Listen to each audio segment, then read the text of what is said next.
GC.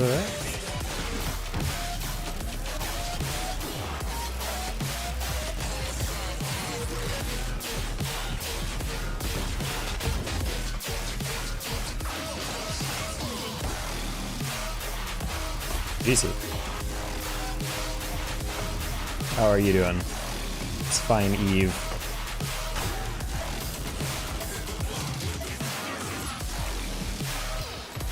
You're fine, just fine. Congrats on almost 15K by the year's end.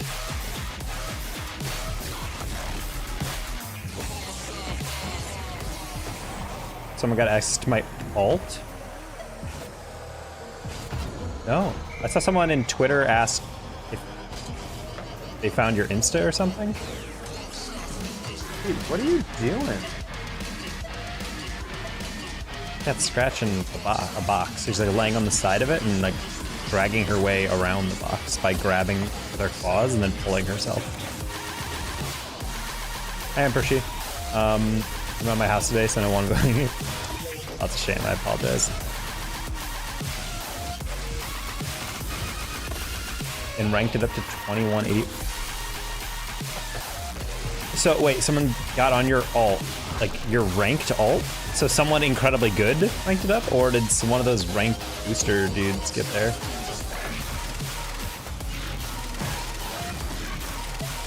For 2 weeks last season. So you weren't aware that it was logging in? Like they weren't like sending you DMs or emails like, hey, someone logged into your account from Pakistan or whatever, like some random freaking country.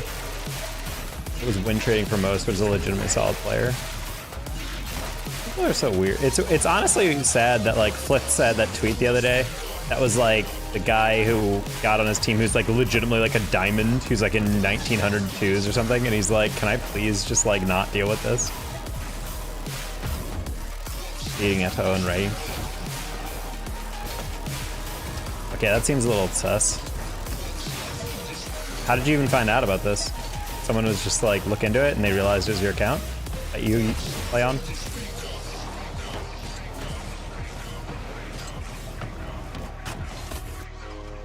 Hey, what is going on over there? Jesus, calm down. He's getting so uppity right now. Also, I think my memory's gotten worse the past couple days because I legitimately don't remember when I fed my cats. I'm literally just basing it off of not the time I fed them, but just like what I was doing at the time that I remember feeding them. I feel like they shouldn't be hungry, so I don't know why they're acting out like this. I want to check my threes ranked on my alt. It's all 2 ZMR with 1540 with 0 games played. And then I went over to season 12 and it's at 2185. Oh wow, that's interesting. What's the point of win trading? You don't get anything for it.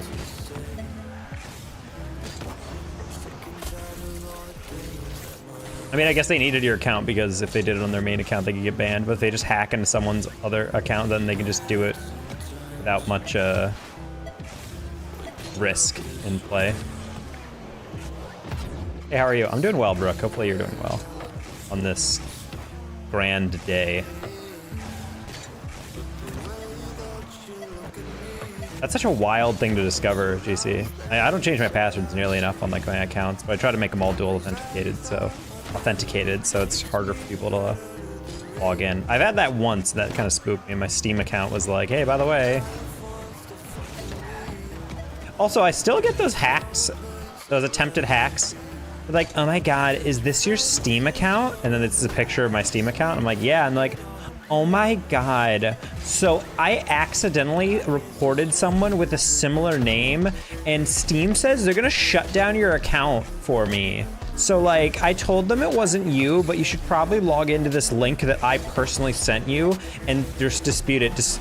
And I'm just like, what?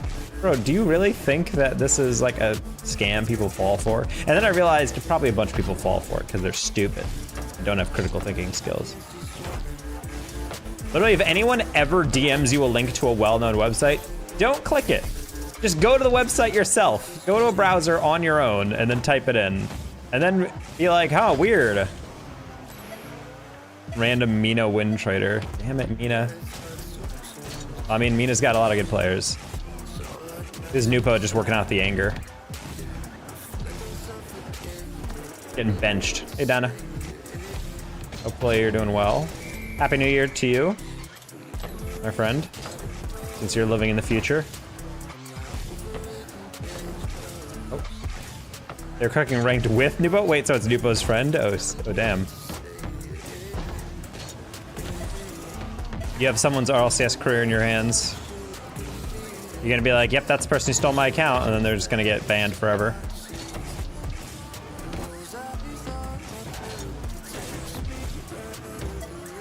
He farmed. Sad. Just don't get the purpose behind win trading outside of just trying to troll pros. It's not like you're gonna get tryouts by that. Unless you're like legitimately destroying in these lobbies. Any of the info. So you're just playing on as GC. That's weird they didn't even try to change. Well, I mean, was it your Epic account? You still have 4 more hours of 2023. Yeah.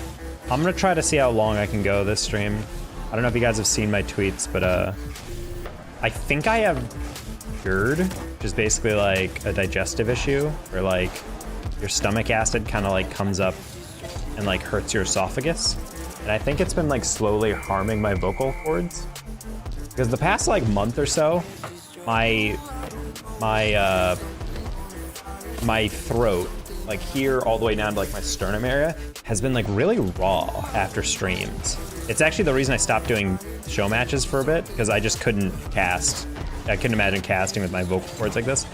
And at first I thought I was just overusing it, so I took like a day or 2 off, and then it still hurt. And so then I'm like, okay, well, I'm also getting a heartburn way more often on foods that don't even make sense that I'm getting heartburn on. So, because like back in the past, I used to get heartburn off of like eating something like really oily, like a corn dog or like fried chicken or like a burger with a lot of salt or whatever, like just oily shit. And so I'm like, okay. So I hit up Stru, my our favorite mod and also literal MD, and she was like, yeah, honestly, it sounds like you might have GERD. And then I Google it, and basically like I have to like monitor my diet now and be very careful. It still hurts to talk like right now, but it's not nearly as bad after I've taken some days off. And also if I'm drinking enough water. Well, they say specifically don't drink milk. You have a favorite mod? I'm sorry, but I have not dated anyone except for Stru, so this is my favorite mod. And I know what you guys are thinking. You didn't even give me a chance to date you, and I know, but that's how it just goes. Only mod that I basically lived with.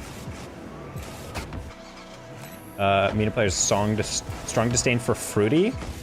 Is Fruity like really confrontational, or do they just all dislike Fruity? That's weird.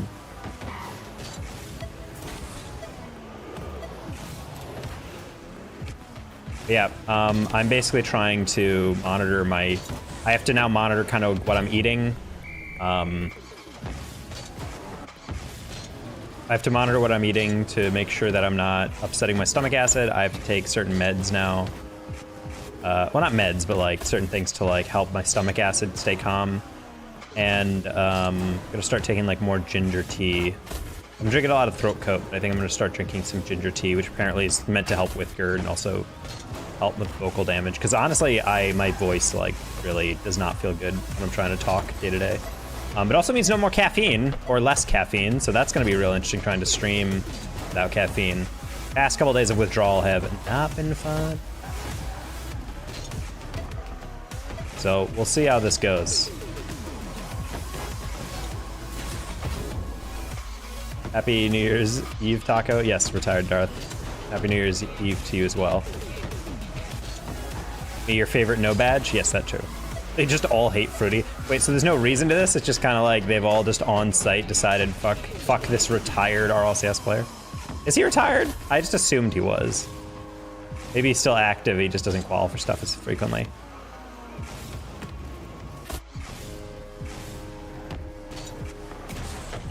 Oh.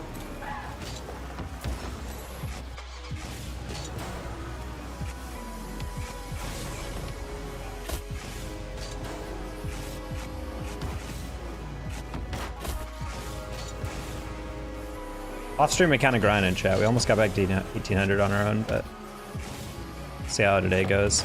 Oh, he's retired? Okay. I think Fruity might be the tallest RLCS player of all time.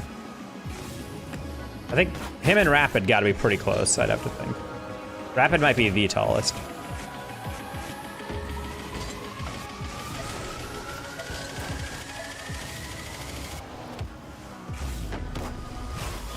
Then J-Pow, I did not realize J-Pow's that. What's J-Pow, like 6'6"? Then Fruity and Devo. Interesting. Out of all RL players, I think we might have Anthony 8 Pizza. I think he's 6'8". That's pretty tall. I don't know if Rapid is that tall, but Fruity and Devo are like 6'7". Ooh.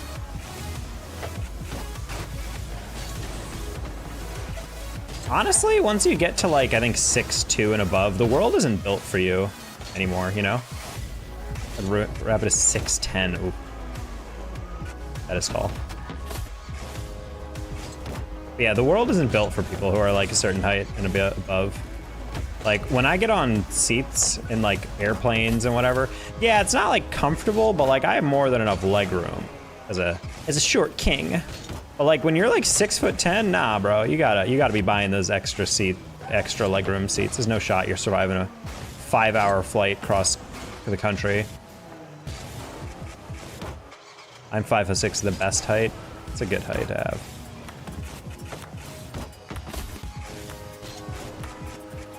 You escape a lot of the short girl accusations too. Oh. A lot of the short ladies really getting dragged. Angie gets dragged every single day in my stream for being short.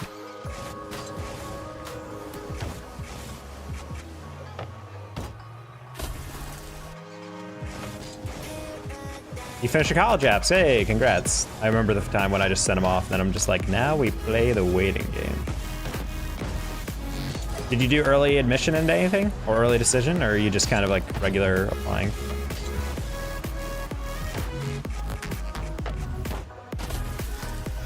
Just don't be short, that's true. That's all we could ever want.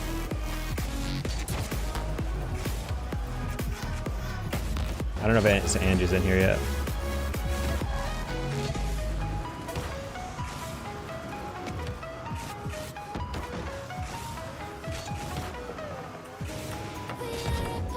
Yeah, I did early action for 2 state schools, but nobody else is early action, only early decision. Yeah, honestly, I would never apply early decision to anywhere unless I was like, know that I would have like a guaranteed good financial package coming into it. The only college I ever even got close to deciding that on, I talked to the admissions officer because they were trying to recruit me for soccer, and they were like, we will guarantee you a good price on this. I was like, cool. That unfortunately just happened to be the same school that was very hyper religious, and I was like, fuck that.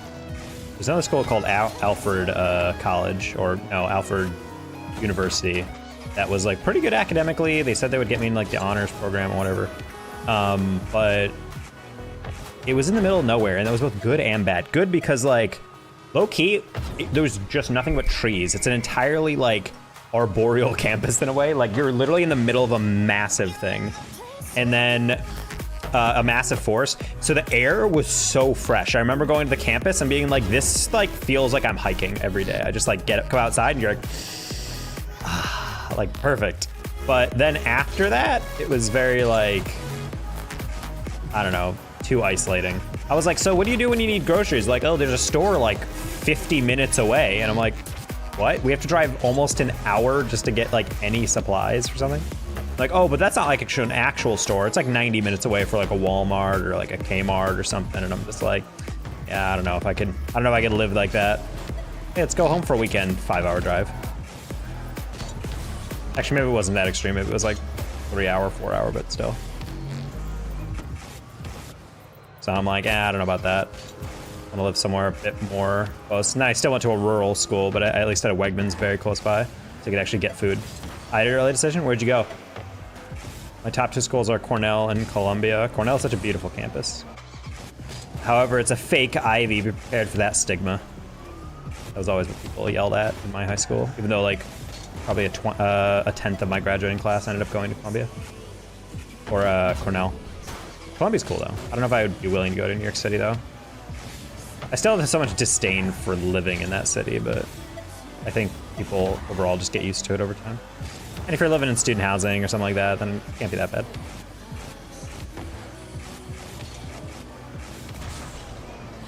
Walla Walla, Washington? Walla Walla. As in you went to UW or something?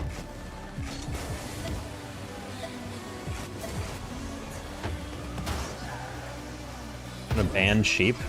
Oh damn, that's kind of rude that you ban sheep like that. I have a decent shot at Cornell, I think, since the school I'm applying to within Cornell is test blind, and the ST was the only bad part of my app. Honestly, I'm surprised they still do that. I think UIC, when I went there, they had an announcement where they stopped. After COVID, they just straight up don't consider your test scores anymore. Like, if you want to send it in, cool, but otherwise they're just like, we don't really care. For me, I kind of wanted the test scores in, because I was a student who did not try hard in high school, so I had a bad GPA. I had great test scores. So I was like, well, you know, well above average, but not like 1600s. I'm not a nerd like that. Took that SAT once, got something in the 14s, and I'm like, I'm good. Like, I don't need to take that again. Got an ACT, I think it was like a 30. And I was like, nah, that's good enough, whatever. Did them both once, and then decided I didn't want to do that again. Same with GRE, but I actually studied for the GRE.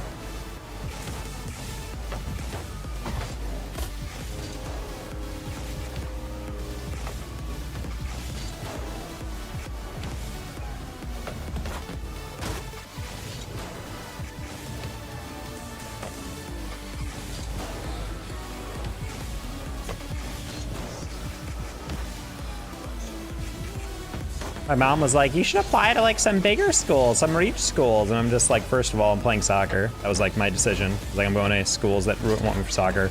But also like some of those schools are like, what's your extracurriculars? I'm like, I don't got any of that shit, bro. I was playing video games. I wasn't helping the blind, you know, or whatever. Doing my own thing. Just hit champ if only I started in 2016. That's how I feel. Well, I actually took the game seriously back in 2016. I was kind of dicking around, not really, and trying to improve.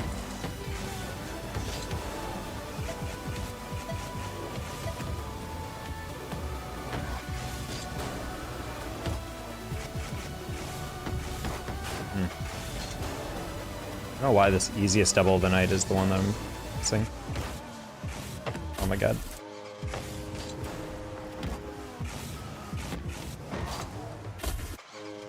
Also have Legacy at Cornell. Well, that also helps.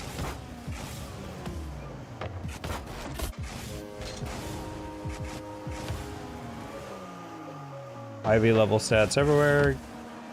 But my SAT is only like a 1420. That's fine. I mean, for an Ivy League school, it's probably pretty competitive, but yeah, again, if you don't have to submit a test, then you're like, I'm good. Nepo baby. I mean, if you're not getting in purely because of Legacy, that's different. That's the difference. A lot of those Nepo kids, like off of like that college admission scandal, those kids were just like dumb. Like, I don't know them, but they were dumb. What's an ACT? It's one of the two probably biggest back in the day standardized tests that you take in the US for getting into colleges. Like SAT is scholastic aptitude test, and ACT is like American College test. Actually, what is that?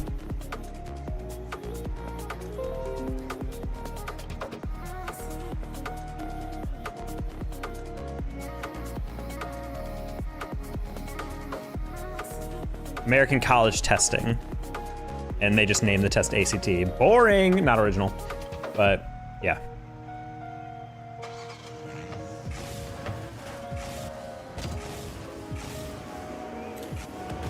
It's just like parts of a story's arc. Oh, thank you, Cheap. Yeah, whenever anyone puts a chat in that spells out ACT, I'm always like, oh yes, the ACT, standardized test. School time to East Coast, good academics, a school that doesn't care much about sports, in Blue State. You don't want to go to a good sports school? It's a nerd. It's a nerd right there. Immediately wrote Penn State off your app.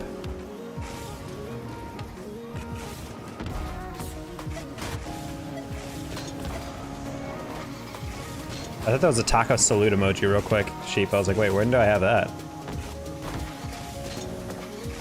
We're not in love, but we'll make it. No.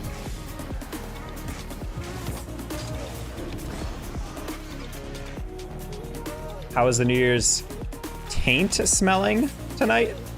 I'm sorry, furry. What did you just say in my chat? I don't have much to, I don't have any response to that. I'd say it's also below my range, like might as well go to the state school 20 minutes away from that's like top 100 of my major. I mean, sure.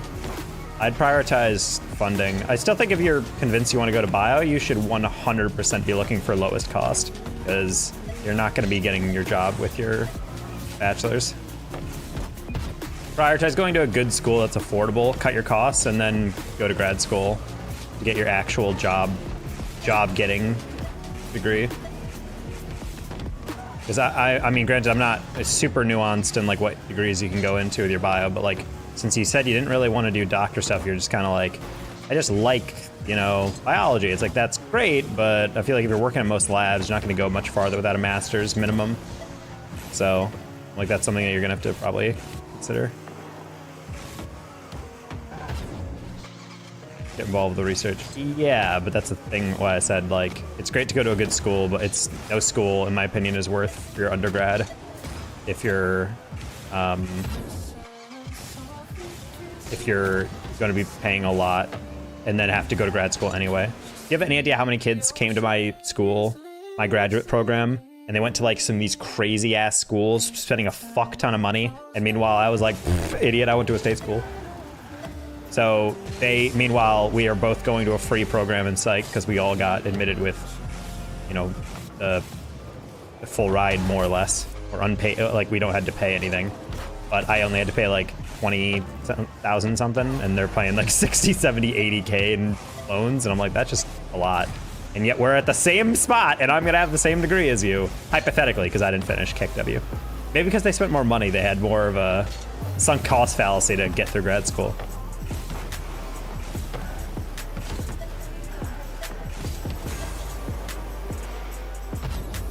Undergrads into research? Well, yeah, I mean, any undergrad can get into research. You just have to have the connections. The downside of bigger schools is that it's more competitive to get into labs. So, get to know your teachers personally. Go into office hours even if you don't have questions. Just talk to them about stuff. It helps them get to know you. Because they might recognize your name based on like papers you submitted, but like you should really be talking to professors about like getting them to know them, because when people ask for getting into labs, they might interview you, but it's going to be hard for them to do that. On top of the fact, if you ever need a letter of rec, half the teachers are going to be like, who the fuck are you?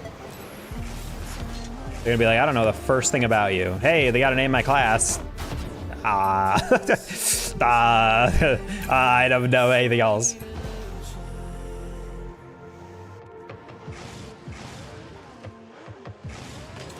Well, continue to like yapping with your teachers. Go to office hours, because when you're it's easier in high school when you're in a class of like 20 people or whatever, but when you're in college and your lecture hall is 400 students at a big college, like not gonna really have the ability to get to know your professors on the same level. Also, keep in mind all lab experience is more or less transferable. So even if you're interested in a specific thing and they don't have an opening in the lab you want, just go to a different lab. A lot of students are like, I want to go into clinical psych, for example, when they used to talk to me, and they're like, I want to go into clinical, but the only people open is like a performance psych like thing. And I'm like, yeah, but that's all still the same. You have to learn research methodology. You're getting hands-on with coding, with stats, with question development, with test administration, like all stuff that's super useful. So I'm like, just do it. And I feel like it's kind of the same in most fields. There's some obviously like bios things that like you need a little bit more hands-on with, but don't act like everything is like you have to go hyper specific, especially in undergrad. You'll learn a lot of skills like in the lab necessarily. You don't have to be hyper experienced, especially if they're asking for like just generic interns.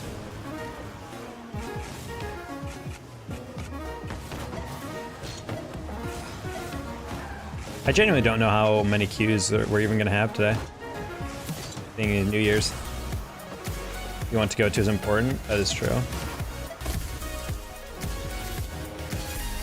Yeah, we didn't really have grad assistants because I went to it was a state university, but technically it was really only a college since we technically had a graduate program in education and business, but like there was no other graduate degrees in my school. But technically that's a college.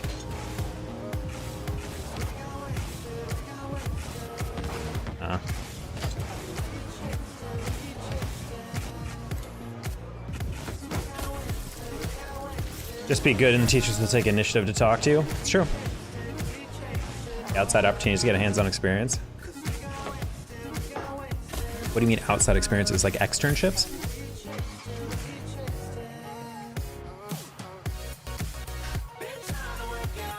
I mean, I had a state school. All my experiences were in the labs of professors on campus.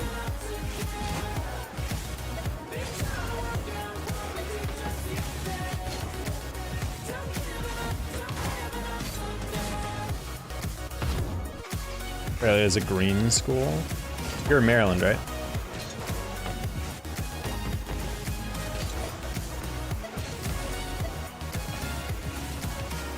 Okay.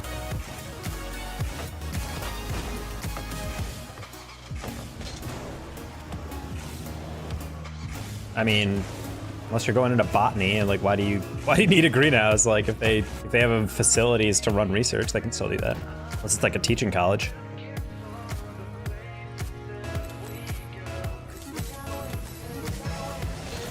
It's Calf. We're gonna invite Calf. He said we need to play sometime soon, so I feel like today is great. Specifically interested in plants? Ah.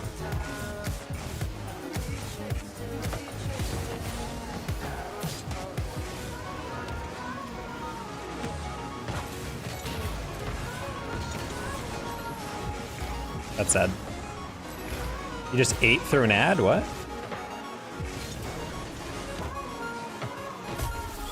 Sat through an ad? That's how much you mean to me, Rigo? Or I mean to you, rather? I want to be involved with the botany and theater. Oh, man. Really going for it. Rigo, thank you for the tier 1. Appreciate y'all.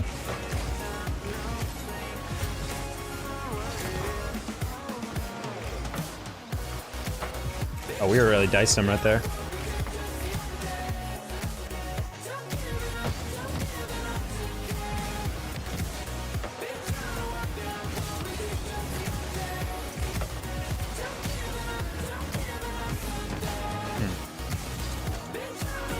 Minor.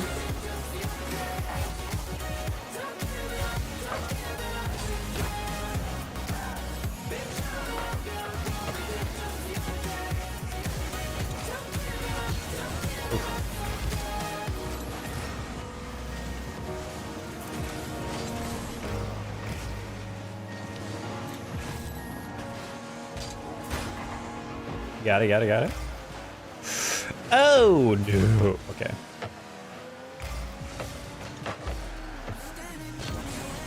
No, damn you, Snake.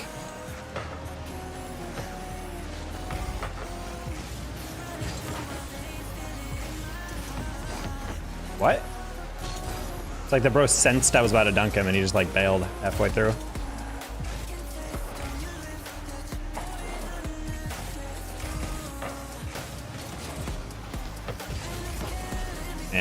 I didn't think you'd get back to it in time. I like Shaholi, the ground pinch.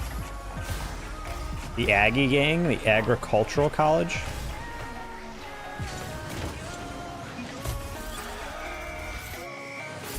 "40 different strains of tomatoes? That seems like too many. I'm gonna say it, chat. I don't care what you guys think. That's too many tomatoes.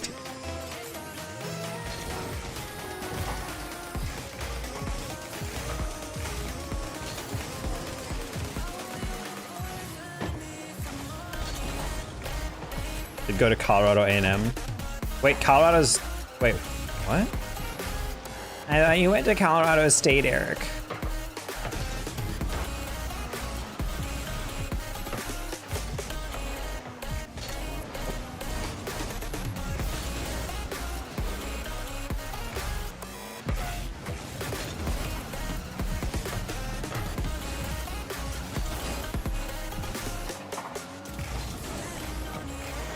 Okay.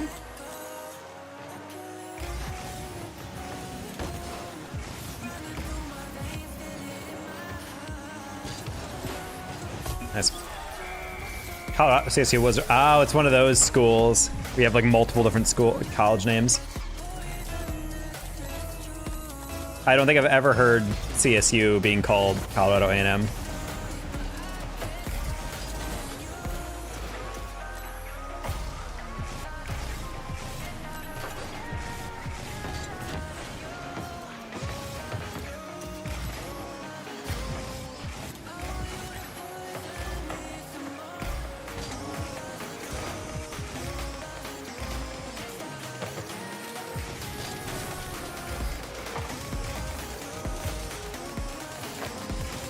Yeah, you got that red? Beautiful. Oh, he didn't want to pop it out? Coward. How did I hit not him or the ball twice over?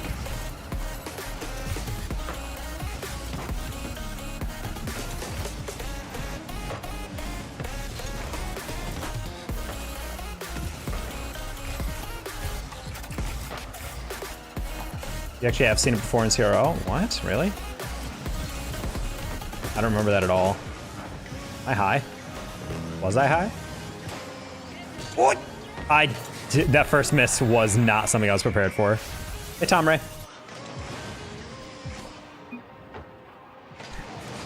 They played in the Opens. I don't believe in you. Formed a club into the Colorado A&M Aggies. I would have never expected them to be the same. I thought he transferred dead ass.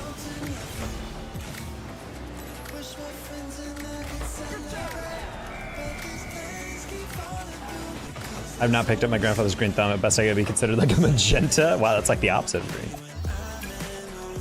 Also chat, like I was explained earlier, I took a couple days off because I was essentially diagnosed with a digestive issue, GERD, which might affect my diet going forward. So I'm not drinking like any caffeine anymore. So this stream and most future streams, if not all, will be done, attempting to be done without any caffeine. So we're gonna see how that goes. I have no idea what I'm gonna feel like in about like an hour, but we'll see. Also, my vocal cords have been kind of getting fucked up lately by this digestive thing. So once I get it under control, we're gonna see how that also leaves my vocal health. Hopefully all Gucci, but you never know. Nice. Hi, Gambler. Happy New Year, potentially, one day.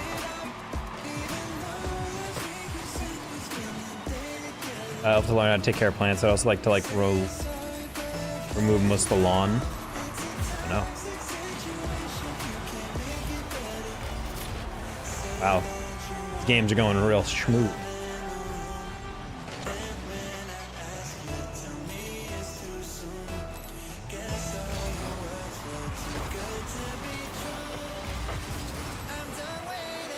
My favorite types of plants, the ones that can survive through literally anything, but then when you try to like take care of them in your own home, they're like,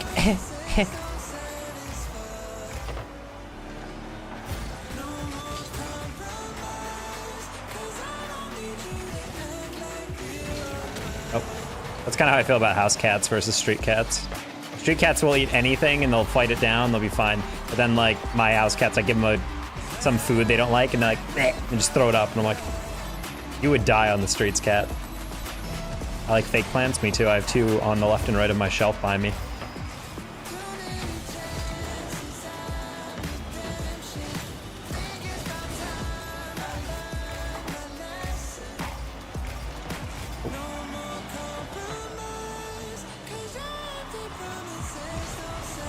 Oh, I really thought he had that reset. I was waiting for him.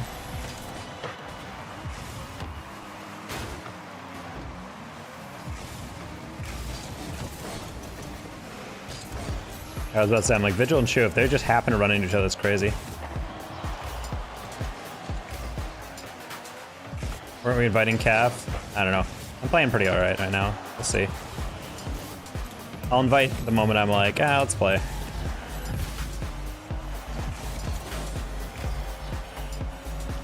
Because I do want to play with people more, but I also have my own personal rule that I've started to have the past 2 seasons of like, if I'm playing well, and let's not invite anyone. Just keep the crew going. Just came from Calf's stream. I figured he was streaming.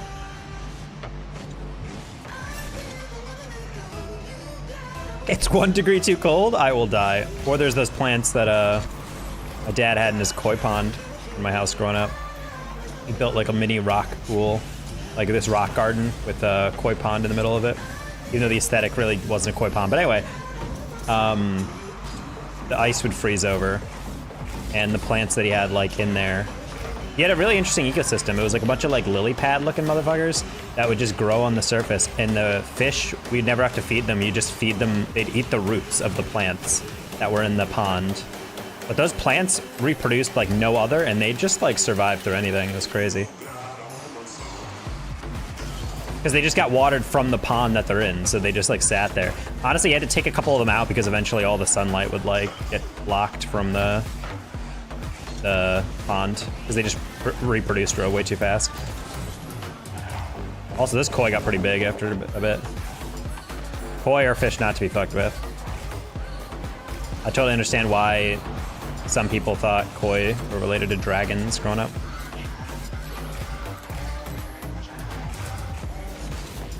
That's kind of dumb for me to not jump that.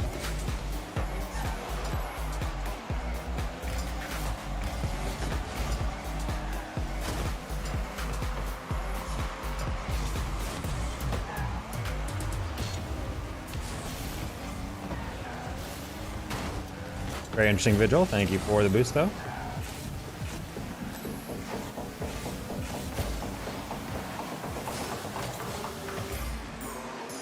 Hold on. I have to read that in a second. GC.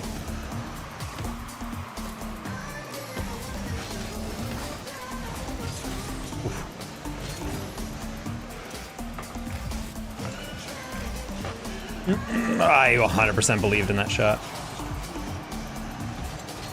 Thank you. I was just pre-jumping that just in case the second guy came in, and he was really late. I had a good read on that, but I jumped too late.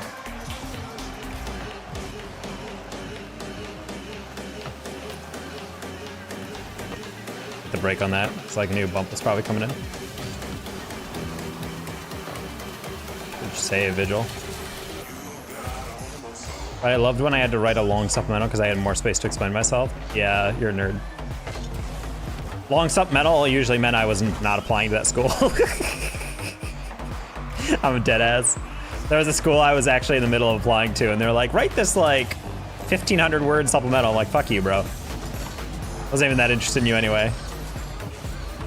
There is one school I ended up applying to, but they were the only D1 school that I ended up actually applying to because they were in New York State. Or they were like a separate section of NCAA. It was like the what's it called? I don't know, it was a Christian school, Niagara University. They had to write about why the Vincentian tradition of Niagara University appeals to you. But it wasn't that long. But I do feel you on that. 500 words to like write like the like the world-changing event that affected you to make you who you are is kind of hard when you literally have a page and a half and you have to do kind of an intro and a conclusion to like make sure your thesis is tight and like actually cohesive.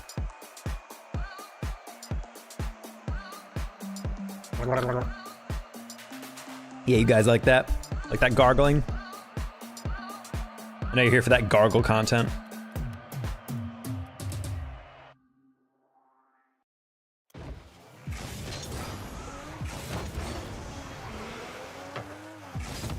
$150 words? That's actually super funny. Oh my god, it's Nacho! And Emmyst! I don't know, Chris. I'm gonna be dead ass. I don't know who you.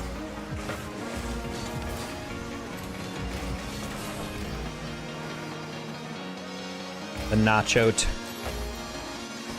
Huge fan of Nacho.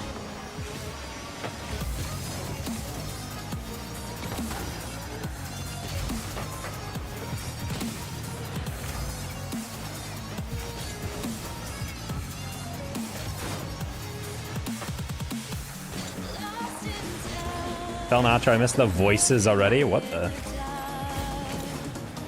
Sheep has lore?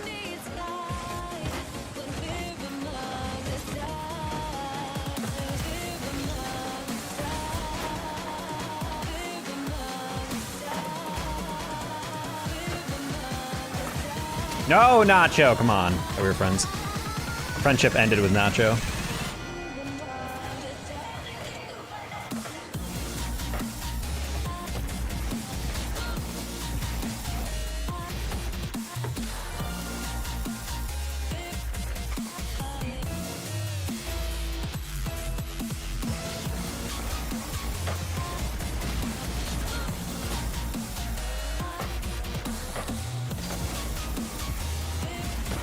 That's such a weird read by me. Halfway through, I did not realize that that was going to be the direction it was going. Also, can I get an explanation for where we people are? Oh, Kel's just chilling. I think he thought I had that. For it.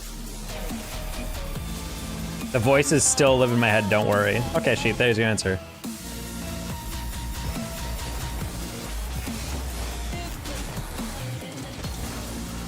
College admittance on Twitter. I would say post about it. I think posting the letter is a little overkill.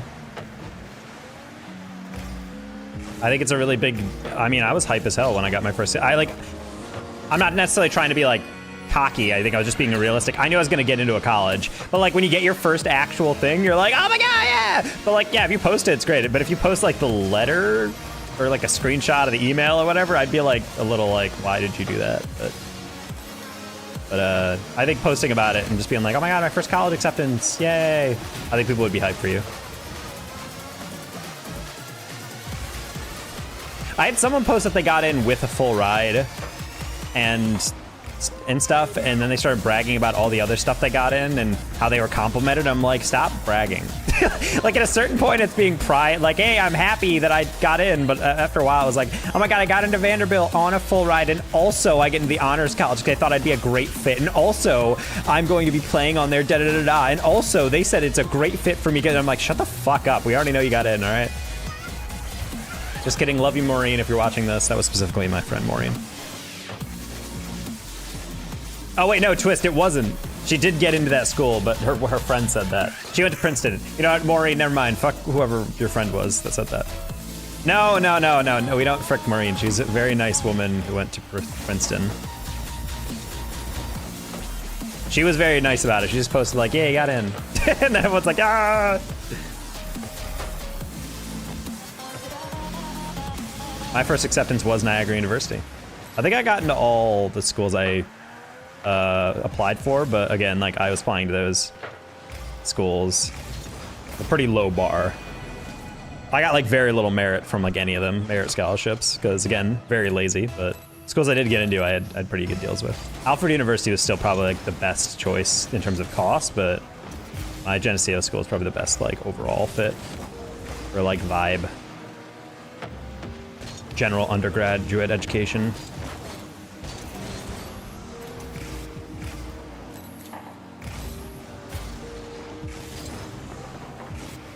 Also, it's M-A-U-R-E-E-N, I believe, Marine. Her parents are both British, so her first car was a Mini Cooper they bought for her with the Union Jack flag on top of the car. And on the back of the side views.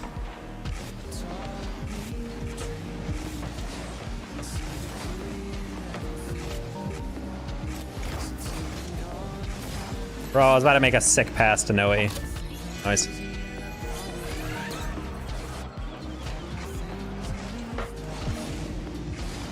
M-Dog with a huge 10 streak. Oh, absolutely massive 10 game view streak. 10 stream.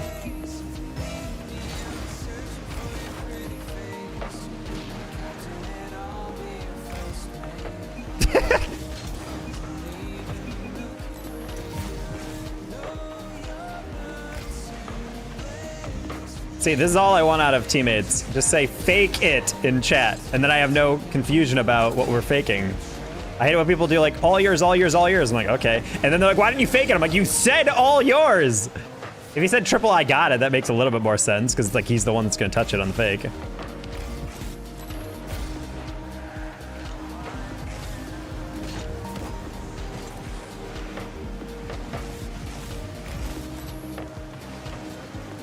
Happy New Year's, Taco. Happy New Year's, JD. How you doing? What you been up to, homie? 10 entire games of watching. Yeah, it doesn't seem that impressive. Okay, my average view duration on Twitch is about 30 seconds. People tune in, they're like, I'm done. And then just, they're like, I've seen enough from this person. I've been up to no good, damn. You got a whole new year to reset the slate with Santa's nice and naughty list, and you're already up to no good. That's crazy.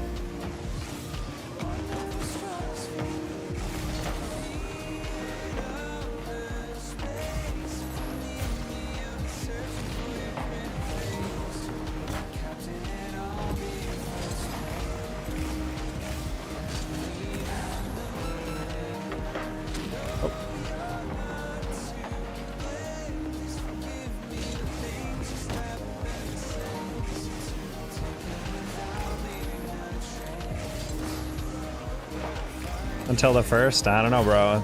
It's already past the 25th. It wouldn't make sense to get you 6 free days of bad behavior, you know?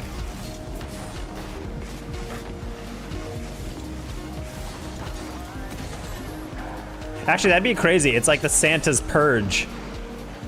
Like the nice list purge. You know, it's like, for the next 6 days, Santa will not be recording any behavior for the nice or naughty list. Wait, guys, yeah, well, hold on, we have to write a screenplay. Stream's over.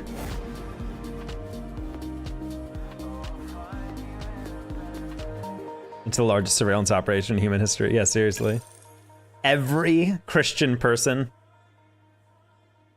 Well, actually, that cuts it down drastically. Everyone's like, he has to monitor everyone in the world. I'm like, well, why would he monitor like anyone in a Jewish or Muslim household? He wouldn't need to know if they're naughty or nice. He's not getting them anything.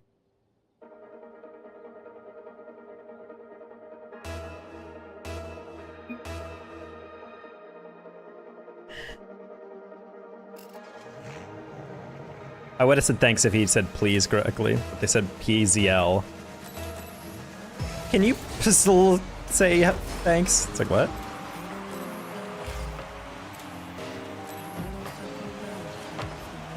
Sag. Screenplay writing stream. Interior workshop, North Pole.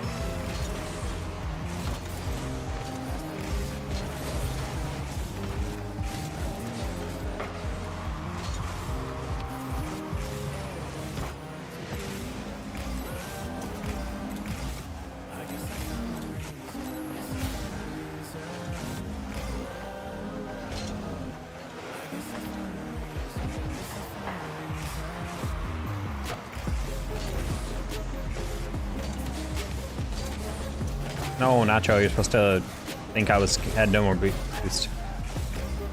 Honey, I'm home. Husky! How you doing? Happy New Year.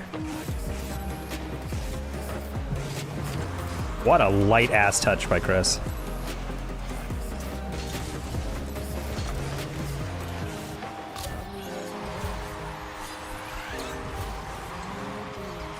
Hi, home, I'm Day. Aww. Wow. M-Dog has been certified not ready to be a dad yet.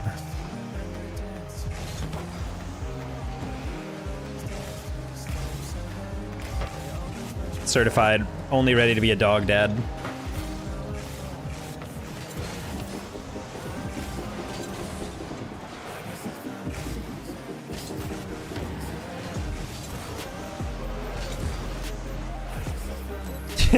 To ghost edit.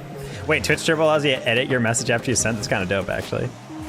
I have no idea how many times I've ruined a joke because I mistyped something in the post.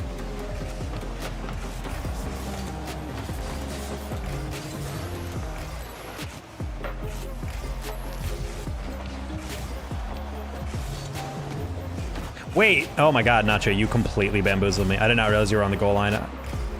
For a second, I thought she was jumping. And I was like, alright, cool, I'll go then. I took off power just to redirect it around the challenge, but then I'm like, wait, you're not even going.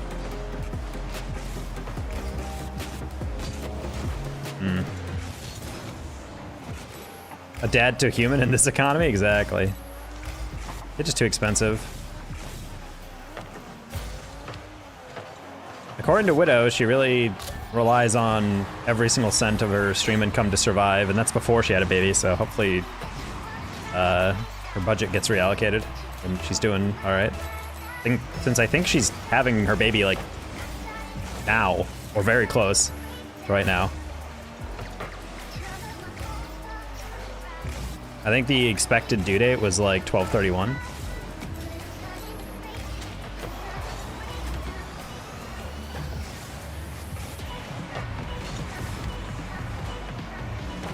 As a fellow December birthday kid, kid's about to get absolutely destroyed by combined Christmas and birthday gifts. No!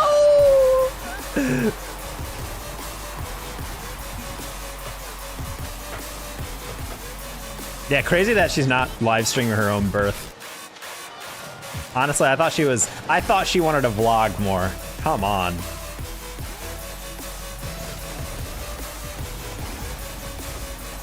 Could we foresee Widow becoming a family content streamer? I don't know. Or content creator? I'm not gonna lie, I don't really like those channels. It feels really strange when people's content entirely relies on their kids.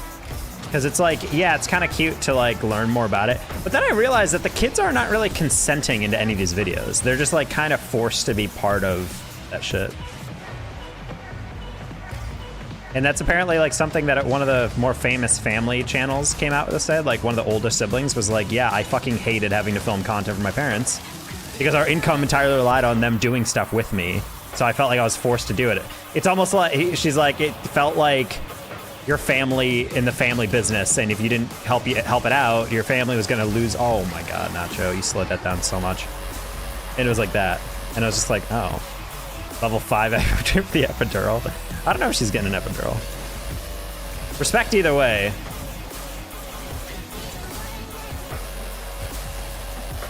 Some people want a natural birth and some people want to, you know, not feel like they're dying.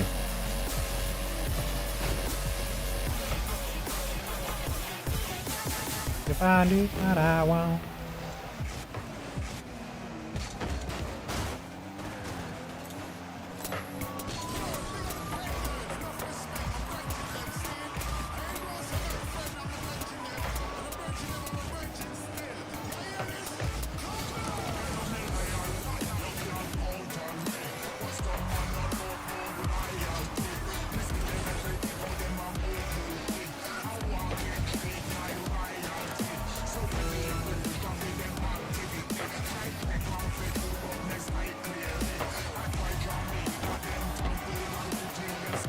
Bruh.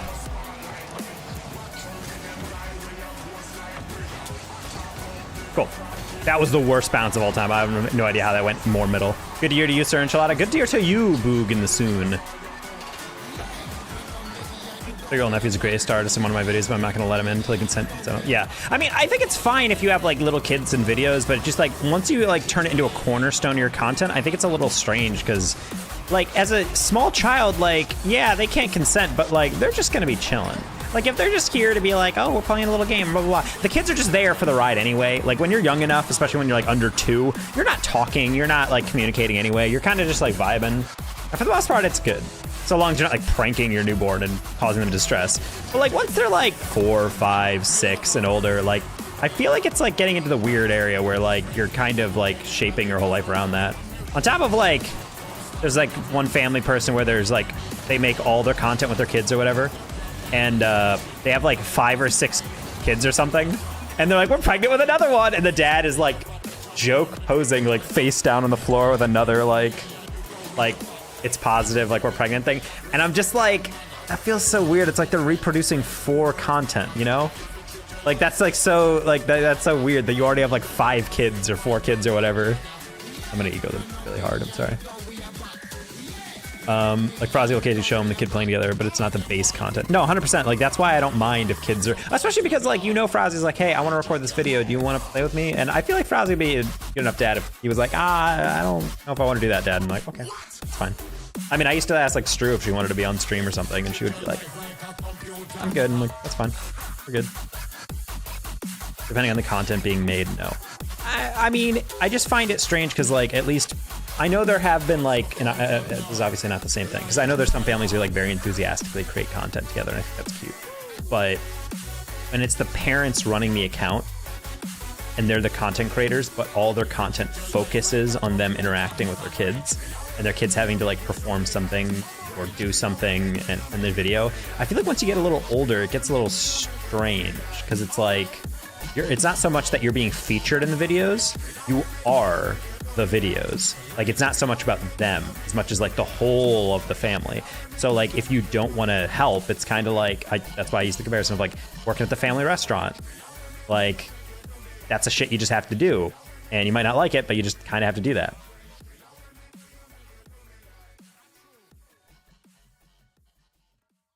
And I just get weirded out when that happens, because there have been occasional things of like kids talking out about who used to be in content families like that, like their parents made a bunch of money making parenting stuff, and they're like, I really freaking hated it. I started, you know, resenting. Very Italian to me. I was thinking more Chinese. I had a friend growing up whose family owned one of the Chinese places like 2 towns over. Shit was delicious, but he had to work there like every weekend. And if they had people call out, he had to work in the weekdays too. They would literally get off school and then go work in his family's business. He was getting paid. They did pay him. I thought that was kind of cool. I was like, honestly, I wouldn't be surprised if some of those kids were not getting paid at some other schools. I got checked. I did my pay or paid for my meal one time at Maine Moon, in my college town, by someone who was definitely an 11-year-old child. She's like, would you like a receipt? And I'm just like, you should not be working. You should not be working in this place. Run.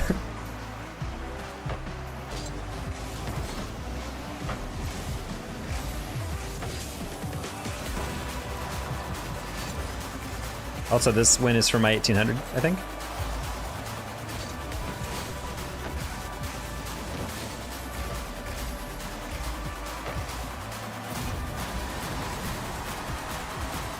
I mean, she was very good at checking out people at the cash register, of just being like, take your money, count it up, give correct change. And I'm just like, okay, you're doing fine, but like, 11-year-olds should not be like working the cash register at a business. Despite conservatives in those weird states that lower the age of working.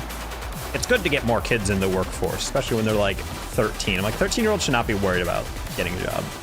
I think it was fine the way it was. 15, 16, where you're actually starting to like look to maybe get a car, or you want to like buy some stuff for yourself, go out on dates or whatever, have fun with your friends. I don't know if you should really be concerned about all that. Oh man, that was perfectly set up, but I had no boost. I'm an idiot, thank you. Should be in the mines. The children yearn for the mines.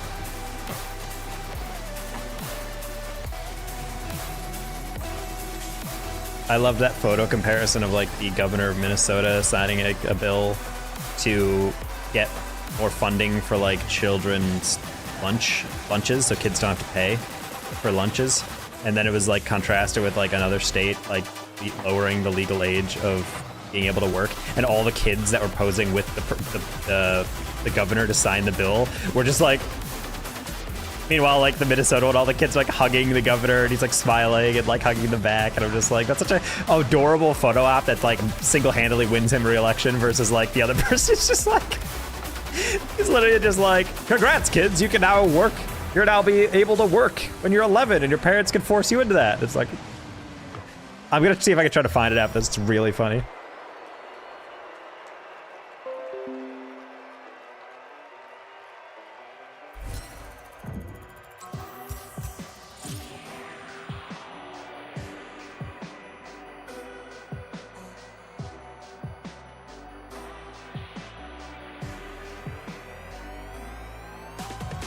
I don't remember what's, I don't remember the state that lowered the age of getting into work, but this is the Minnesota governor. Like, what a great fucking photo that is. Look at that. He signed the bill and then just immediately gets like attacked by all these kids and they're giving him a hug. Like, that's so adorable. And that happened within like a week of like some other school. Pretty sure it was Wisconsin. It says the Minnesota education reform.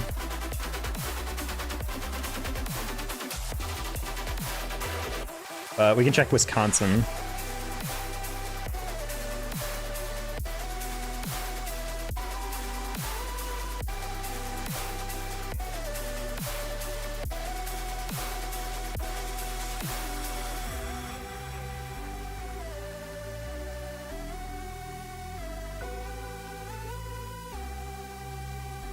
Oh, no, no, no, no, no, no, no, no, no. It was, Arkansas.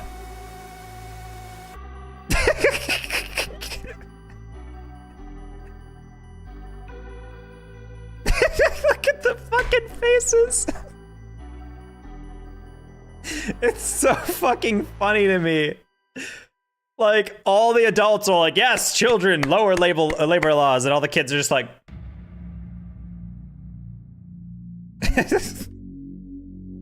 Not to mention they probably could have just been relaxing at home, playing video games, watching TV, talk with their friends or whatever, working in the mines, and they're just at a fucking signing.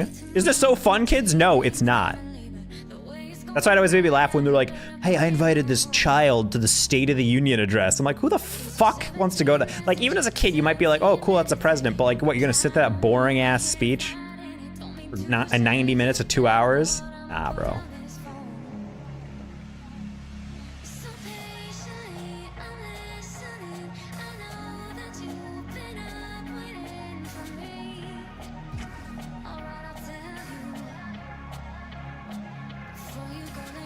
Like, can they opt to be paid in the universal currency of V-Bucks? Oh wait, chat, that was my 1800 game. Yay, we're back. Yeah, yeah, yeah. Yep.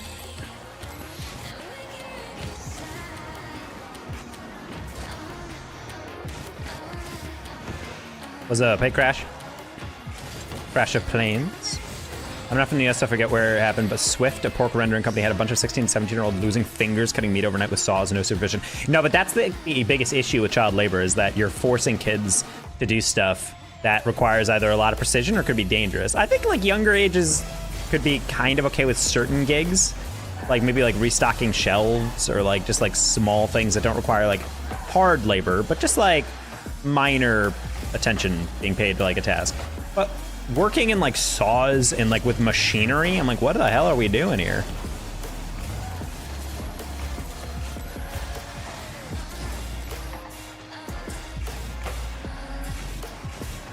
I'm a bot, I shouldn't go in on that. Yeah. Overnights are machining. Well, overnights is just psychotic. I mean, those kids have school.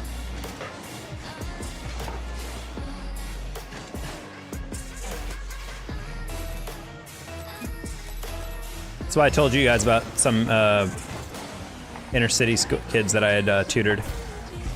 A lot of them are really smart. They were like really smart kids in my hometown that I would go home sometimes to tutor in, like I think tutored in math and I guess English, but not really English. I only became like a decent writer in college, but the biggest issue they had was like they just weren't studying that much, and I was like, so why aren't you studying as much? And they're like, bro, I live in a single parent household.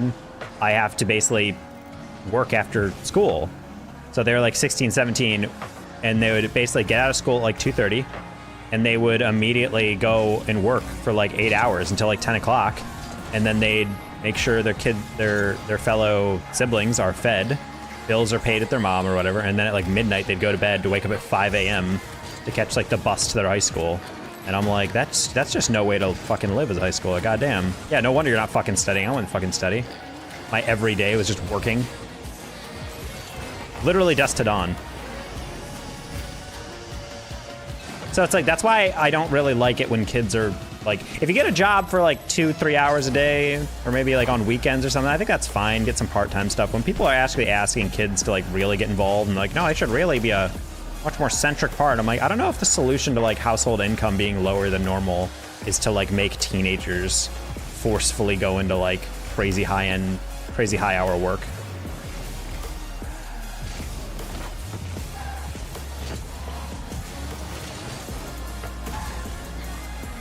Like, I think a teenager having a job is great, but I think it's more so about like earning them some savings money, or, you know, teaching them responsibility. Like if they want something, they can invest their money through their blah, blah, blah. If they want to save it for a car, they can do that.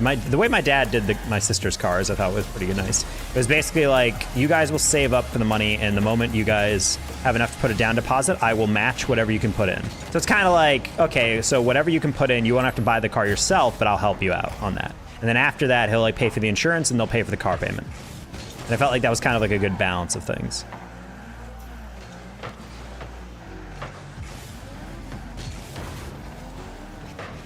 My sister wrecked the fuck out of her first car. Meanwhile, I've never gotten into an accident. And my parents are like, nah, we're not gonna help you get a car. I'm like, all right, cool.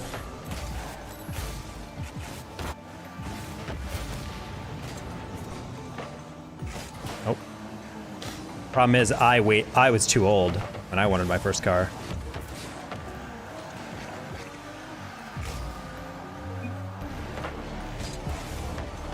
Are you kidding me, Romeo? Thank you.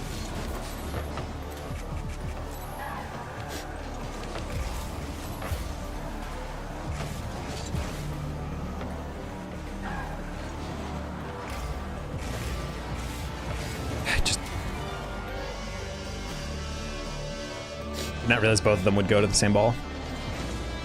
Oh, no, Scrub was going to the corner of the boost that didn't spawn yet? I don't know what's going on there. So is this like actual Scrub killer? What's going on? It's 124 ping with an ESL monthly tag.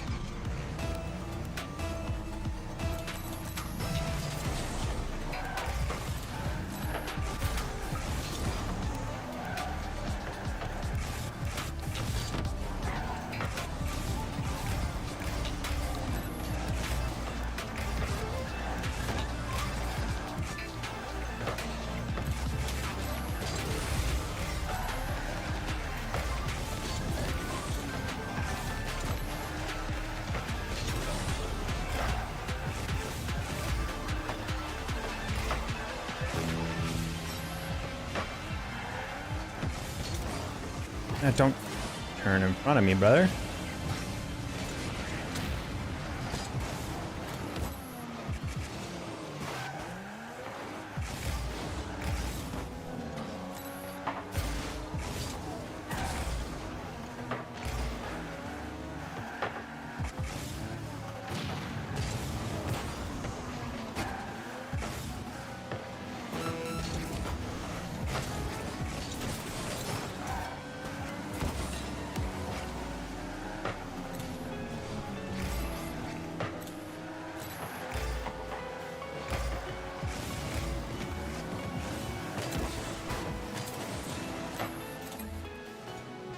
I don't know who Zerf is, but I don't want to know.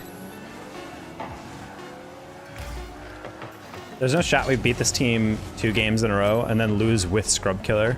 It's not for Zerf. Like, what the fuck's going on here? What was that? I'm gonna head over to a friend's house for the New Year, so I'll dip out and wish you farewell. All right, peace out, M-Dog. Have fun. Opted for work credit if you need the money without academic penalties. Well, that's my biggest thing that I got bothered by, is that they were like still assigning. In my personal opinion, I'm kind of coming around to the idea that we should structure school so that you do homework in the class. Like you do like work, you like learn this shit in the class schedules, but then like within the class, there's time to actually work on the homework. I don't actually believe that we're getting a benefit from schoolwork when we have to bring shit home and do it in our free time. It's a huge drag for me that we have to do that. On top of the fact that I would rather have, as a student, I'd rather you drag out my classes and do that. And I don't. If it was a compromise between make every class slightly longer, and I had no homework, and therefore you would eliminate my free periods, I'd be totally down with that. I'd be totally down with that. Make all my class in high school are 40 minutes, but if you made them all like 45 or something.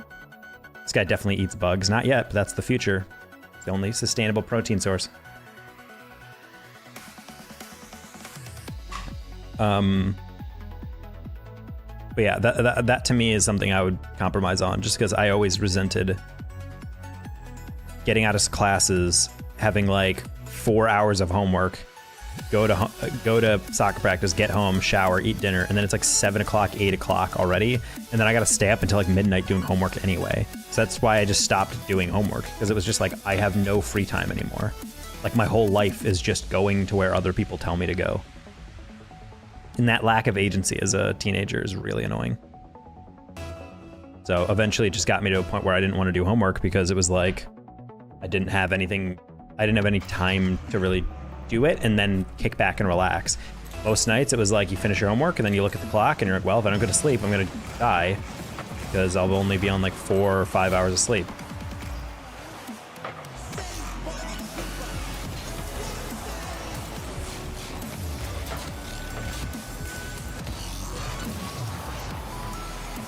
Veggie.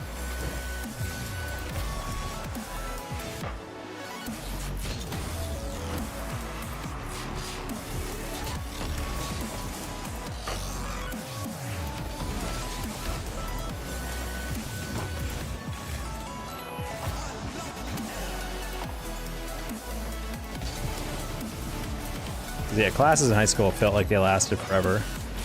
You know, just wait until you get to college. Yuck, yuck, yuck. But low-key, college classes were way better because I knew they were only like twice or 3 times a week max. And the more often they are, the shorter they are.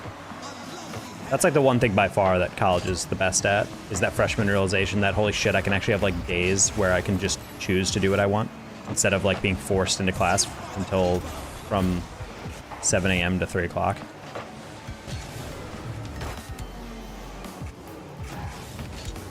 After school labs, always super fun. Sorry, this bio class comes with a lab component. It can only be your 10th period, so you have to stay for another hour. I'm like, go fuck yourself. I completely forgot about that until right now. Because I was like, wait, 3:30? What am I talking about? Classes always got a 2:20 or whatever in high school. But then I was like, no, wait, there was labs later in my junior year. So there's no shot you had to go in it on Saturdays for lab. I would commit person, bro. Bro, I would absolutely lose my mind if a class forced me to go in on a weekend. I would actually protest that. I would actually just get together with all my other friends and be like, hey, so who do you want to do that? In college, not high school? Either way, bro, a Saturday lab, you have no... You're telling me that professor has no available time at all during the day to use that lab? Come on, buddy.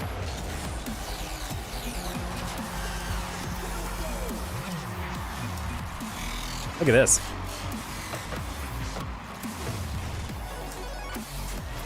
The triple tap with the flip reset backflip.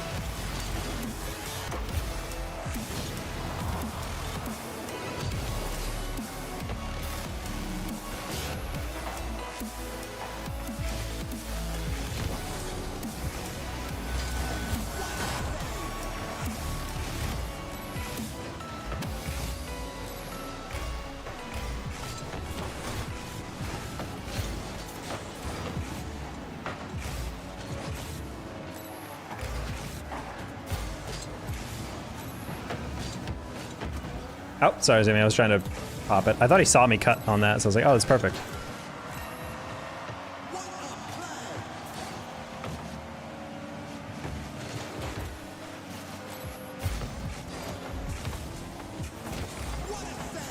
Got that too far on the inside.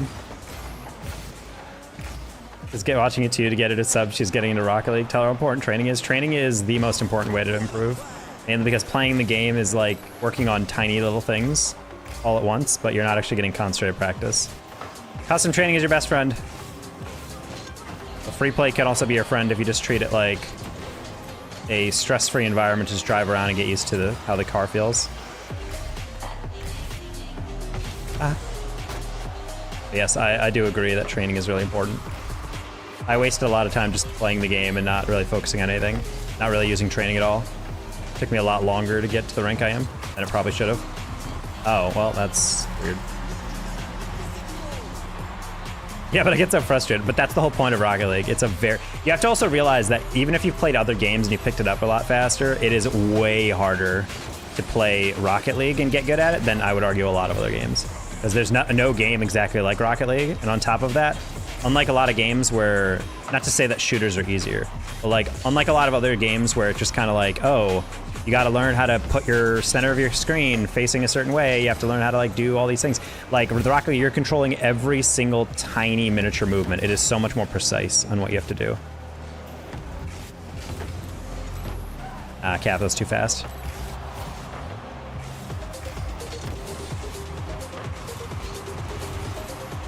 Bruh, come on. You sent 2 people for that. I got the wrong bump. That's rancid right there.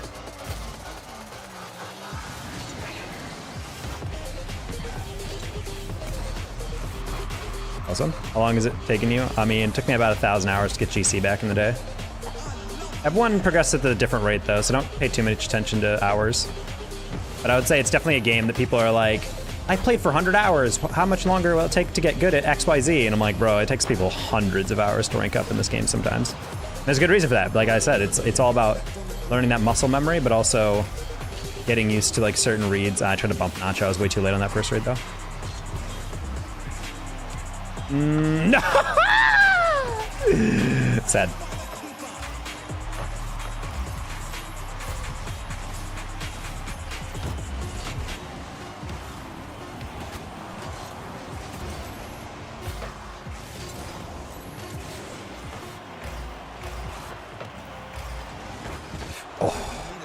I thought you were gonna dunk it into me. Ah! Also, I have 3 hours to get my YouTube to a round number. Because last I checked, I was just short of 2,200 subs. Yeah, 2196. I'm so incredibly close. Big sad. That's a sad loss. I'm not gonna lie. Should not lose these. It's like the most sports like video game. Skill actually counts. I mean, it's not about skill also counts. It's just the fact that like I said, when you control everything about your car, what I mean that is genuinely like when you jump and rotate your car, you're literally like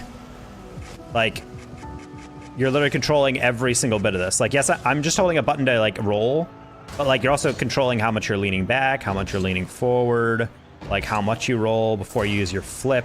You also have to cancel your flip sometimes, or other times you have to like learn how to catch a ball and then turn it into a shot or something. You have to learn how to wave dash to recover, know when to use your power slide, how much is too much power slide, manage your boost. Like there's just like 50 different things you have to keep in your mind. I love blue. I don't think he's blue.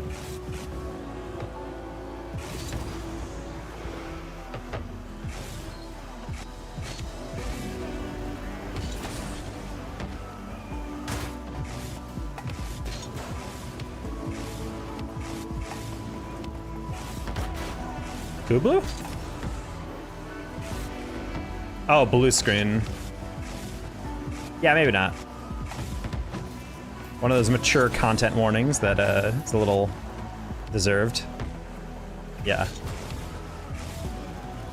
I don't know, people refer to blue screen as blue. Never heard that.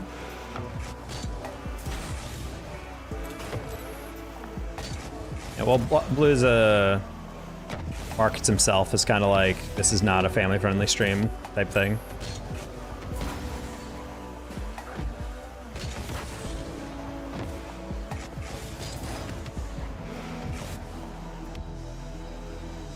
Also, I apologize to anyone in YouTube chat that I've not seen. These games have been very intense, so I've been trying to look at chat, but I think I've missed some people. It says, I always get bad teammates. What should I do if a teammate keeps rushing and bombing you like that type of player? You should play more passive. You have to play somewhat in agreement with your teammate, but I think for a lot of players who play too fast, you don't want to play just as fast as them, because you're just going to start crashing into them. Treat that player like the guy who's going to cause havoc. They're just going to chase the ball and be all the way over it, and then you just get the rebounds. I feel like a lot of people kind of play like that in lower ranks. Clean fun is my guilty pleasure.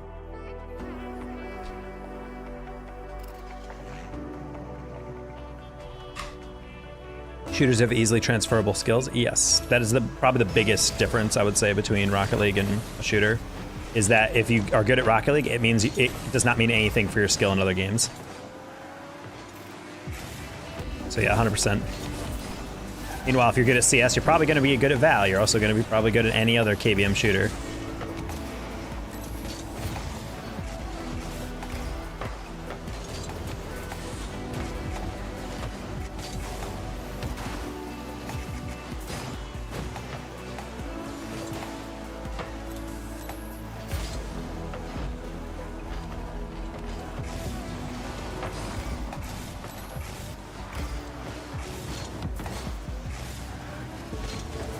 Okay. Damn. I don't realize if dumbing him would have actually done something.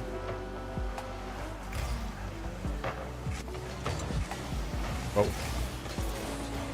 That's fun sometimes. Yeah, I mean, for streams like Blue... Oh, that was confusing.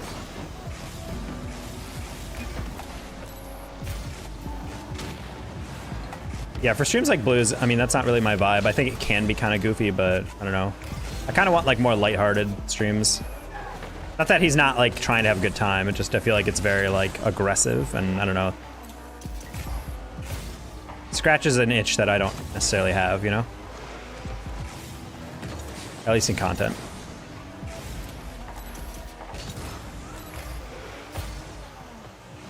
Also, fundamentally, there are some takes that he makes when his personality is like, I say things other won't, is like where it comes off as a little mean-spirited.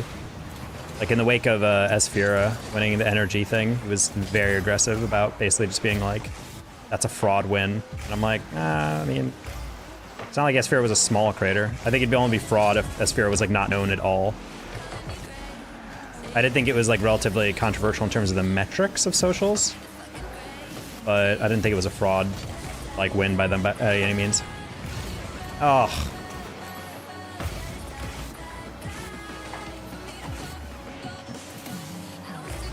And so to have someone like very publicly come out and say that, I was like, maybe some thoughts don't always have to be public like that.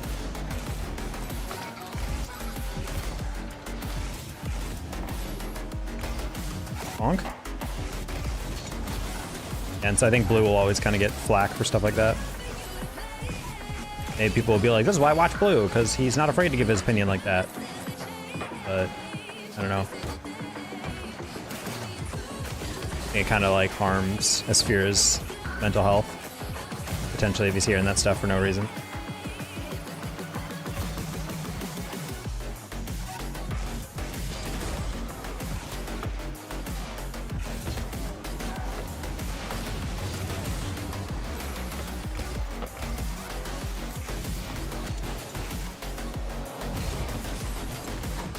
He didn't get the extra touch. I was like, that's one more touch in the air, he has to jump.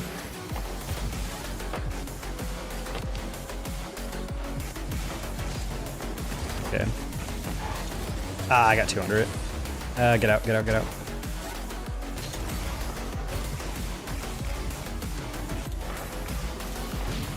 Oh.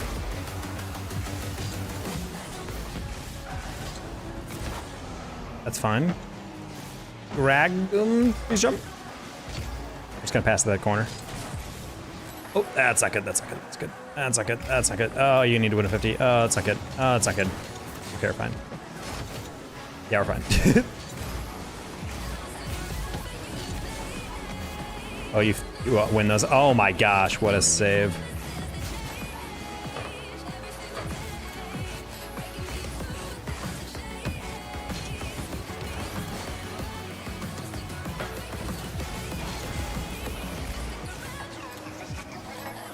On. Open shot, maybe. It's a really great catch by Keep. It's a stressful game. Jeez.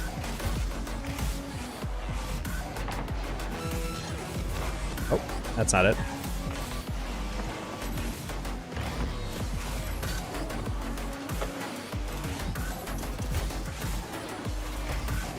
What?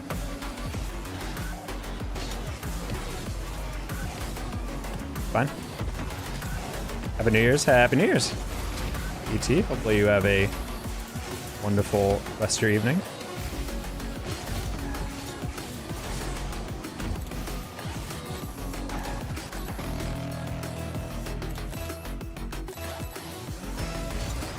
Yeah, I'm just vibing for New Year's. Wasn't actually gonna stream, but I'm like, why not?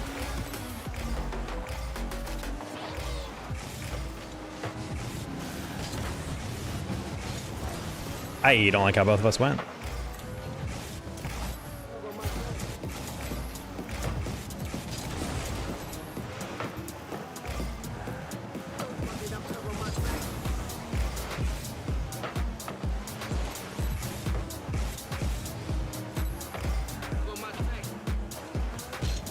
Okay, I knew that was a ceiling, but I was not 100% sure, and that kind of scared me. And then the final little touch.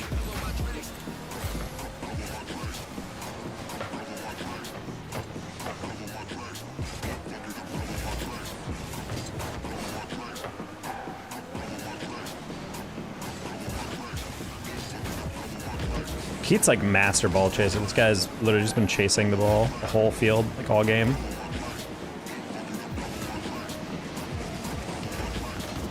Oof, nice block.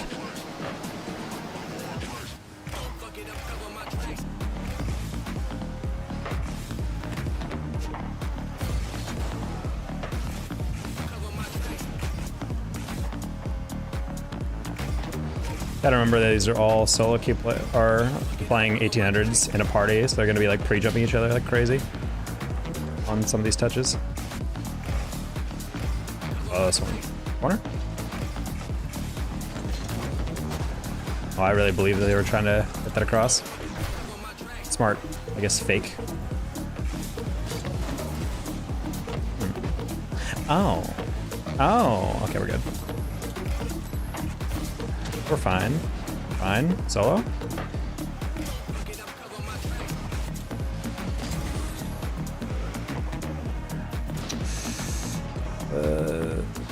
Well delayed, well done.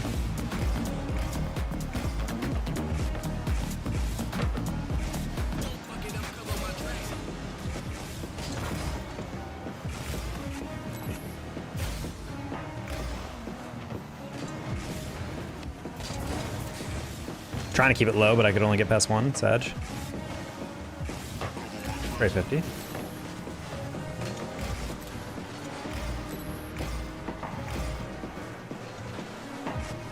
Oh, what a bad pass, dude. I was expecting him to pass it more direct at him. He passed it like way too upfield. I was like, well, it makes my read easier, but I was going for the pick. The pick 6. Got it?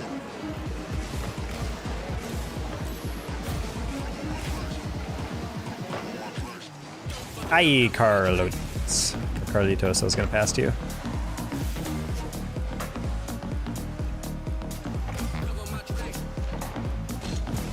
Oh.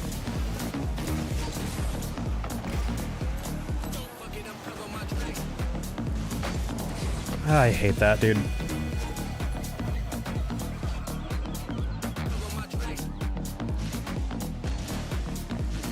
I'm just gonna believe Solo's good because that's 2 pretty good passes that he made by just completely whiffing. So I think that last was a fake more so than anything else. That is true, Twitch chat. You can help me out a lot by watching on YouTube. It's also helping because right now,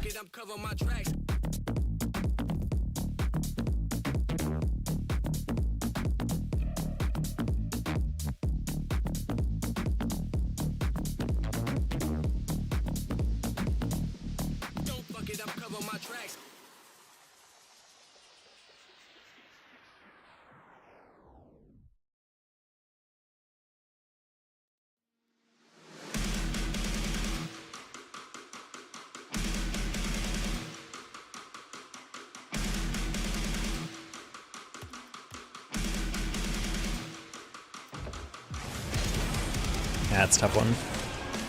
Those losses are always frustrating. That happens. Landed high rank. Lost to 1800 by quite a lot. So, we'll get it back.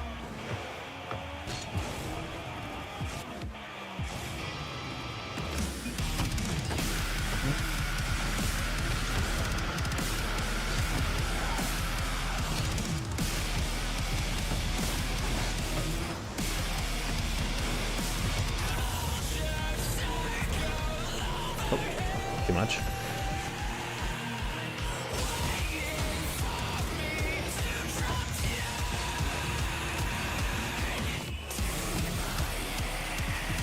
We share interest. It's nice.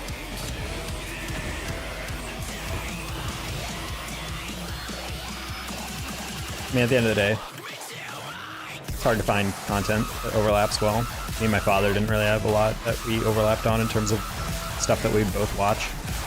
Closest as we had NFL Network. Okay.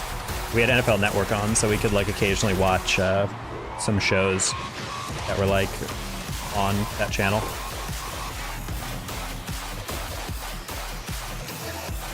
I'm disowning her though. I did a really cute message one time on my coaching where a father reached out to me to ask if he could get better because apparently him and his daughter used to play Rocket League together all the time, but then she got too good and he can't play with her anymore, so he wanted coaching to get better so he could play with her again.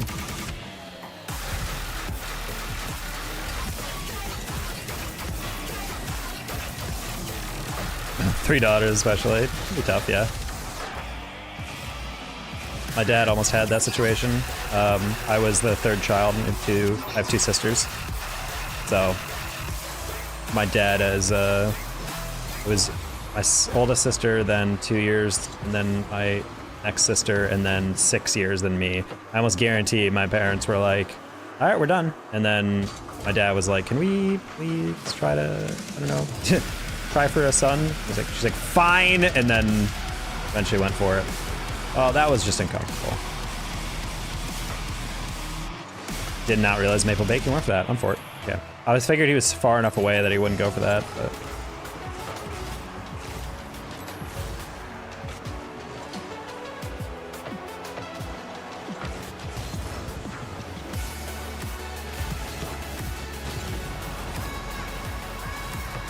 Oh, bro, you hit it behind me.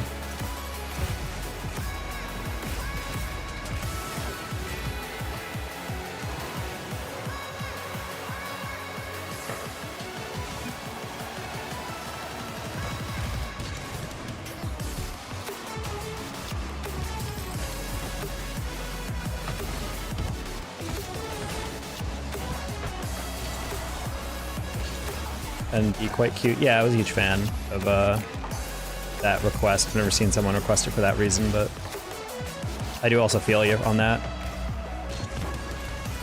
I surpassed my dad in chess. He used to be the person who would beat me every game. Eventually I got to the age where I could pretty much beat him most of the time. I feel like he felt kind of sad after a while. Not that he stopped being a challenge, but I felt like I didn't want to play with him as much after that. But I also felt like that was much more rewarding. That's why I'm a personal believer that you should never play down and let kids win.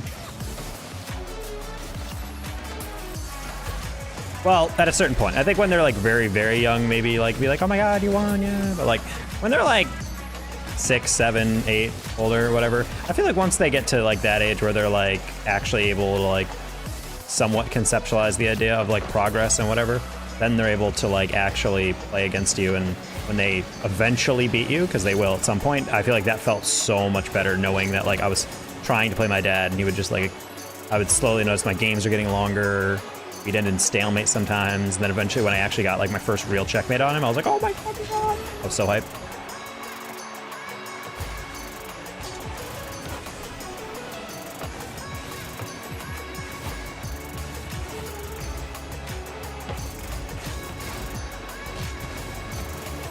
Oh, what a pass, please.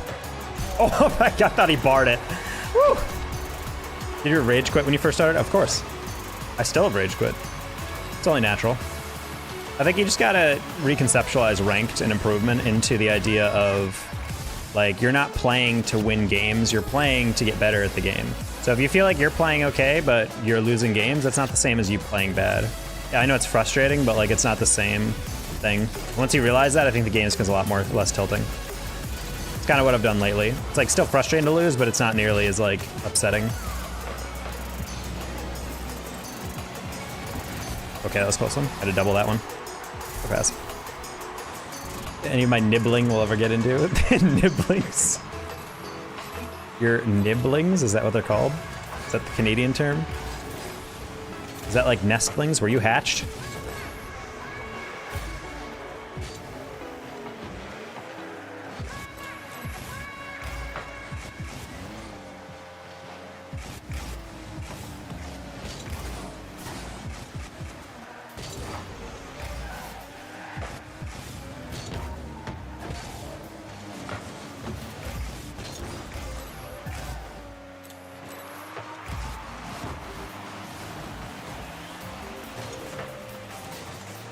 I reject that premise.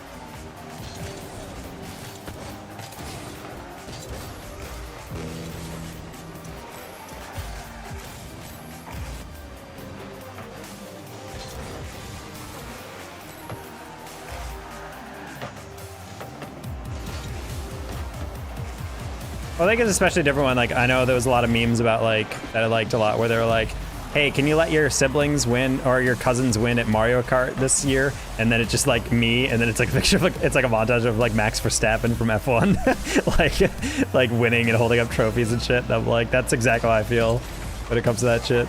Especially because I had like younger cousins than me that would 100% get cocky about video games. I'm like, do you know who you're fucking talking to, homie? I haven't met them since I went full-time esports, but I was like, you want to take me on, homies? Stu used to find it funny that she would occasionally talk to guys in ed school who would talk to her about playing video games. She's like, yeah, my boyfriend plays Rocket League. It's like, oh, really? I'm a champ myself. What's your boyfriend playing at? She's like, he's been SSL. And he's like, oh. Like really like, oh. Like, yeah, Bo, you wanna talk to my lady? Want to flirt with my lady like this? Get within 500 MMR of me. That just made me laugh. That's how I alpha male. Dude's 6 foot and like in great shape. Meanwhile, I'm higher rank in a digital pastime. So, who's the real winner? Nah, but all people at med school are like in great shape. It's crazy. I guess it makes sense considering they're all learning about the human body and what great exercise can do for it. So you're naturally gonna eat better. You're better looking too. Thanks, Kezi.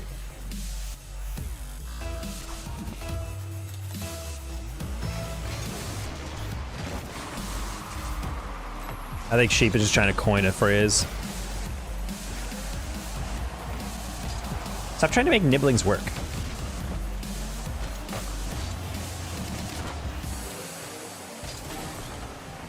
How you doing, Kezi? How's your New Year's Eve? Are you sitting in New York, in Times Square?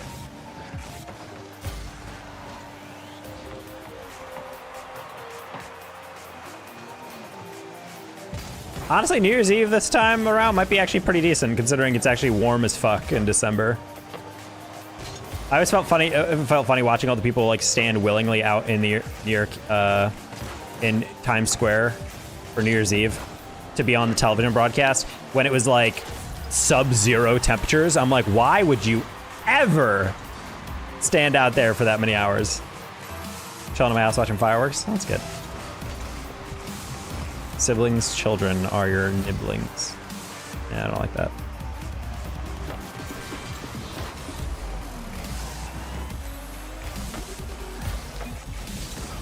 Wow.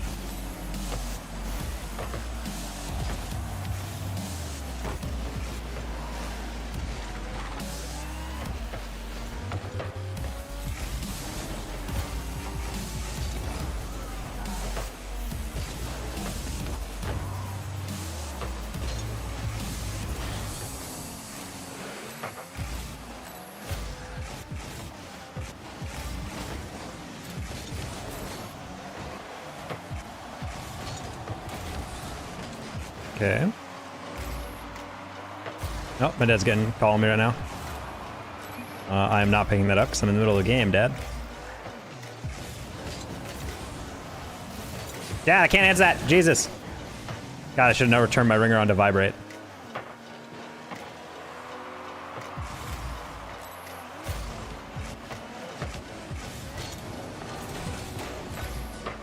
It does make sense if they're like nieces and nephews, so it's like sibling nibbling.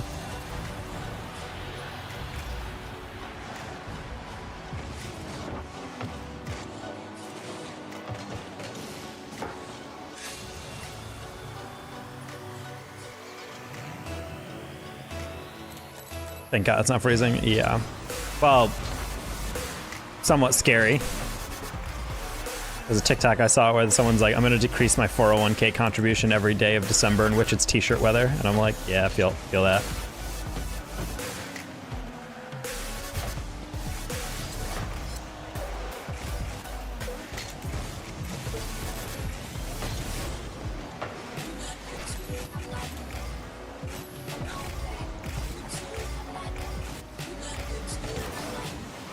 Oh, that's hilarious. How did that work? Was that a pinch?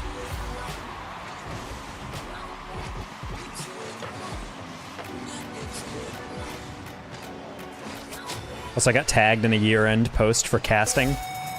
And they're like, hey, the first call by Danger Taco and whoops you. And literally it was entirely whoopsie talking on the clip. And I was like, I guess I was casting.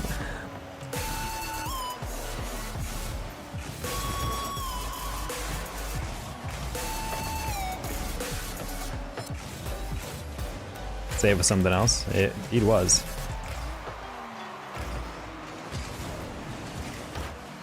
Oh, another pinch.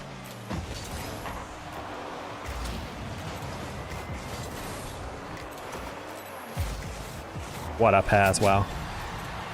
Might as well not have attack. Yeah, I mean, actually, okay, that's a lie. I did say something. It was literally just an air dribble and a great goal, and Whoopsie was calling it where he's like, an air dribble over the top of the defense, 1-0, da, da, da. And I was like, oh, when they air dribbled it. So technically my contribution to that whole call was a single word, and it wasn't even a real word. It was onomatopoeia, if anything. Oh.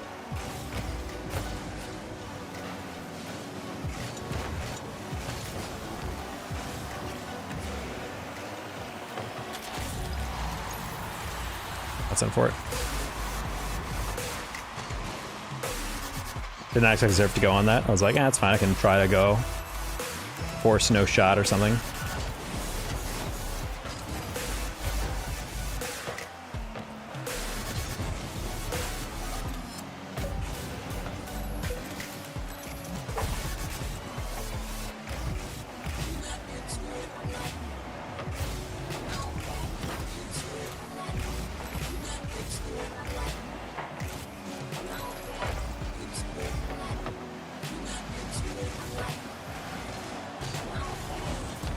I hate you.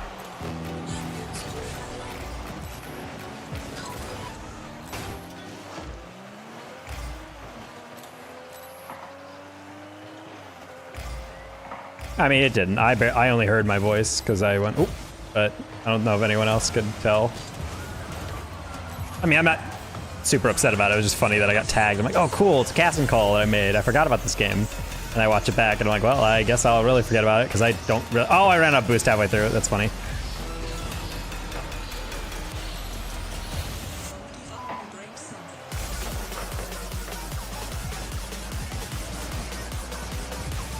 Nice, Surf. Nice.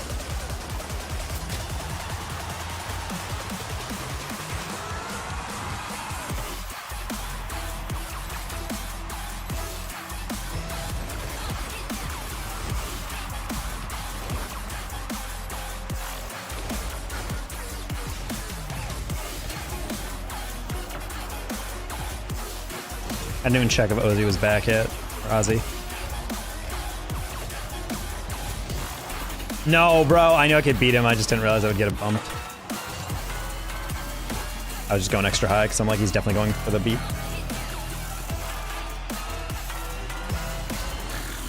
Oh, that was just a side flip, yike. Thank you, Ozzy.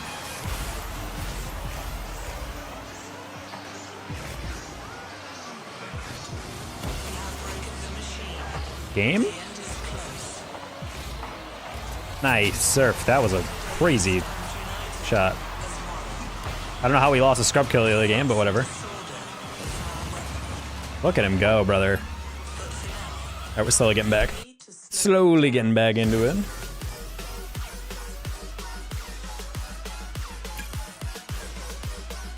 Warming up, I guess. I mean, there are some people who genuinely just queue ranked without any warming up, and that weirds me out. I feel like I can't do that anymore.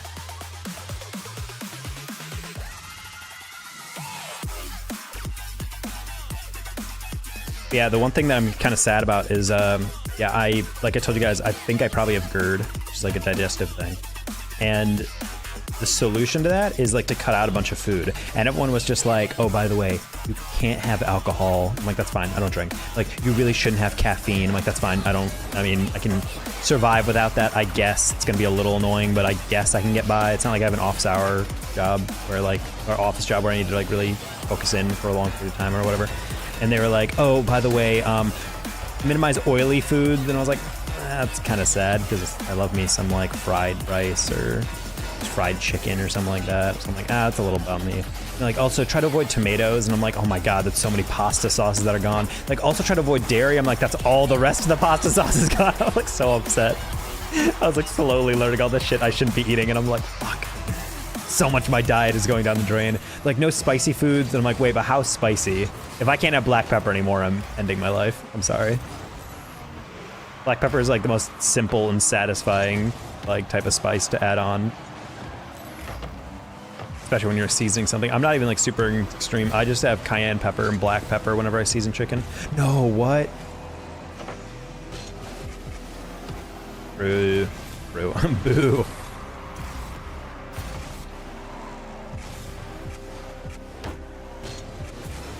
Oh, whoops. Get around it too much.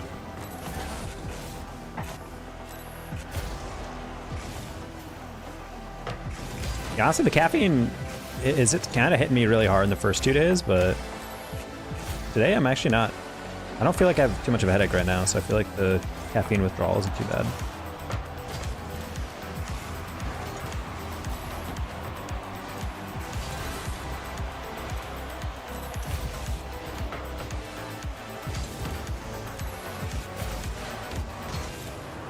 Oh, wow. I hit that really hard for no reason. Thank you for not hitting that. Nice dunk.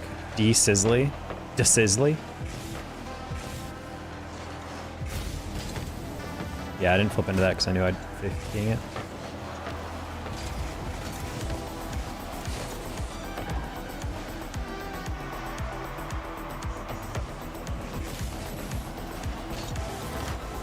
That works. I know I just had to stay inside on that one. He's gonna give that a... I got nothing. I don't think Stu has that. Oh, he does. Ayo. Ayo. De-sizzly. De-shajly. Still can't read what his name is. Is it De-sizzly? I can't tell. Lowercase S is really screwing with me there.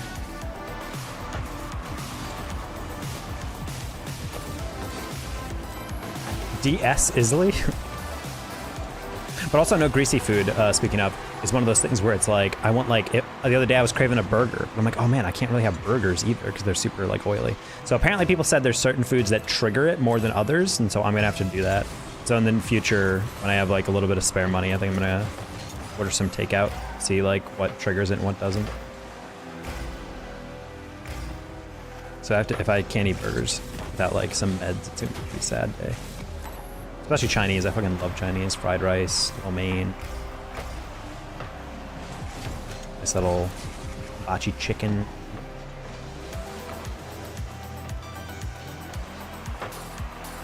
One of the rank issues with shit. Hold on, I'll do that in a second.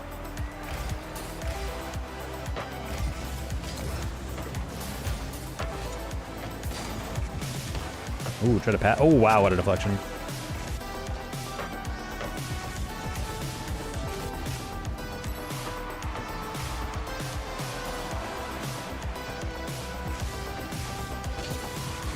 Nice lift, Keith. Wow.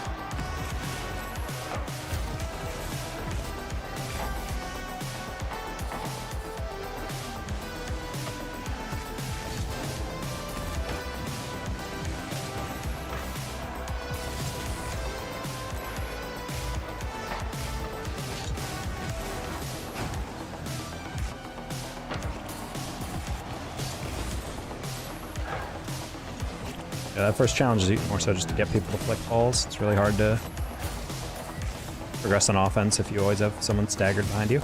Jump, jump, jump, jump. Not like that. Okay.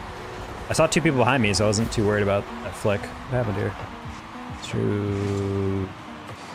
Oh, he stood still. That's unfortunate. Is anyone can play long enough in COD and Prestige? Well, COD rank isn't really the same, I don't think, as like a ranked mode or league play or whatever they call it. But I know what you mean. Like Prestige kind of is more about experience, right? I mean, that's why it's called experience in the game and not about like rank necessarily. Because yeah, being like max Prestige in Call of Duty is just like, okay, you played a fuck ton of this game. Whenever I saw those badges, I'm like, that means very little about what I can assume about their skill. There were definitely a lot of max Prestige people I played against in Call of Duty back in the day that I was like, wow, you are not challenging to like play against. You're not that good of a, you're not that good at with your aim. Wow, he faked at the same time I was considering it.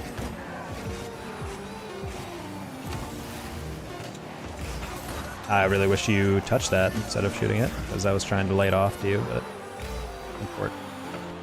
Man, it's kind of sad we're losing this team. I feel like we're outplaying them, but then we just give up like 1 or 2 like very dumb goals, and then we lose off that.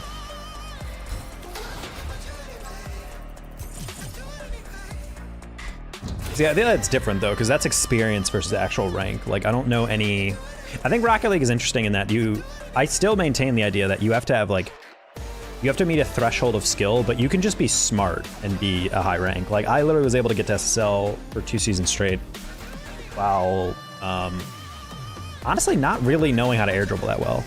I was able to just get by like good positioning, challenging fast, and like being able to read the game. Like, you don't really need to be like hyper mechanical, and I feel like the mistake people make is does it make it easier? Hell yeah. But you definitely do not need to be super mechanical and playing this roundabout fashion in ranked to rank up. Trying to always teach people that, because that's the way I ranked up. I didn't focus too much on skills, but I read the game well. The analytical person, I would say, based on my, I don't know, background in education and whatnot.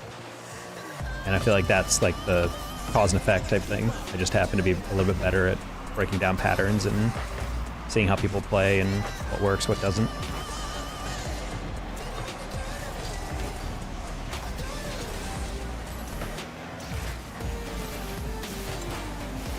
Okay, just wanted to rush him on that. I was like not sure if that's gonna go through, but I'm just gonna trust Calf on this.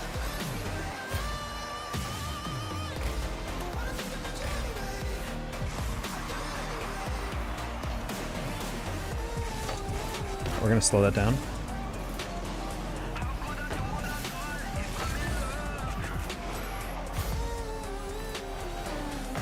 I wouldn't say they're dog water SSLs. I think if you're an SSL, you're a pretty good player, but there are some people with tags on SSL that I'm like, your decision making still not there. But that's just also about the development of the game. Like, over time, you just get better at reading, get better at making decisions. And there's definitely people who get SSL with, not to say being as good. Like, even in the first seasons where I got it, I don't think I was like a player that was like, oh, I'm like top 100 level. Like, I could play against pros and be okay. Like, no. I was definitely still like very whatever. But over time, you get better. You get faster at reads, you do more experimental reads. You can tell like I've been getting better at like doubles and air dribbles and whatnot, and I think that's really elevated my game. But I think there's a lot of players who focus too much on mechanics, and those are the people that bother me, because they're probably very good in 1s and 2s. They can probably authentically get that. Then when they try to play on like a team or like 3v3 or something, they're just terrible because they just don't know how to move around the field. They don't know how to read the game. Because 2s kind of helps you in 3s, 1s kind of helps you in ways, but like if you just play those modes and you don't play 3s, you're going to be a very rough player to play with. I don't think we're actually playing the game. I gave them 7 seconds to get back on that dribble, and I'm still alone. MJ went to the corner. Oh my gosh, bro. Bro, it is a 1v3. I'm going to need you to crash the goal and help me out.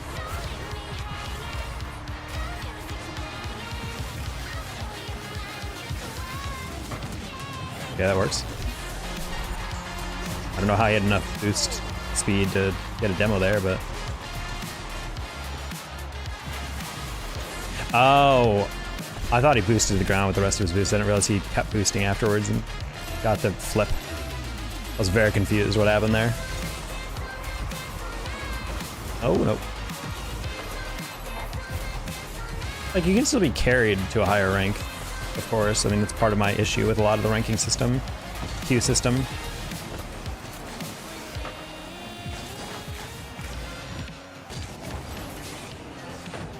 Go in?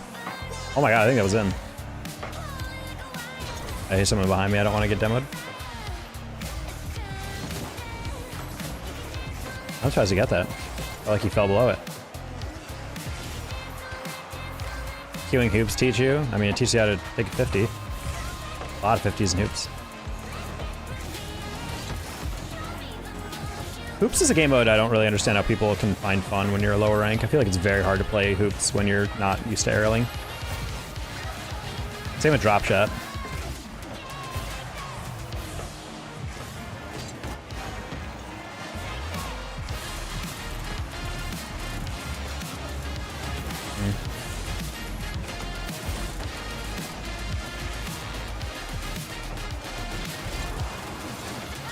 Nice.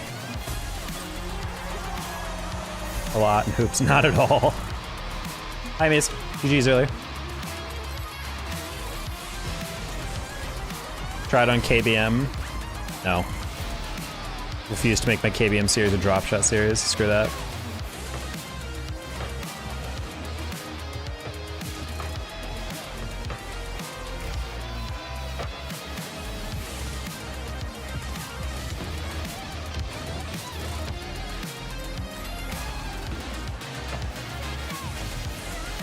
What the heck is going on?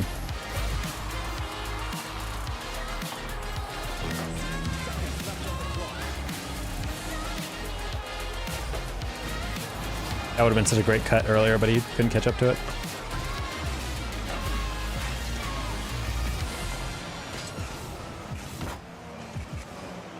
I don't know why Scrub is queuing NA. Yeah, I somehow lost to him with some dude, and I wrote that guy out that we lost off with as a terrible player.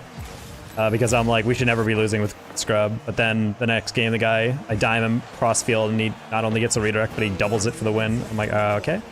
I guess he's actually the GOAT. We just never got to see that in the game. I mean, maybe the queues are just dead in EU right now, and it is like 1 a.m., 2 a.m. there. Oh, and not even close, 3 a.m. I thought that was the real I was like, wow, why are you guys naming yourselves after Scrub Killa? What a way to throw, by the way. It's an interesting game. I don't know, I'm cheating up on that. Weird decision by me.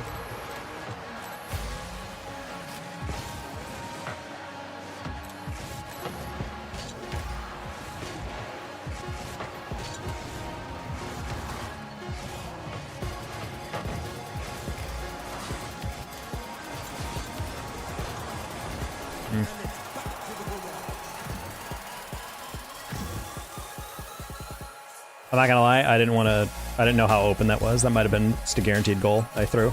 But losing this team is so dog. Hurts. We're just losing in silly ways. Every single one of these goals is just like off mistakes. 50 it terribly or something. And it just happens to be in the middle, completely open. Grab our little protein bar.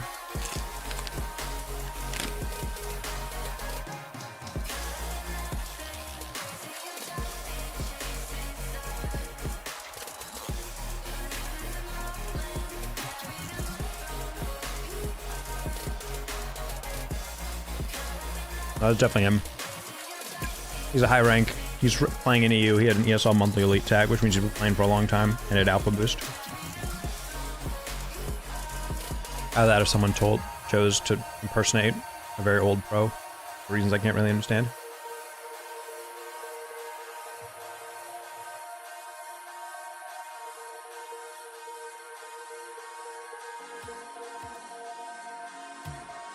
$18.75. Precious cell. So it's a little bit more, a little bit more of a climb.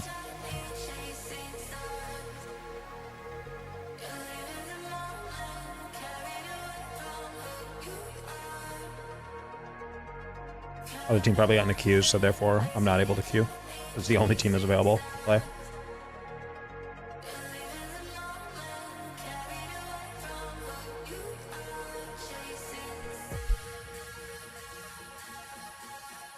There's a long time to climb. I always wondered about how rank queues work at scale for a long time. Like,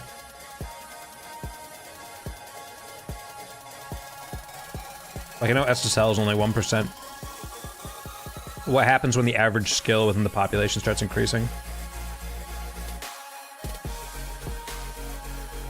Because unless you actually instituted percentile-based ranks, you wouldn't really be able to regulate that. So what happens if, like, people, like, it becomes like 5% of all players for SSL?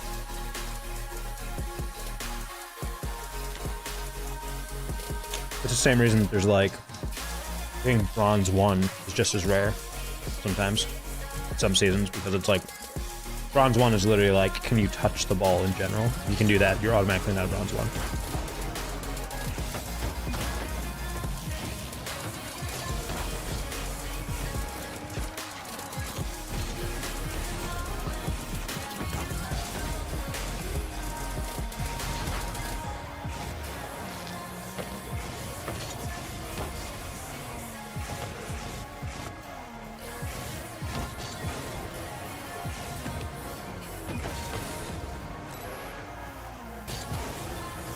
Well, technically it's probably an accurate queue time, but the problem is that there's probably only one team that's available to play, which is why we've been playing them for 5 games straight. This is the peril of playing higher ranks, is you have way less people to queue into. So it queues for longer because it's looking for a match, but then it sees, oh, we can get you into this one team's match, but since they're probably already queued in, we have to search for another one. I'm gonna guess the ranks are gonna be a little bit more disparate on this one since we've been queuing for like 3-4 minutes. Oh, maybe not. It all depends on what Jalen and Vision are.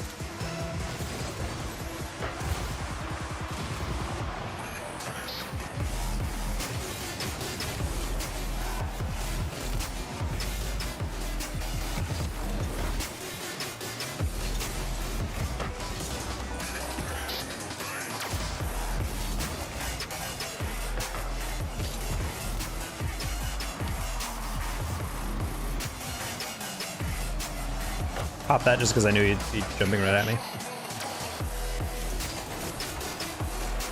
Oh wow, angle.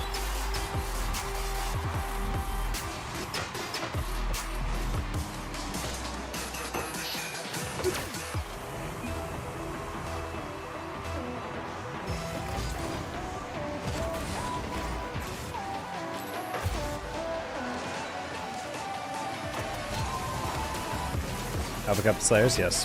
And unhinged on stream while being very good at the game. A perfect combination. It's also the great way to watch when you have it's also a great thing as a creator because even when he does watch parties, he gets like 2,000 viewers. It's crazy. It's such a profitable thing to be able to have as a streamer.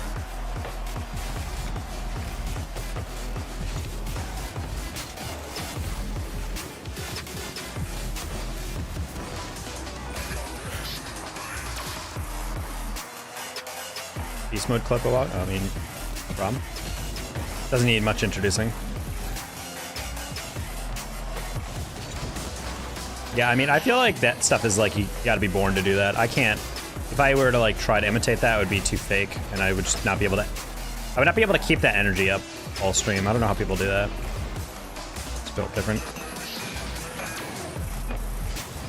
Oh yeah, that beast mode clip is like still probably like one of the best competitive goals I've ever seen. Like how quick he had to make that decision, how elite that like read was, and then the precision to actually like nail it. Far corner as well. Gross.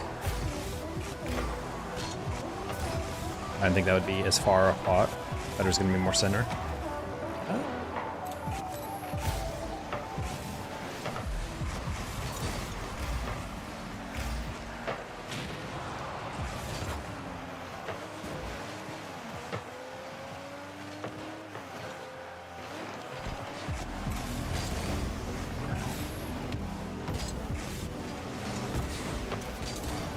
Okay, we'll leave that one.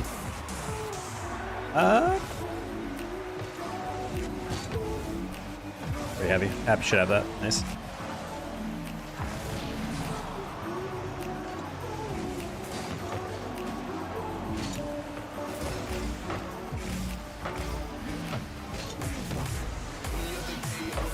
Being a former pro player, high-level ranked player, while also being really charismatic is the ideal Rocket League algorithm for streaming. There's a lot of pro players who stream who get a lot of views, but ultimately the people like Rizzo and Alpha Cap are going to be the richest of them all. Because your players can play in very high SSL, which alone will get viewers to a certain extent. It's the one thing that I'm like super jealous of. Like I'm in like the weird part of rank where I'm like statistically very high, but like I'm not high enough where people are like, whoa, I can't watch this level of skill anywhere else. That's why we try to improve. That's a bad one.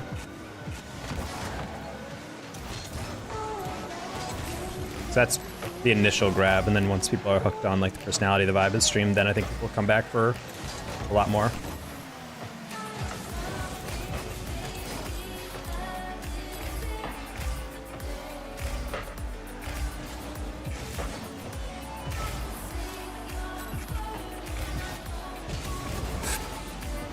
A little scared when he went up for that. It's like he's gonna knock it by me.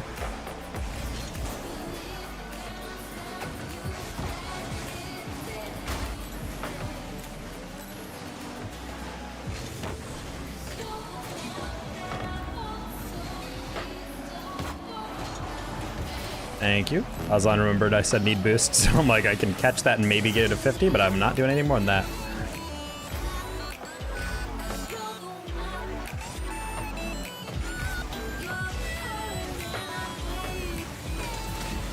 Okay, buddy.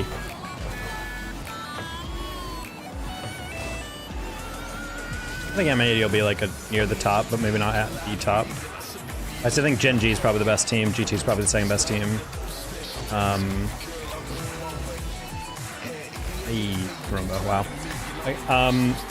Yeah, I'd probably say M80 will be near the top. I think they have really strong players.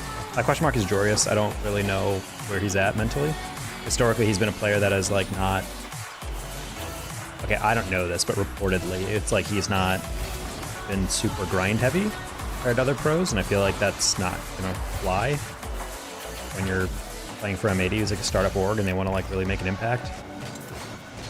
I really want M80 to do well because I have a decent shot of also casting them, considering I've already cast them in the past, and I know the RLCS cast can have trouble locking in a consistent schedule, so they're probably not going to be super easy to book for those, which means we'll need a non-RLCS caster to do their shit, and Bass and I have already casted for them before, so hopefully we're like cough, cough, cough.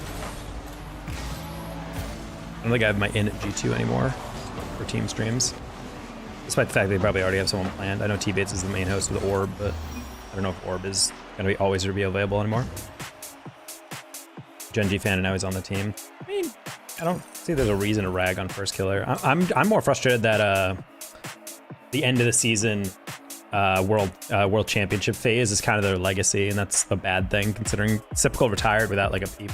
Like I don't think I've seen anyone tweet about him, and I'm kind of like, it is sad to see that Typical's probably just going to fade out of the scene, and we're going to forget how good of a player he was, truly.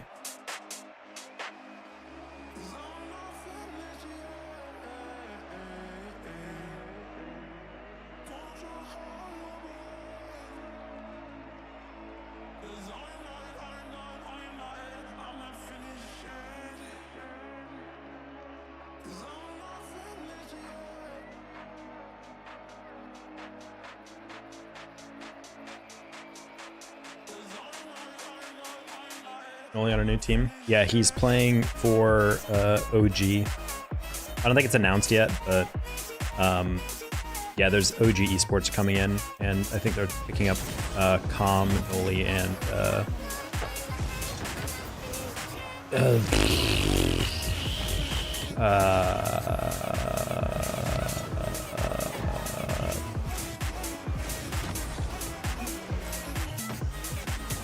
I am blanking on who the third is on that squad. I have no idea who it is. Hold on, let me Google that.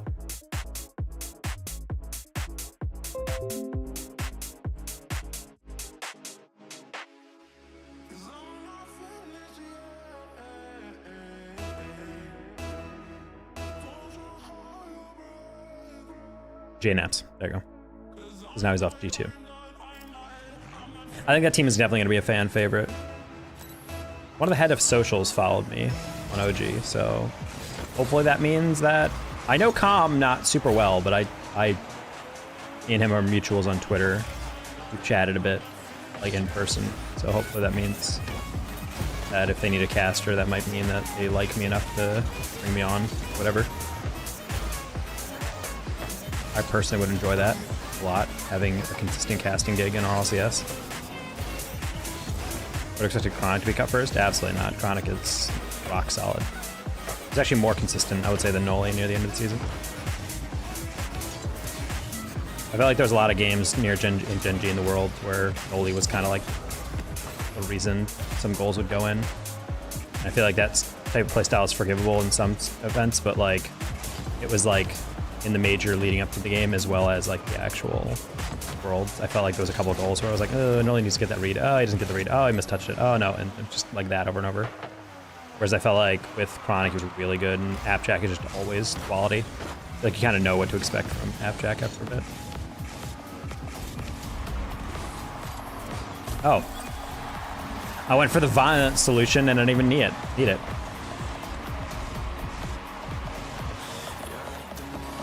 when you whiff the bump, but they whiff the ball. Noli brought more to the table. I think Noli has the very European playstyle of being very like team first and very like focused on like setting the ball up into dangerous positions, keeping possessions alive. But I think Chronic can still fulfill that role and do fine. I just feel like with First Killer, he just improves every team because he's just like an unguardable player. So if you pair him with Appjack and Chronic, I think it forces Appjack probably in a more reserved role, I had to guess. And then Chronic kind of him are just going to go nuts on the front lines. I don't know, I'm a huge fan of that roster. That's why I think it's probably they did #1 in NA. That's like very much like a EU killer team, in my opinion. I don't think Noli's washed or anything. I just think he really got a bad rap at the end of the season. And then the offseason proved when he went to EU to help out Carmine Corps during their tournaments, and he played really well for them. I think that kind of proved that, oh no, he's still a very good player. You just gotta put him on the right team.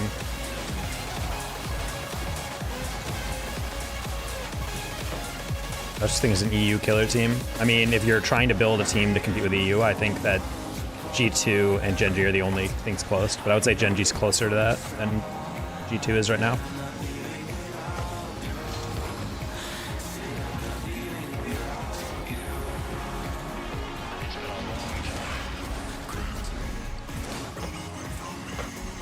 That's what makes him a true leader. I don't know if he's a reluctant leader. I think he's just someone who's soft-spoken, knows what needs to happen.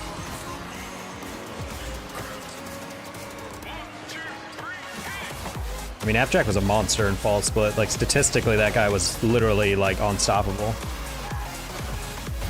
There's an RL betting app that they use during, like, majors and regionals and shit, and Appjack would, I think, like, someone did the calculation, he, like, almost always hit the over on every goal total for a series. They're like, do you think in the first 3 games he's going to score at least 2 goals? And I think it was like 70 to 80% of the time he hit the over during the Fall Split. Gross. 5th seed EU team is going to slap Gen G. I don't know about that. I think EU is obviously the stronger region overall, but I think that the very top of NA could definitely compete. Ultimately, I definitely think the FaZe Carmine Corps series was definitely winnable by FaZe, but they got way too much in their own heads.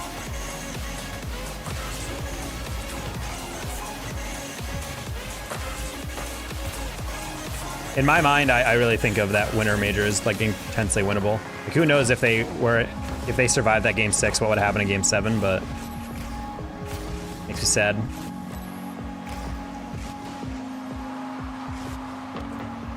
What a read. Lenny's just so mechanics focused. Completely takes the air out of any play. It's extendability. Like, there's a lot of teams that can extend plays by just, like, getting air dribbles off and getting good 50s, and it's kind of what Gen G was doing in Fall Split, but, you know, I can't really compliment Gen G as an NA team when it had 2 European players on it. Like, that's kind of how a lot of pro play works. It's one team bringing a strategy in the split that no other team can counter. That was FaZe that was Gen G in Fall. That was FaZe in Winter, and then in Spring, I would say, I mean, I guess it was kind of mixed. Spring was a weird one. Everyone was all over the place with that. The fact that we had 2 9 through 12s and a first place finish in the spring from V1 not to make major was hilarious, dude. Like, that's actually insane. Like, how fucking random that is and how all over the place those results are. Oh, where are these guys?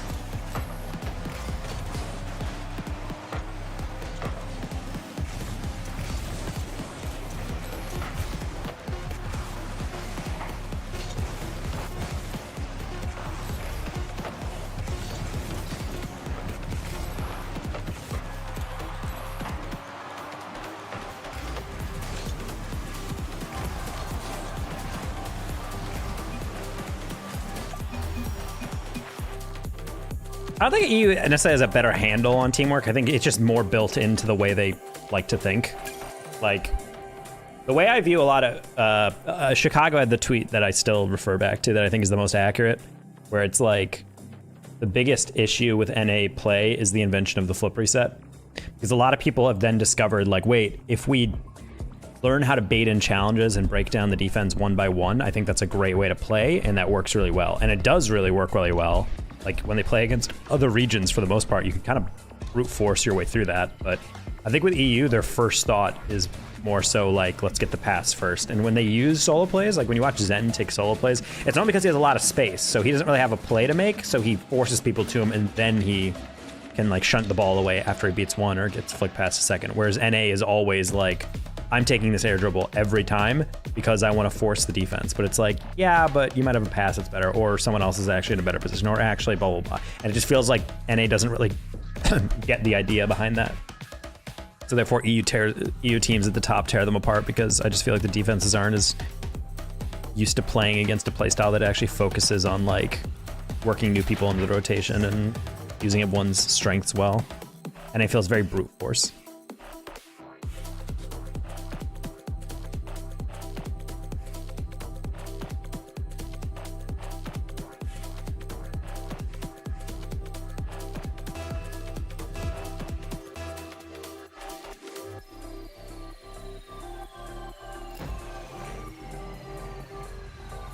Might be getting time to near feeding them, so I'm gonna have to get on that soon.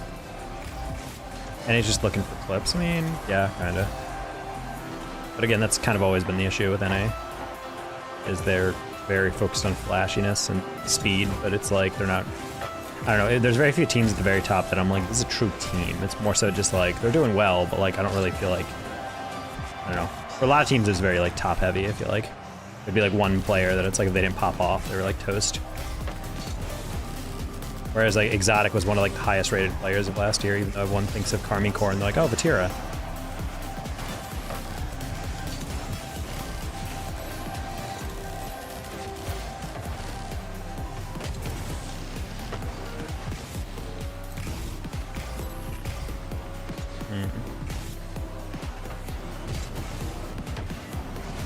Cut.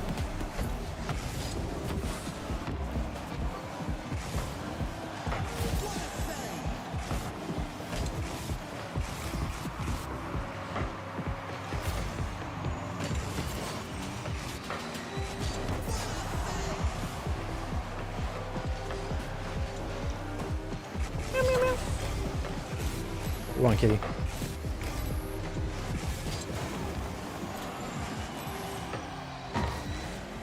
What? A double tap by Aslan was insane.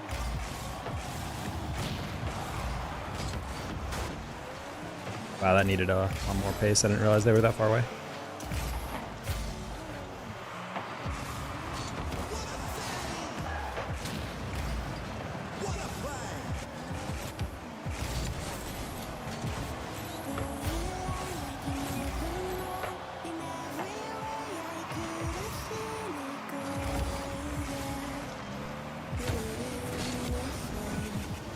Okay. Be higher on that one.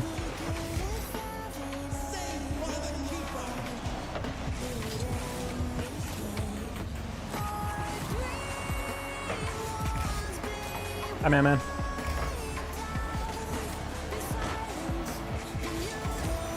Knowing when to go and when to hold. I mean, being overly aggressive can be a good thing if you're not, like, throwing everything forward at every single band.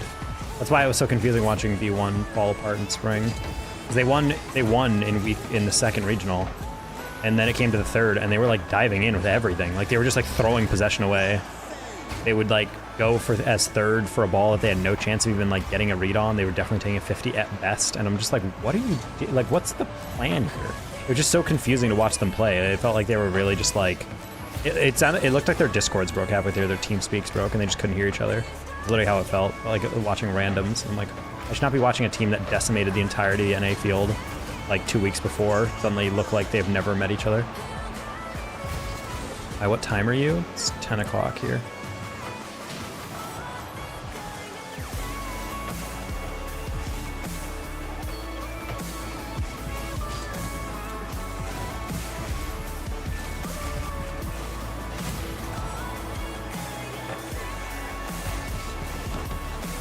Read by vision.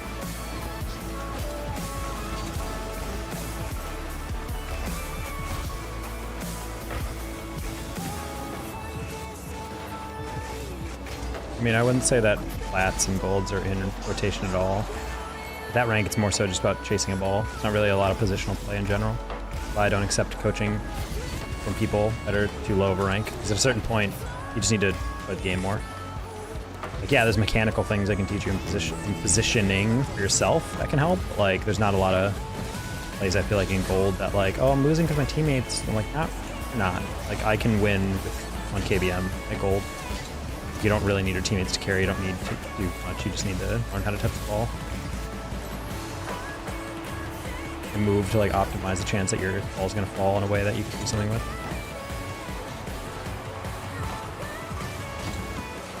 Ah, sorry, Aslan.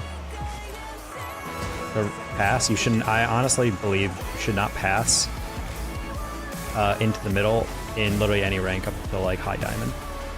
Because people don't look for a pass. No one will ever deliberately pass to you.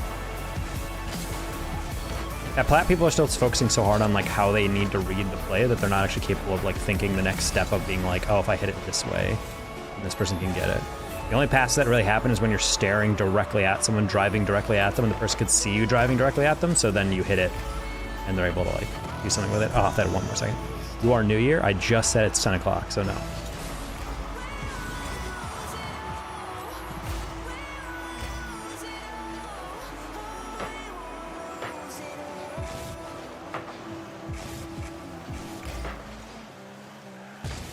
Okay, there we go.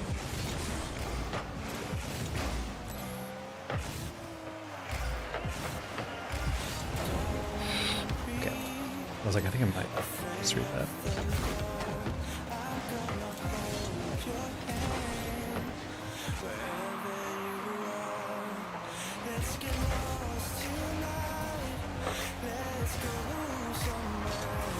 Oh, what a pass. I'm sorry. Thank you. What?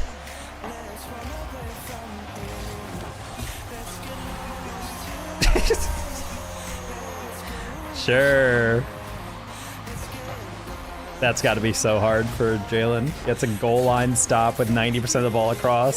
7 troll. New Year at 0000. Yes. Right now it is 22-12.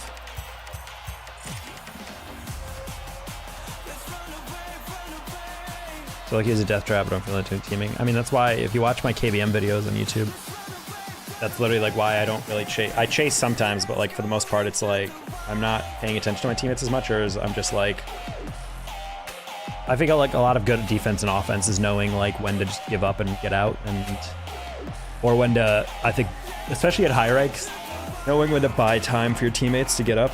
Even on offense, like you don't always want to play fast. Go Taco, let's go, done. Yeah, that was pretty lit. 701 game, and next time like 150, 200. But yeah, but you shouldn't focus on score. Honestly, I don't mind games when I have like no points but we're winning, because it's like ultimately I'm just focused on like getting us across the finish line. Did not expect that. Cap, what are you driving, Ford?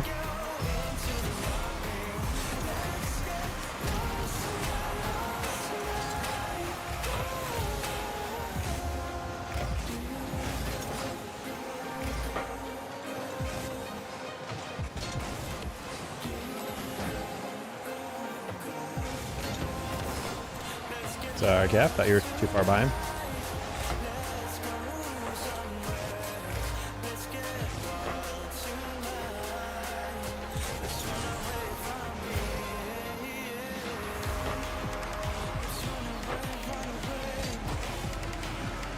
Oh, you really hit that across.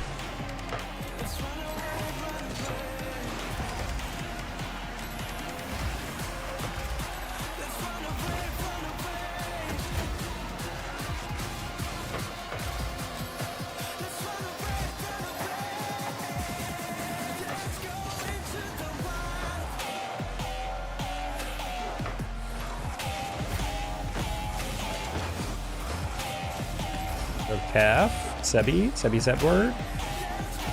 Oh, I don't think the first guy would get by.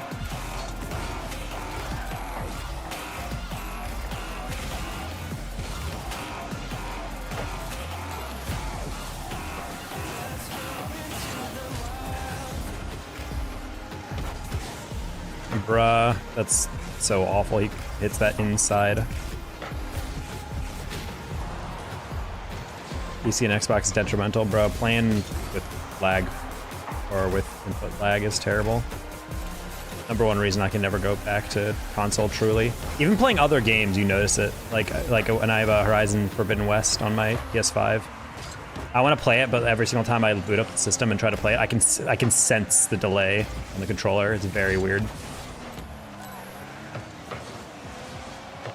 It really does not ruin the game, but like you can feel like pressing a jump button. You can sense there's like a 1/5 of a second where you're not actually jumping yet.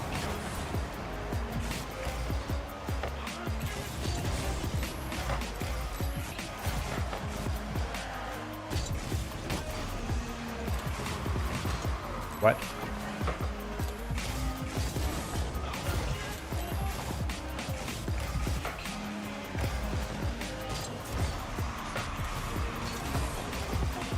No shot. Stevie, no, what happened? You're almost top 100? Really? Tri-Town's that low still? It's still like 1800s?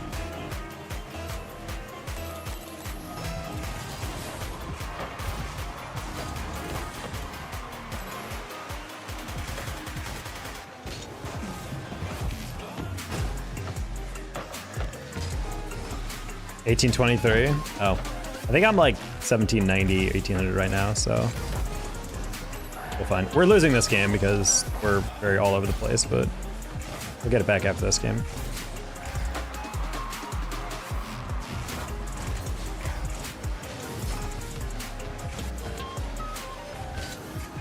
Wow, terrible lift. Oh. I was actually trying to be a pinch to Seb, but I didn't know if I had the boost.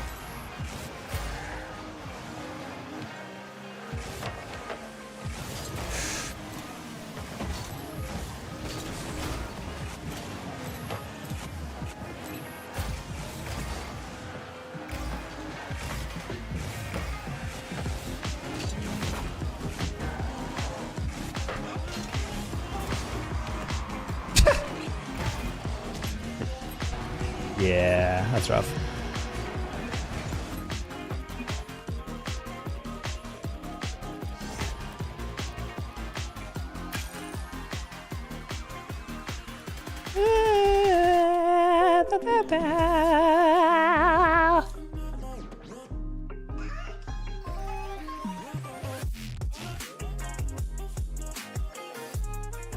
Also, you guys missed my banger tweet from earlier. Personally underrated tweet, but that's okay.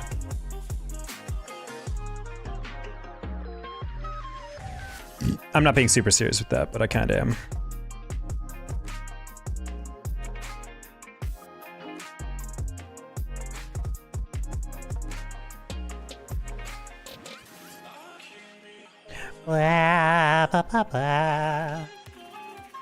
YouTube audience probably very confused what I'm singing along to, since they're listening to a completely different song.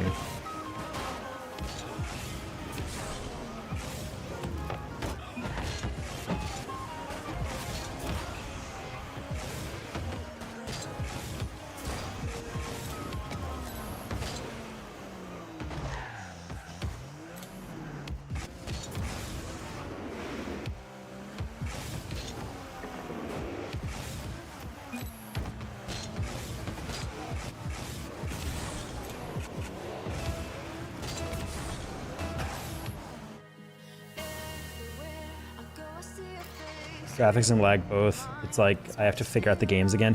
Yeah, I mean that's something that freaking we lose a game and then we play against the highest ranked teams. Soon to be TSM, or rather, it might have been announced already. Yeah, TSM Creams, and then a Rank X player spider. Who the frick Alex is? Maybe it's Highlight Heaven.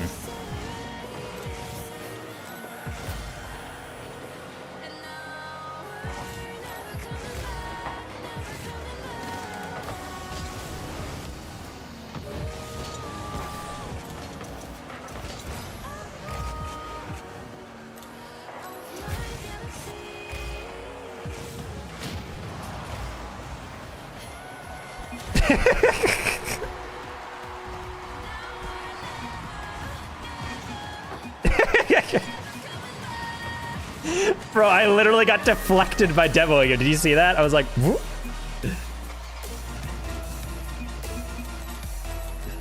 No, Cream, shut up.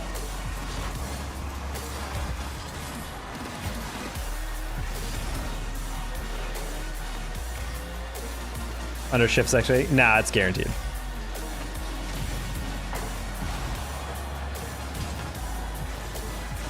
It's been knowledge for a while.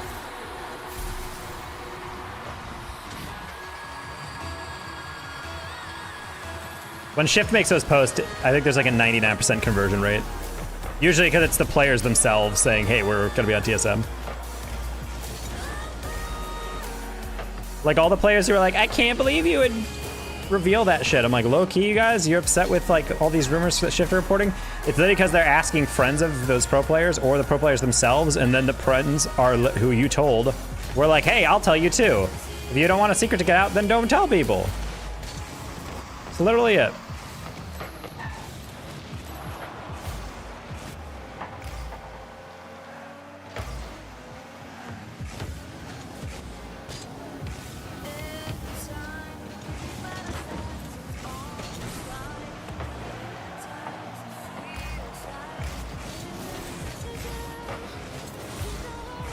Noise. It's just not announced. I consider those basically announced. Like they reported, hey, OG Esports is signing Noli, JNaps, and Com, and then there was like a whole clip. It's like where Garrett leaked that they're going to OG, and then it zoomed in on Noli, and he's like, oh my god, you leaked it, and I'm like, bro, let's be honest, everyone already fucking knew that. Like the moment that Shift article comes out, you might as well just admit that you're on that org, or you're about to be. It's just funny that he's like, how do you know? It's like, bro, that tweet got like 2 million impressions on it. Everyone knows.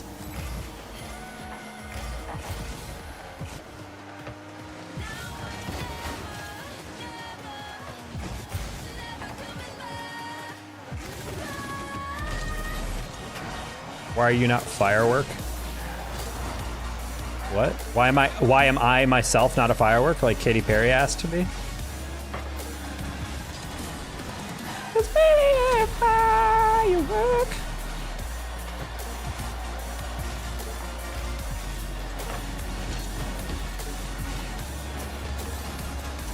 Why are you not fireworking outside? Because I don't own fireworks.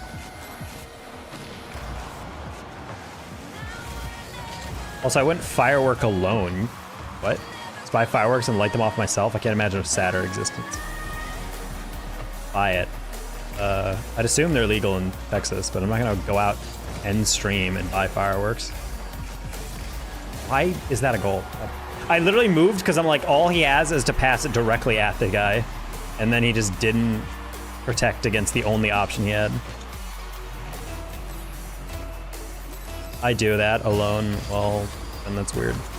I don't know, I have a social activity to do here where I'm like talking on stream. I'd rather do that than light off fireworks. Also, fireworks should be done way away from civilization. I feel like they scare dogs, hurt their ears and whatnot. Not a good time for them.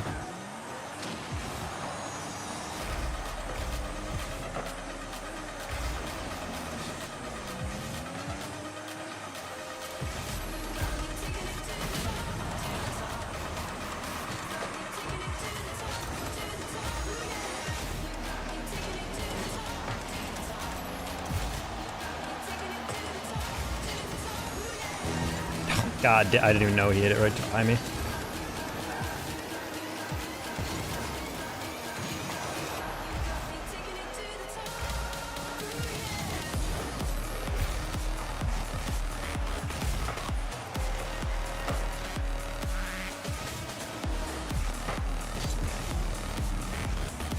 Oh, I was playing reset.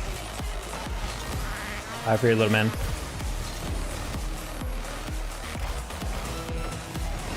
It's just so basic. It's just Creams and Spider Brothers. What are we doing here?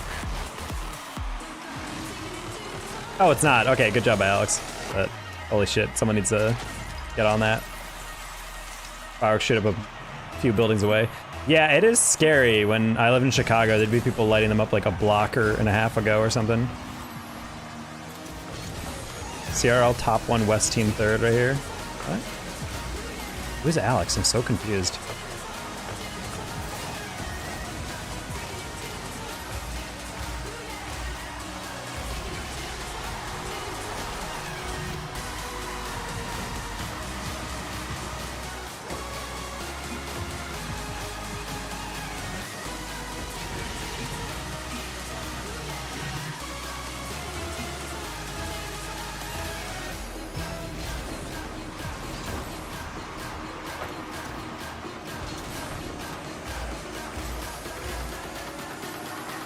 Top 1 CRL 3rd Alex. Yeah, I genuinely don't know what he's referring to there.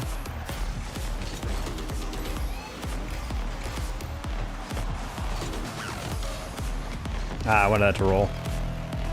Fireblade. Yeah, back in Chicago, someone would light up a firework like a block and a half, and it's like, we're like, holy crap. Loud as hell.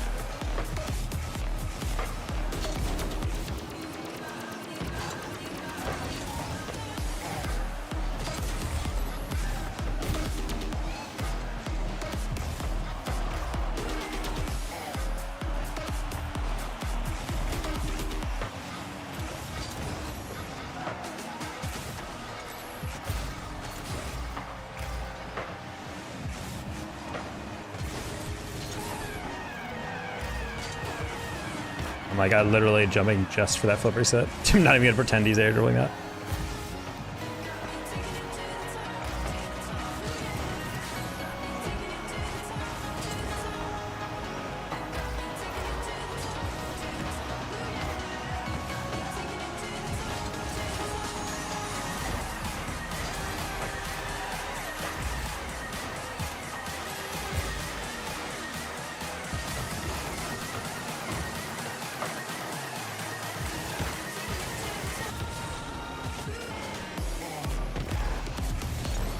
I had no interest in that.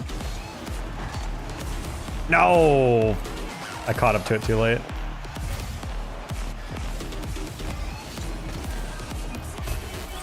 I'm gonna go somewhere next year. Nice.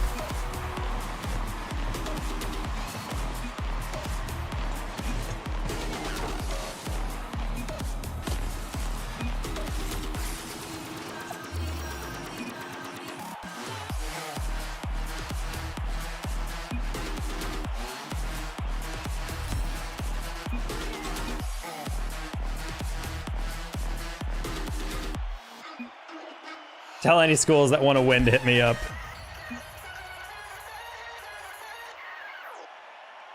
Taking a screenshot of that real quick.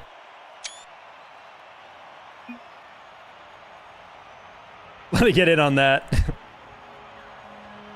I'll get you all full rides.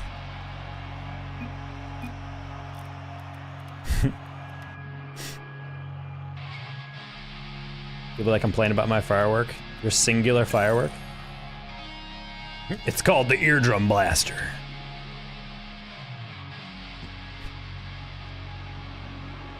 Tritone, where are you living right about now? You said in the middle of a city. What shitty? Can't say shitty. Like South Park's Shitty Walk.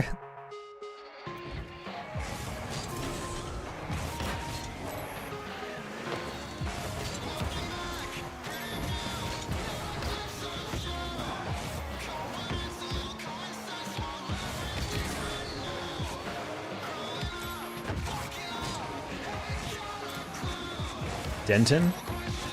I don't think I know that off the top of my head.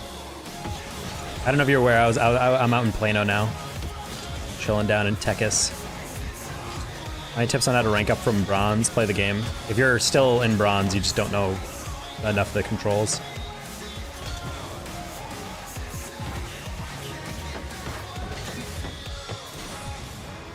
I feel like that's like the first thing people struggle with like ranking up. They're like, how do I get out of X rank? And I'm like, honestly, if your problems ranking up are anywhere below gold, I feel like it's just because you're not playing the game enough. Those ranks are more so about just learning how to hit the ball consistently. Alright, RT, let's not insult people.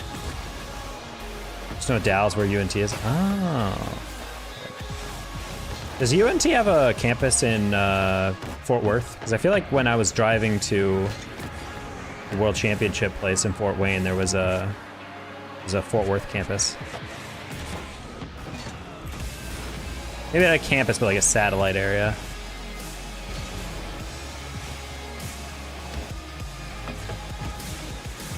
Are you still in school, Carton, or are you graduated by now? Just forget what year people are.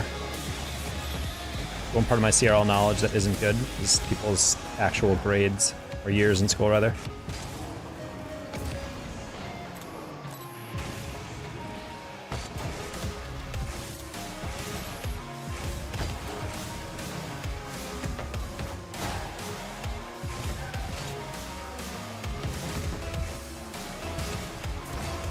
Fresco, yes, and I think maybe Fort Worth, but I don't know. Ah, okay, okay. College wasn't for me. Respect. I mean, grad school wasn't for me. I got my master's, but I was so miserable going through that situation. I don't think I was ready for school yet. I think I wish I took a little bit time off. Ideally, I think grad school would have been more attainable if I took like a year off to just like decompress and relax a little bit.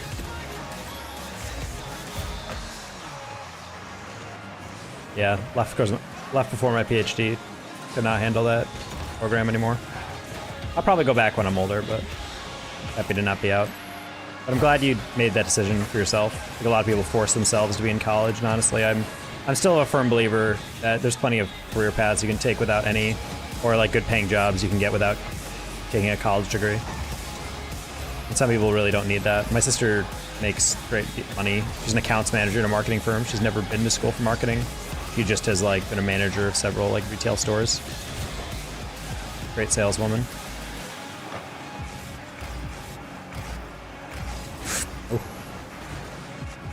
UNT boys might go back in the future, but I don't know.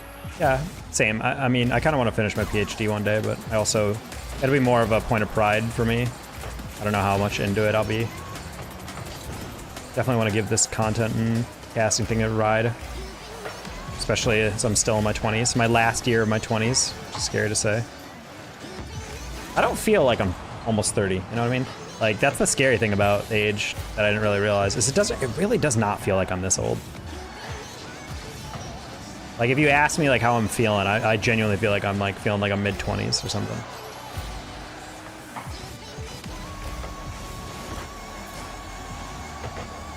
There's a lot going on in this game I was not prepared for.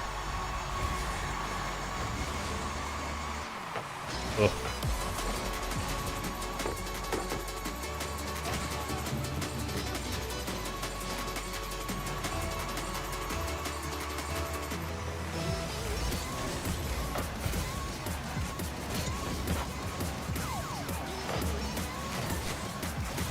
Go to a bar and drink something. Like, RT, I'm gonna ask you to shut the fuck up about what I'm doing on New Year's. Jesus Christ, dude. You don't have to drink to have fun. You don't have to light fireworks. I'm just trying to play this game. Goddamn.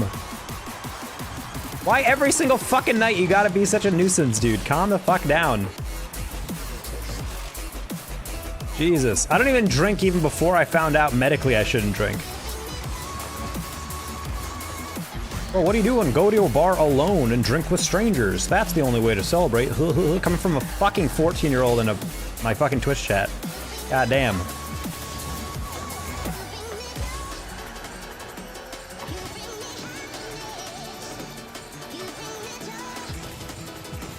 Alright, we can play that back. Why are you screaming? Just trying to help me. No, you're not. Again, you're trying to be a troll. RT, I'm gonna be dead ass. You're banned after this. After I get out of this game. I'm kind of reaching my end of my rope. Every single game, you're just playing a bit. I buy the loudest fireworks, because that's what Aiden told me to say. No, it's not. You're a fucking middle schooler. You have no money. You're not buying fireworks. You're not setting them off. You're playing a bit. You're just running a skit every single fucking day. And even after I told you, hey, I'm not celebrating yet. There's no fireworks here. I'm not doing whatever. You keep going on that. And now you're telling me to go out and celebrate and go out to this. Okay, I'm not going to end stream just to do that. I don't know if you're like learning disabled or if like you genuinely just don't have like a long-term memory, like you have retrograde amnesia. But I swear like every stream I have this exact same conversation and I'm sick of it.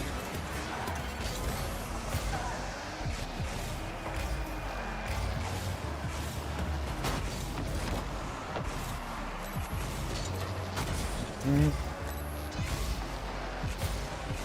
don't know how many times I can say I'm gonna ban you and then you fucking weep in my comments and my ban requests saying, no, please don't. Okay, well, if you actually cared that much, then maybe you'd shut the fuck up when I tell you to shut the fuck up about this stuff. It's 4 straight streams. I'm sorry I'm getting all angry, but like this is such a long time coming. I don't know why it's so hard to learn a lesson that you've been taught 5 times.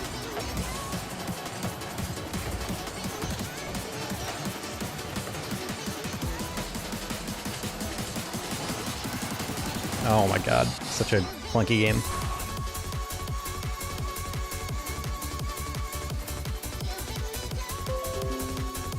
No, you're not. CRT. Ugh.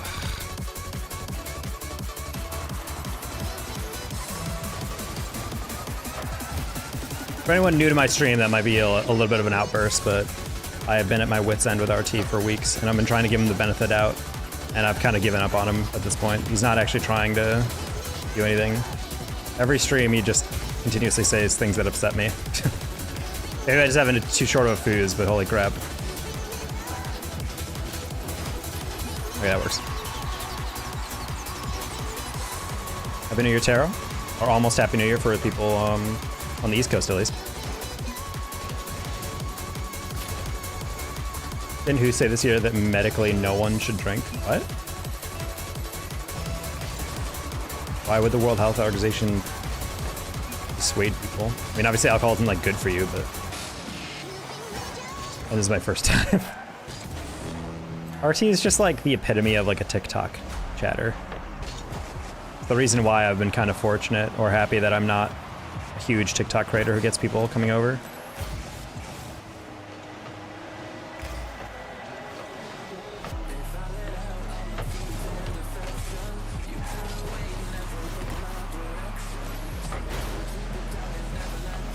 I mean, no, I just feel bad because I don't like banning people, especially because like RT came in as someone who was just chatting things that I normally would just time people out for continuously. Because he watches like Aiden Ross and worships the ground he walks on. And I was just like, yeah, it's kind of annoying, but you know, it's fine. And so I kept telling him to like, stop talking about that stuff, stop. I'm not gonna lie, I genuinely thought he would do something more interesting than just drive directly at me. That's insane. Yeah, it just got annoying after a while because it was like just continuously dealing with someone who just won't listen to you and who's just playing a gimmick. He's just talking and playing this character, and then we tell him to stop, and then he doesn't, and then we time him out for a day, and the next day comes back, and then he acts normal for about 10 minutes, and then he starts playing a new character where he's trying to like rile people up, or he's like joking this thing that's taking like 30 minutes to get through, and everyone in chat's like ban him, and I'm like, I don't want to ban him, I don't want to do that. And it's just after a while, I'm just like, every time I say I'm gonna ban you, he's just like, no, I actually like watching the stream. And I'm like, okay, well then if you're actually gonna do like that, stop. And then it just keeps going in different iterations, and he keeps saying, I'm trying to be nice, I'm trying to be loud. I'm like, you're not. I think you're just being a troll. It bothers the shit out of me that I'm actually like, I don't know, I just feel like a sucker because I'm just trying to have faith in these people. And at the end of the day, I'm like, you're either actually like fucking have brain damage, or you actually just don't want to listen to me and you're trolling. Like, there's no in between here. This is 51st dates. You discover my stream every single fucking day. You're like, I'm gonna troll. No, don't ban me. I like the stream. I'll come back tomorrow. Memory wipe. Repeat. Like, I don't know. At a certain point, I'm done. And I feel bad because he's a pretty loyal viewer. He comes to pretty much every stream. I don't know. I finally hit my breaking point.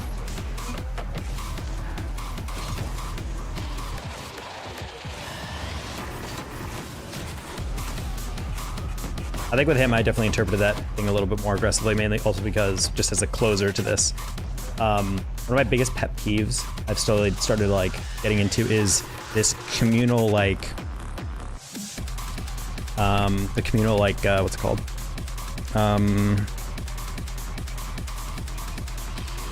Not communal, the cultural kind of like thoughts about,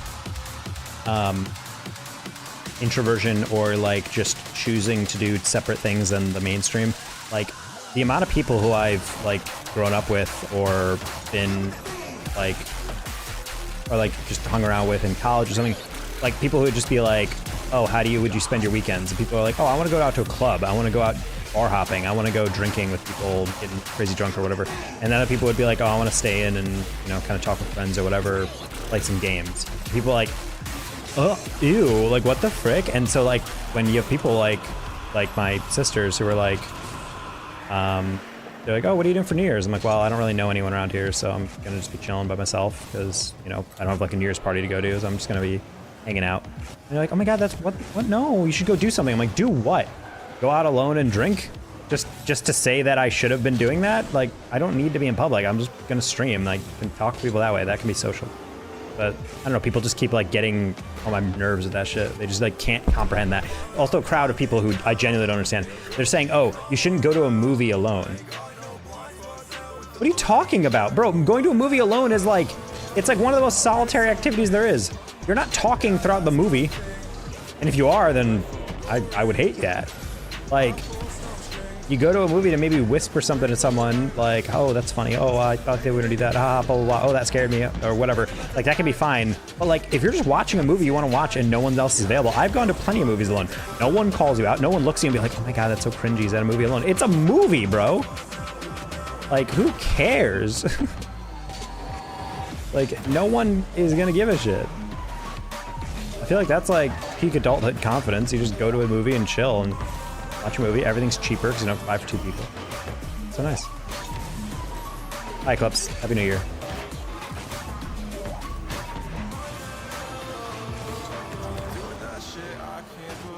Babies and cell phones. If you bring a baby to a movie theater, then you need to seek help. Or a babysitter. Just because, like, bro, you can't get out of the house for 2 hours without your newborn? Call a neighbor kid. Hey, keep my kid alive for 2 hours. We'll be back.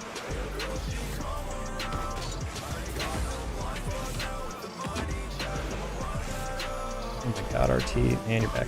I'm very disappointed. I was watching stream every day for long years. Yeah, and yet I've told you repeatedly to shut up and stop spamming my chat and stop playing characters and stop playing jokes, and yet you still do it. Which is why I keep banning you, alright? Now you're hidden on my YouTube chat.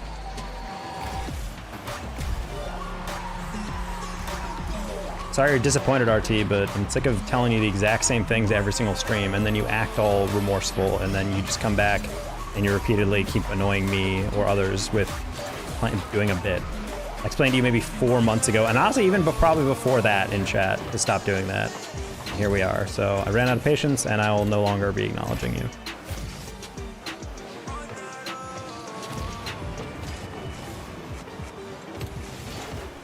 Oh, I thought Alex would bite on the inside pass.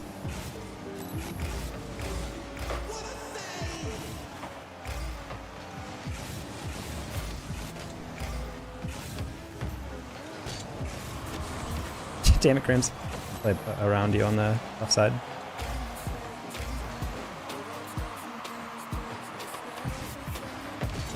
Whoa, that's a heavy hit.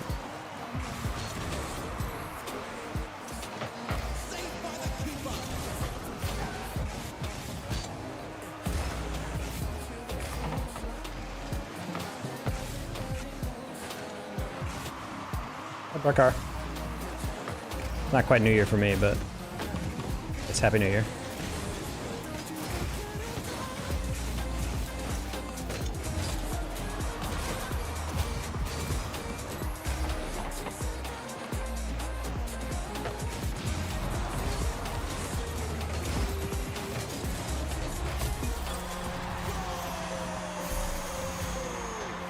Good demo. Just wanted to go bar hopping, party, never been my thing. So the thing is, like, I'm down to go to bars and like have fun, go meet people, go with a crew of people. Like, I don't mind that, but just like when people are acting like that's what you should be doing every weekend. First of all, super freaking expensive. Like, oh my gosh, it's one thing I've always been thankful for. I having to spend all that money on alcohol and clubs and all that shit. I got and Ubers. I'm like, I'm glad you're in a place financially you can do that, but Jesus Christ, ever add that all up? You're spending a month on liquor and Ubers, club entrances, all that.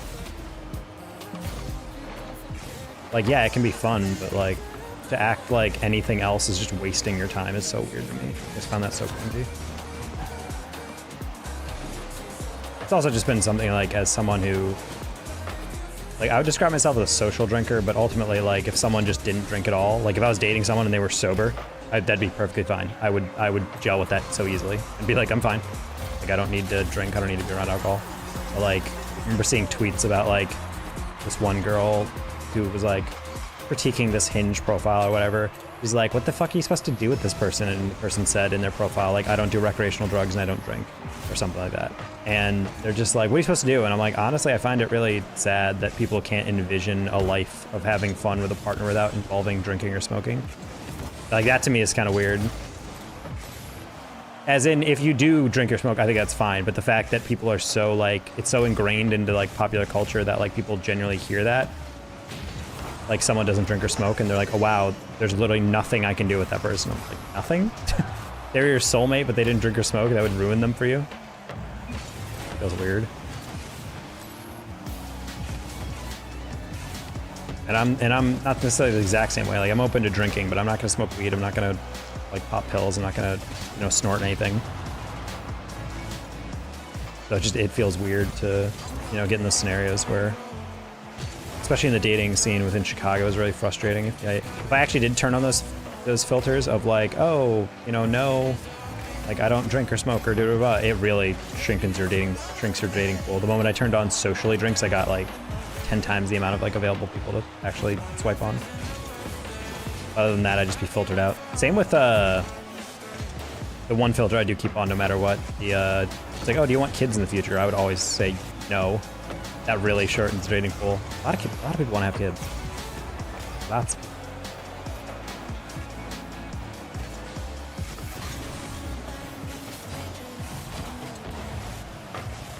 Nice. Figured Cream's probably dead on that one.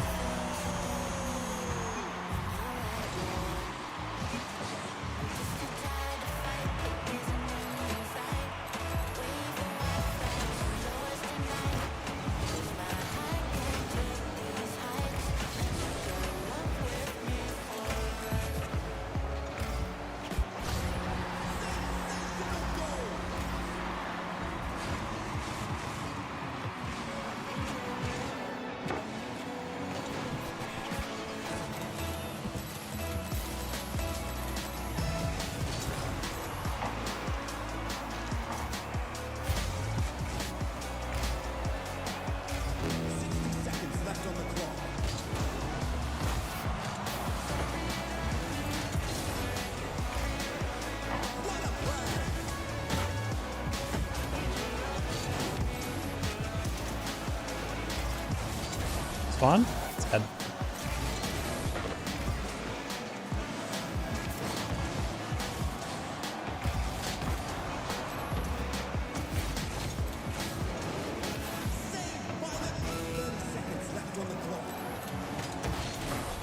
Woo! Whiz! It used to rock when your in-laws ask if you're gonna have kids, like you're asking me to have unprotected responsibility towards your daughter. It is kind of a weird thing to think about. So, when are you planning on impregnating my daughter? So, when are you kids raw dogging it? Or petri dishing it?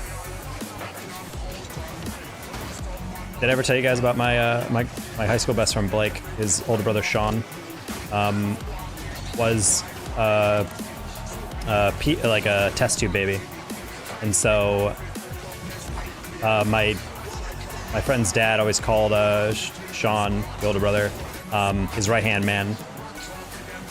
And I asked him one day, I'm like, I've never actually heard anyone say right-hand man before, so like, you're like, he used to help you with chores? And he goes, no, because he's a test tube baby. So in order to get a semen sample, I had to jerk off in a hospital waiting room. So he's my right-hand man, and I was laughing my ass off at that. Like, what a fucking hilarious name. You can call people that.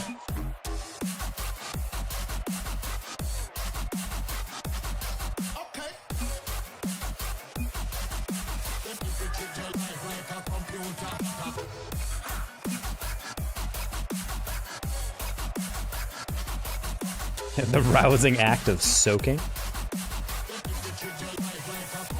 I don't even want to think about people who actually do that.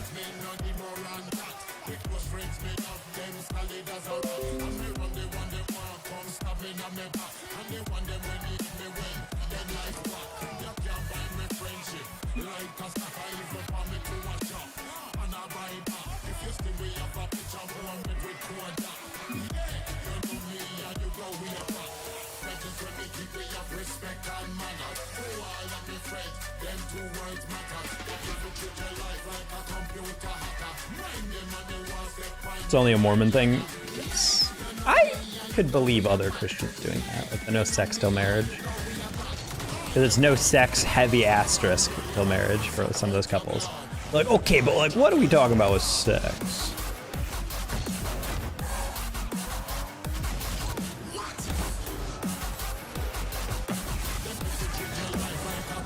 No, but my grandparents, my grandparent called me the other day. And I've noticed every time I talk with her, her first thing to ask about my life is always, do you have a girlfriend? And then I thought about it, and I was like, honestly, a lot of the conversations are focused around like, hey, do you have someone to marry? Do you have someone to marry? Do you have someone to marry? Do you have someone to marry? Do you have someone to marry? And my sister said when she started saying, yeah, my husband, blah, blah, blah, she was like, oh, when you having kids? When you having kids? Not like, oh, you guys thinking about kids? Like, she's just like, oh, so when's our first kid coming? And I'm just like, not a huge fan of that phrasing. Very presumptive.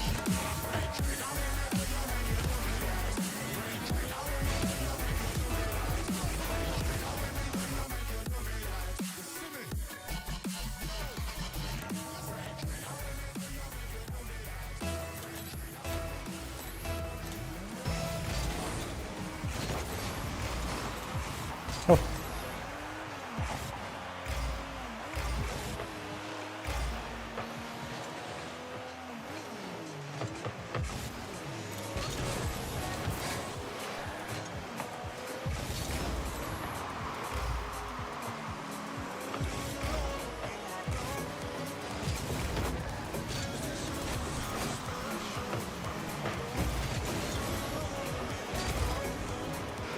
That deserves continuation.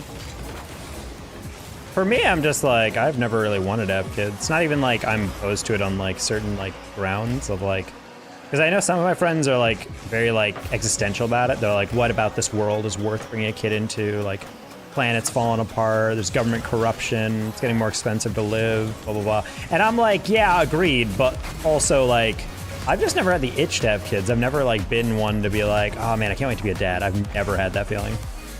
I like the idea of being an uncle, and I am an uncle now, but like, I've never once in my life been like super excited to have, I can't wait one day to have a son to play catch with, or like a daughter, and just like have all these like ideas in my head of like, oh man, I wish I could be a father. I can see why it's rewarding, and I definitely understand people, like, I understand the idea of it. I've just never had that itch.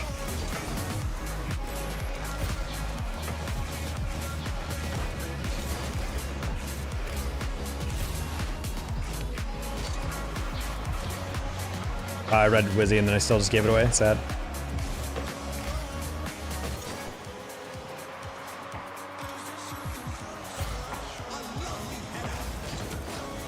No, I waited too long.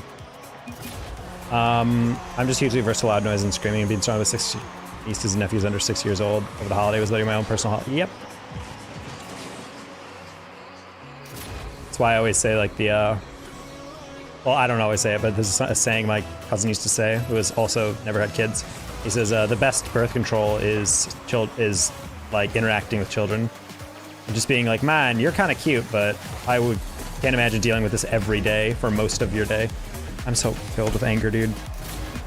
2 different players near it, and neither of them go.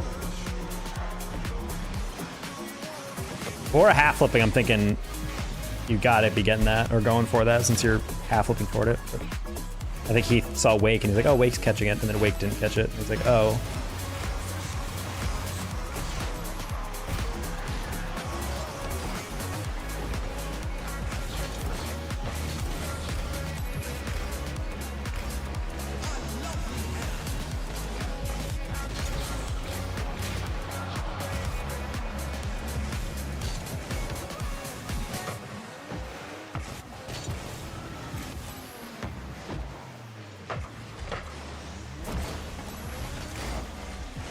What a pass.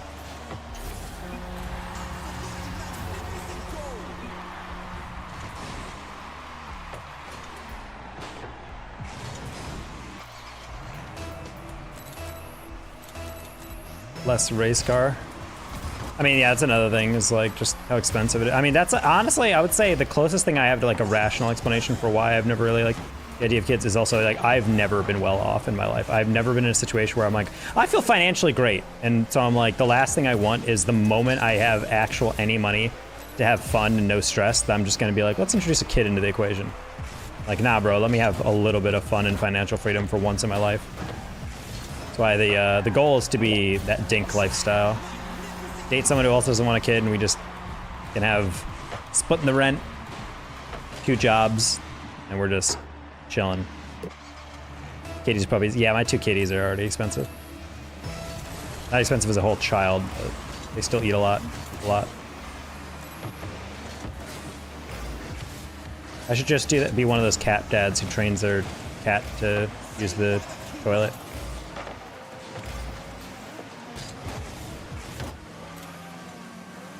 One money. Yes, I cherish my one monies.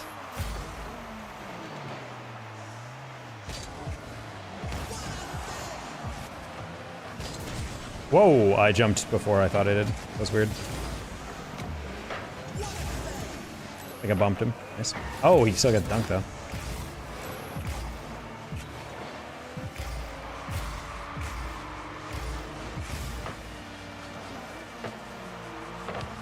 Because I was thinking about it, I was like, honestly, if I train them how to do that, they always have access to my bathroom, except, well, the downside is that they'd have to be let in my room at night, and sometimes they can be kind of loud, waking up. Because I'm like, I'm spending like not a lot on litter, but it's like not a small amount at the same time.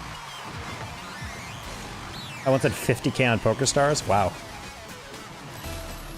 Yeah, if I had 50K, I would be sitting pretty. I would just be focusing on paying all my bills down and chill from there.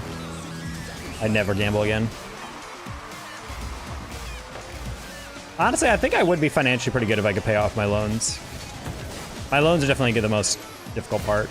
That's why 2024 I've committed to grinding out content, grinding out casting, and making a lot, obviously, but living like a fucking rat. I'm not going to buy anything for myself in the new year if it's not work related. No fun purchases. No, oh my god. No fun purchases, no like takeout, no nothing. I'm just gonna be eating like a rat.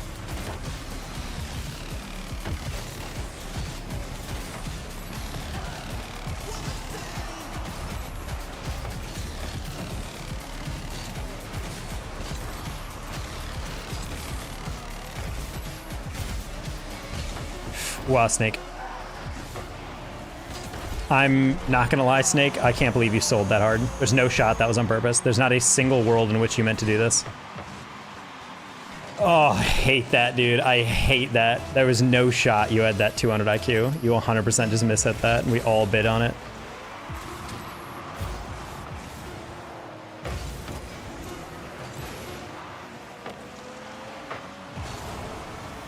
Oh, you missed! Oh my god, I thought I had that. I read the dunk. If I read that they all missed that, I would have won a goal. Holy.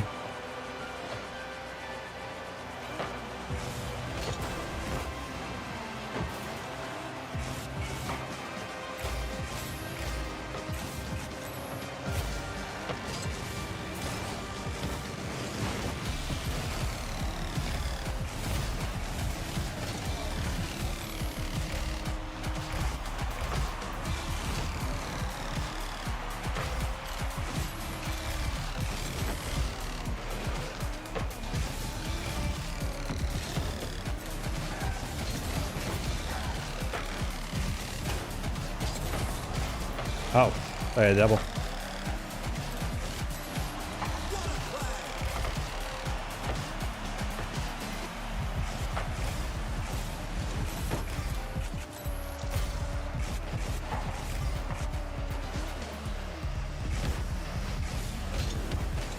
No, I felt wrong. Oh, that was the goal. I didn't lean the right way before I pre-flipped.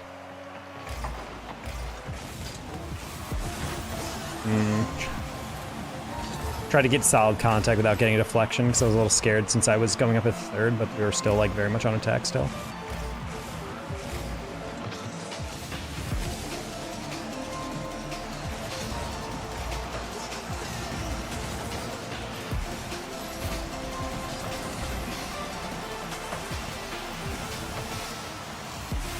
Yeah, I'm like, I don't believe in him there.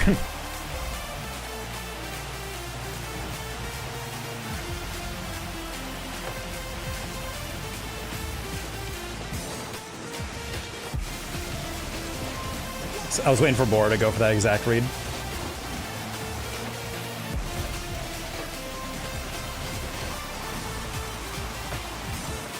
Yeah, trying to slow it down.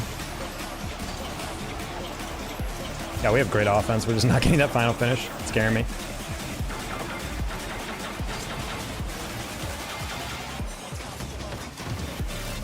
Oh, did he just spawn there? What the hell? That guy just like came out of nowhere and cleared that.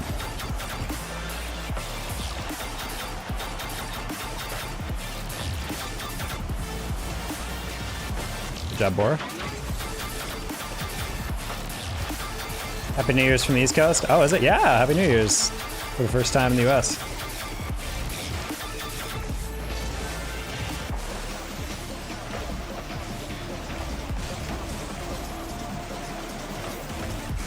Whoa.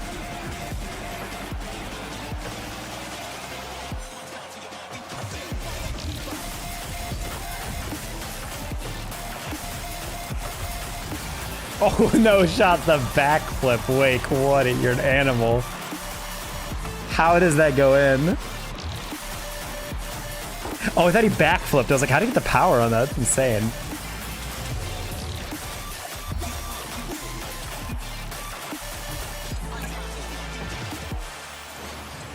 Snake, you better not SS this. I should.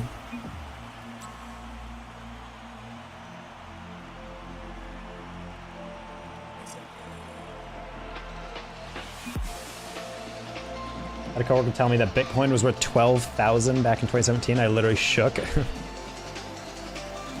I'd convert winnings to Bitcoin at the time of $700 for 3.2 Bitcoin. It was sold for the value at that time. Big sad.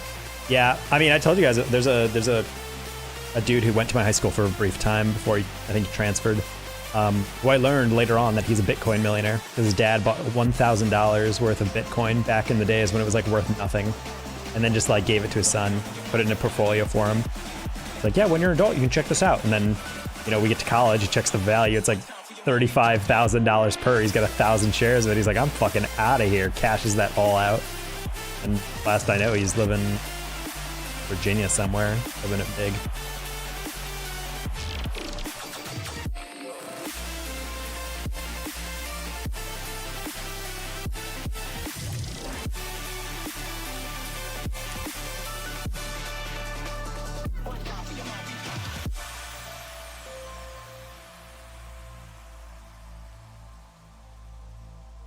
Yeah, just generally upset at the idea that a dude who I don't remember as being a particularly like cool person is just a millionaire now. I think he already lived in Virginia, so he's just vibing.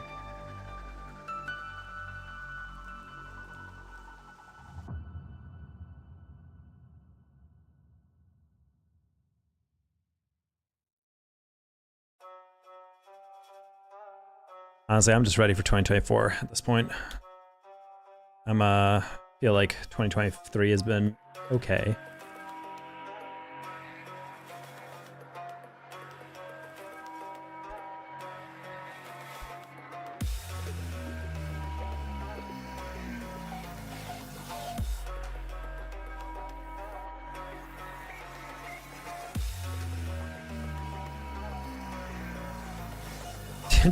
to Omega 24. That's exactly the mindset I have towards this year, or any year. Now, but 2023 was pretty stressful.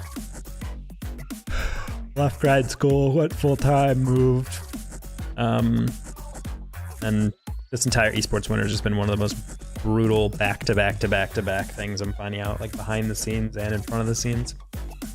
So I guess we'll see what RLCS is like once it comes in, which happens right in the beginning of January. So I guess we'll see how the year is going to be by the end of the month.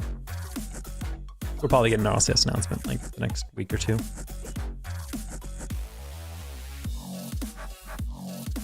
I have to pee, actually, BRB.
What are you talking about? My BRBs are lasting 2 hours. That was one time.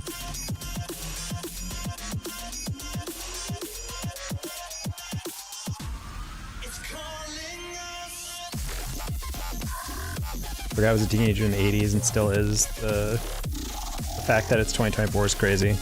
Yeah, my mental math hasn't caught up yet.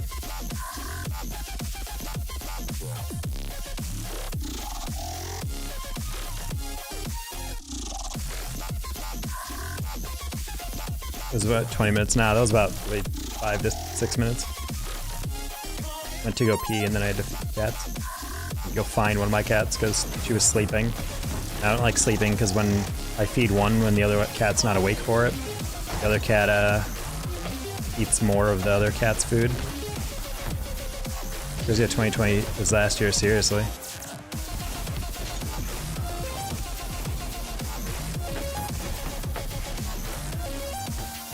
How you doing, Shaq? Happy New Year, I think, to you. Your Eastern Canada.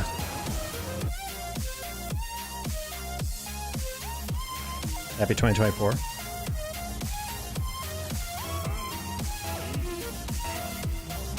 No shot. We have a Jackson on our team, and his name is Jack Zin.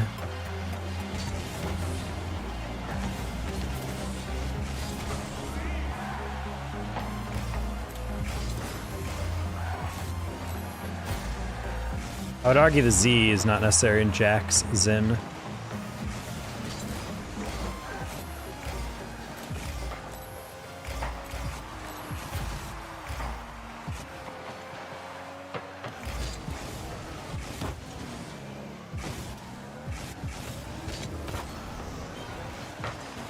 Ooh.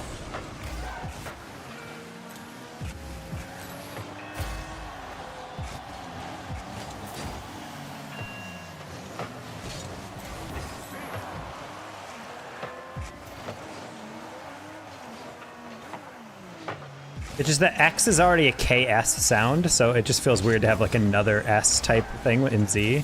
It's like Jackson, you know? Like if it was J-A-K or something, then it kind of makes sense. Jack Zin.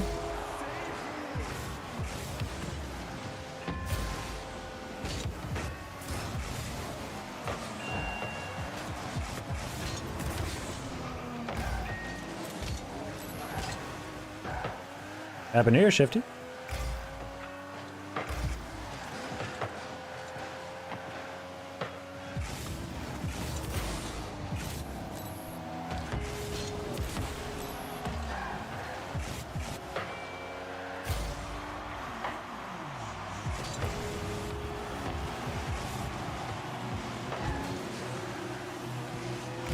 I waited too long to queue. We're down in 17s again. The amount of times we have just dove at a ball without any chance of getting it is off the charts right now.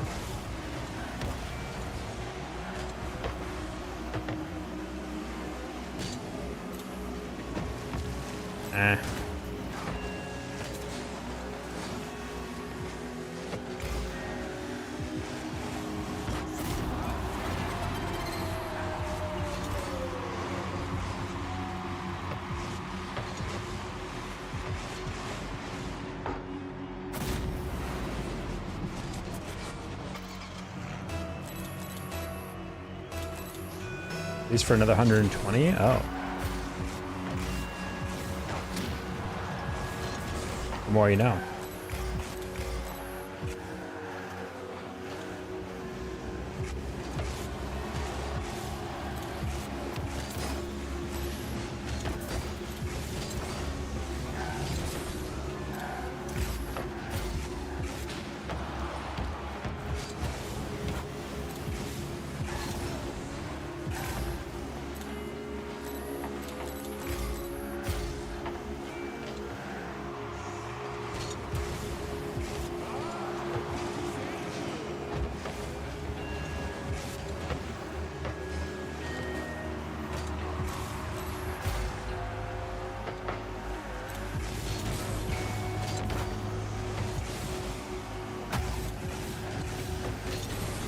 Bruh.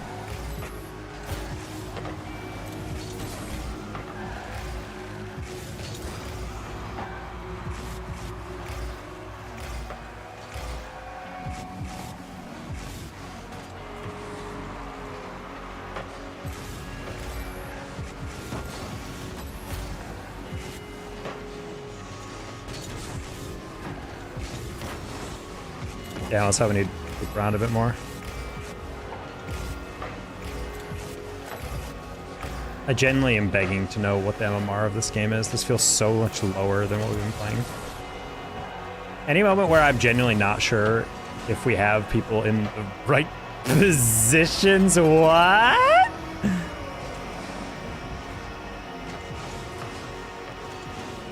Why were they both going up?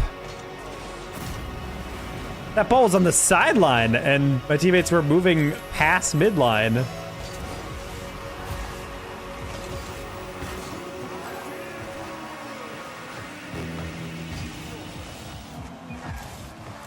I need to see the MMRs after this. If this is a genuine 1800 game, then I am, I must have taken too much time off on my BRB screen.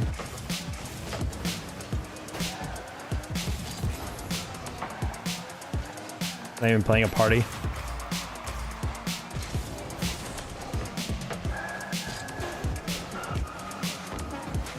There's just no one there.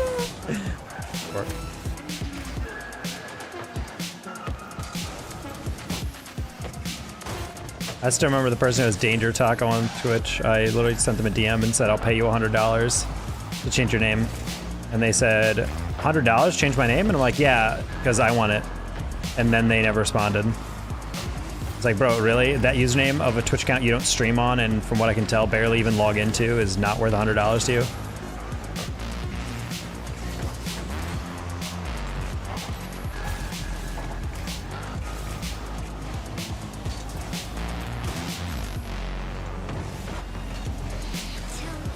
Okay, real quick, let me see what I was dealing with that game.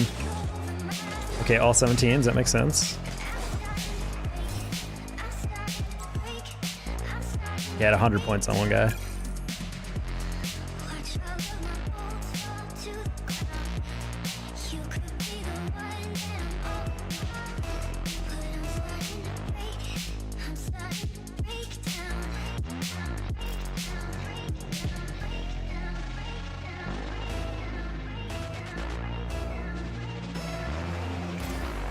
No, it's the same fox.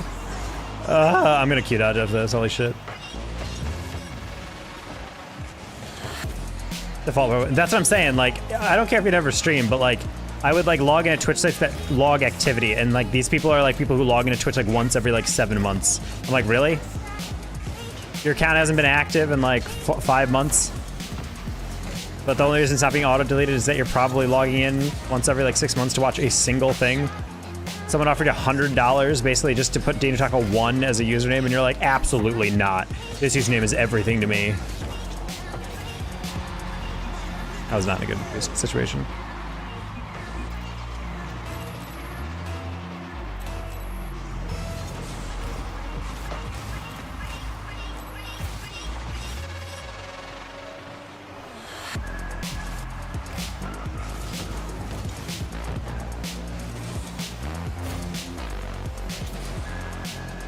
Just get partner? Yeah, except very hard to get partner in Rocket League, especially. Like, if you have Evo averaging like 200 viewers and still not getting partner, I have accepted the fact that I'm never getting partner. Bro, I thought I was getting a partner the year before last. I genuinely didn't, or in 2022. Meanwhile, we're all the way to 2023 and I've never gotten closer. Game needs an I think I'm someone who will be partner if Rocket League get a higher average base of viewers. But like, they just don't. It's hard to imagine this game being so jank.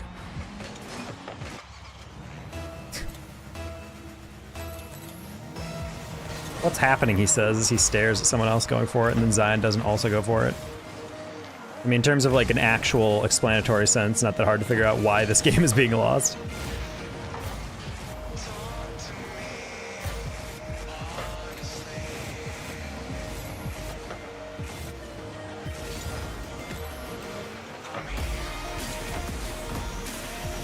That was actually not meant for them, but that's okay. Like, do you see what, like the dude literally go into the corner, stole the boost, curved in front of it, and then, like a light touch right at the goalie. Like, brother, like, what are we doing here? What sucks is that if I don't get my points up, people are gonna be like, wow, Taco, you're useless in that game. And I'm like, homie, I can't even explain to you how heavy this squad is right now. Do you know Zion, Check? I would hope not.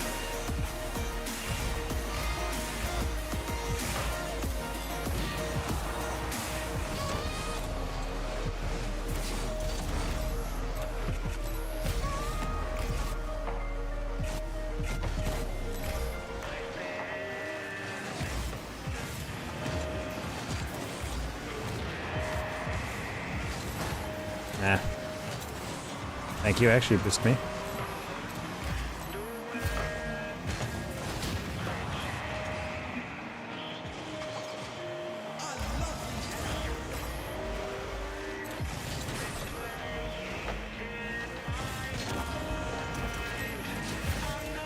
Well, then he's like the NBA Zion.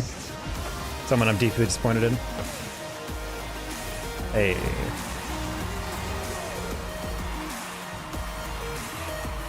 See, all I gotta do is start trash talking. I wasn't trash talking enough last game. Now they're getting shots off and reading up a backboard.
I actually pre-flipped to get a block and no one blocked it. I actually just whiffed because I was playing the shot.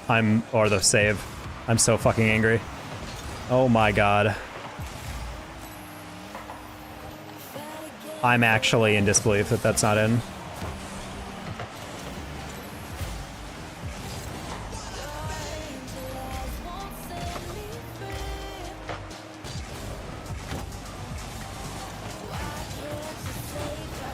Again, I can't play a block if no one fucking touches it, Jesus Christ. See, I mean, like, going all 100% in, just... Wait. Oh my god, I didn't think you'd... miss.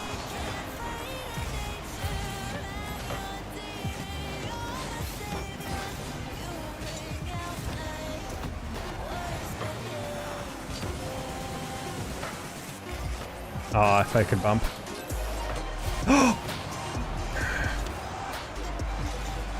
Why were you? Unfortunate. That was highly winnable. Oh my god. Or at the very least, tieable. Ugh. Only we didn't give up 3 rollers in the beginning.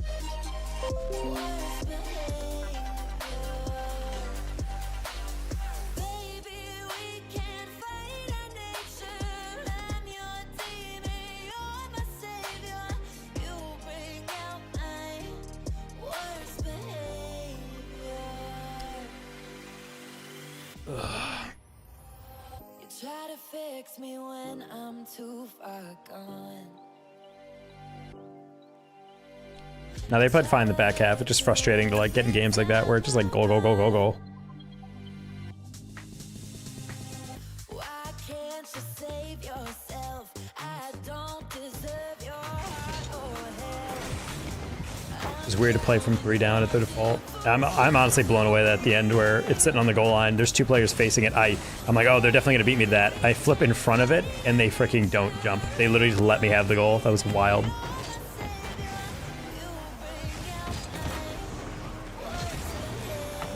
I missed.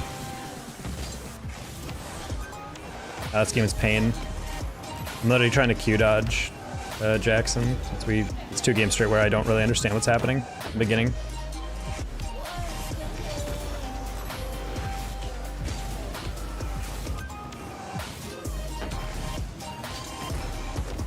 I should have known he's trouble after I noticed the unnecessary Z in his username.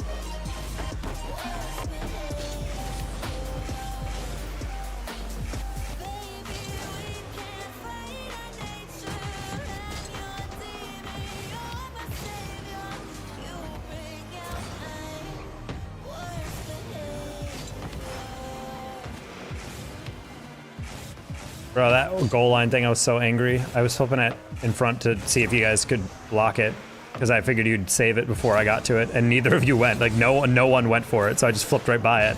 I was like, cool. Love playing the block, and then no one's there. Losing my mind. I mean, Kezi, I feel like there's a lot of players who just get on the game and they just grind music and then just chase.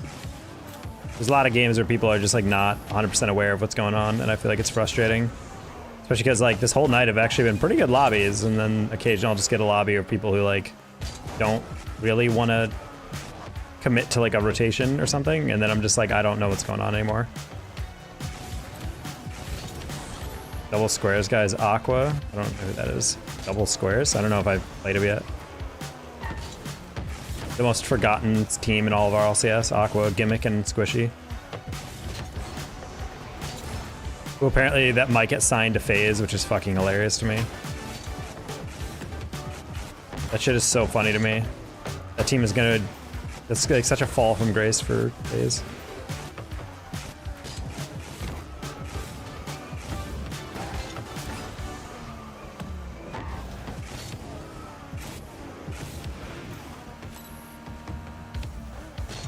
Gimmick, Squishy, and Aqua. I'm not even kidding. If FaZe signs them, I don't even know if they make regionals. Like, the talent is actually that good in the scene. I genuinely don't know if they make regionals anymore. Well, I'm glad that I got beat on New Tokyo by a pretty good player. I was getting kind of angry. Like, that whole game, we were just staring at the ball. There's so many plays on the backboard where I'm, like, looking at a dude on the near post, ready to go up, and he just stood there, and I was like, oh, and then I had to, like, wait to see his read.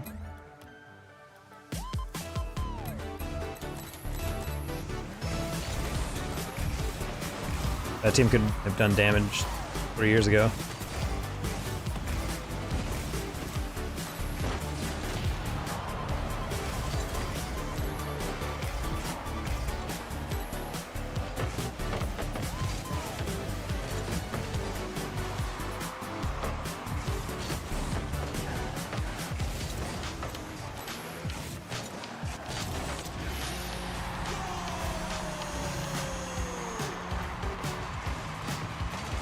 Aqua has potential.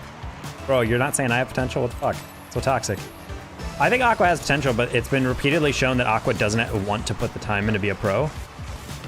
Which is why I'm like, if he gets signed in for FaZe, hopefully that's the wake-up call, because he got signed to Rogue back in the day.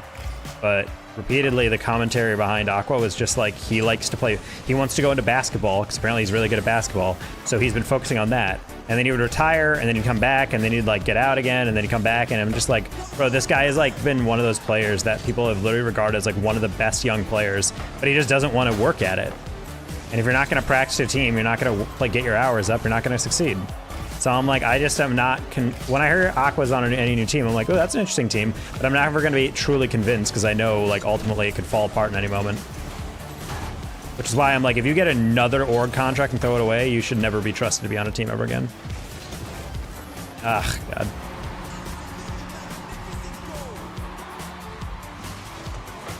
If you just open the game. Care, that's exactly what I feel like. I feel like before Daniel joined, I was like, literally Aqua and Daniel are two of the, like, the most hyped players in the entire scene.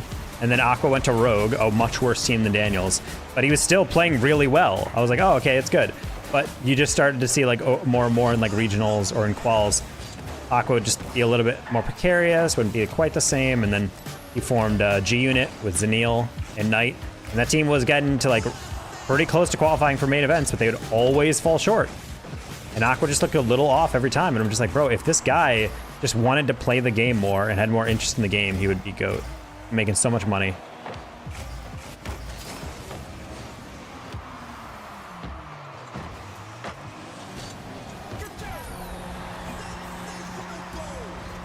And he just fell asleep. I don't think he fell asleep. I generally just don't think he has enough passion for the game. It's the same thing as Sypical. Sypical was a great player, but he just lost the passion to play the game professionally.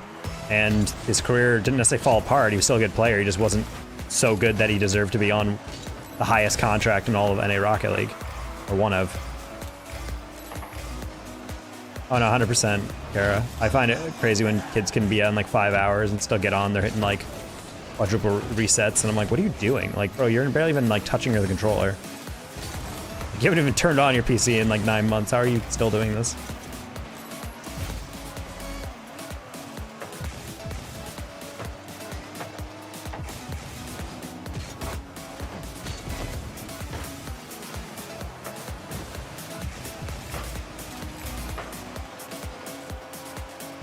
Yeah, I'm convinced that Aqua would be elite player if he just had the hours, which is why when I heard like, oh, it's Squishy and Torment, gimmick, people are like, oh my god, Squishy as the leader is so great. And I'm like, well, Squishy, the problem with him increasingly was that he was kind of a downer on energy. Like, he wasn't like a good teammate. And in a team in which I would kind of say he's kind of has to be the captain, I feel like that's going to be a weird dynamic.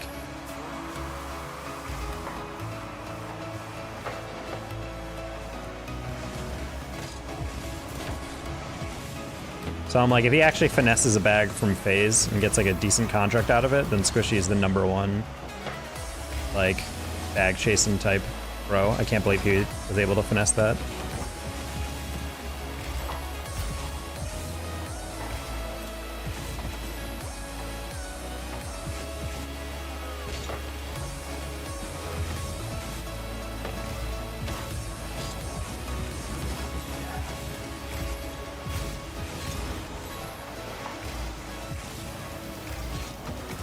Ah. Nice.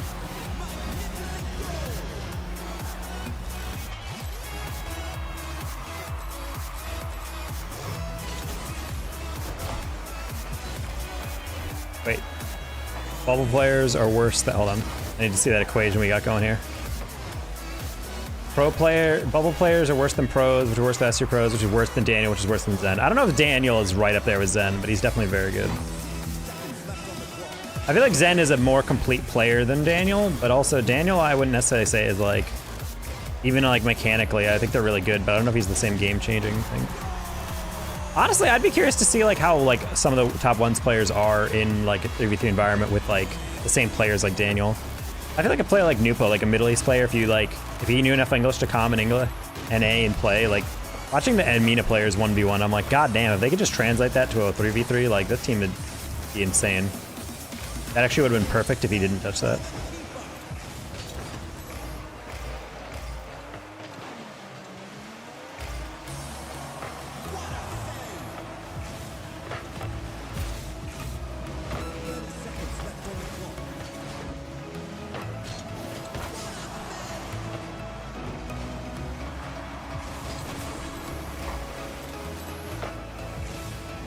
Well, playing with like any pro, I feel like, is like playing in the game and fast forward. It's like crazy how fast they react to literally everything. It's not anything that still blows my mind. Is like watching pros play. It's like they're pre-jumping you and they're playing you. I genuinely don't understand how some of these players like play that fast.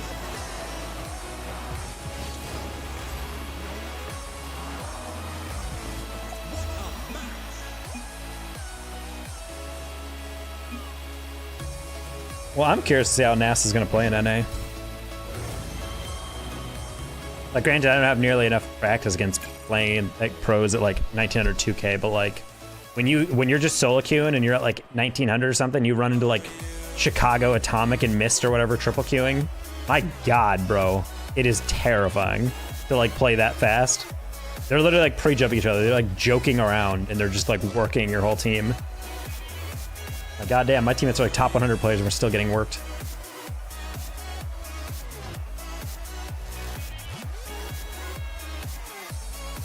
Bro, was like a freak who?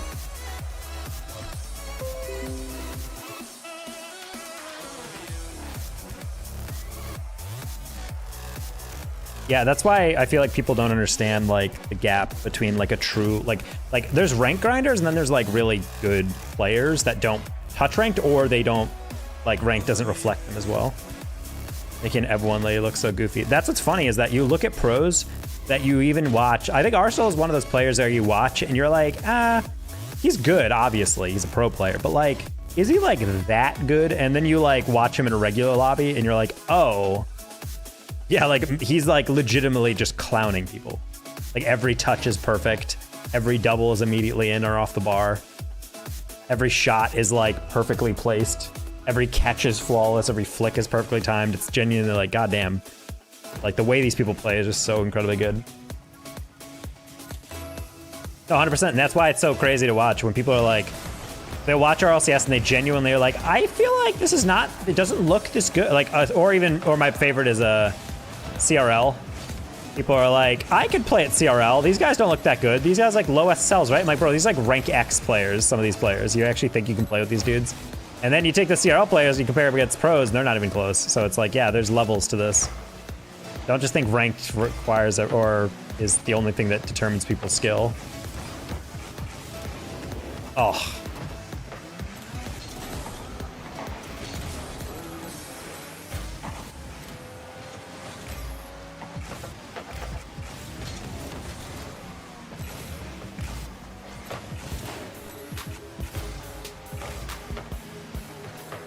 Ooh, I really thought I had that clear.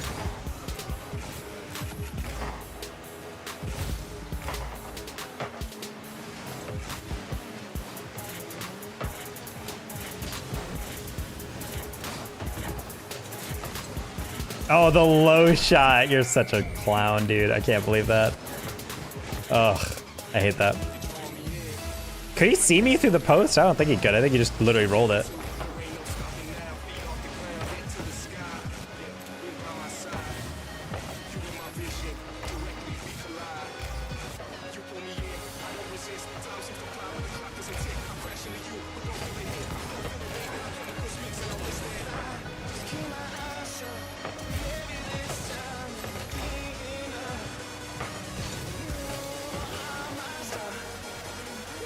Oh.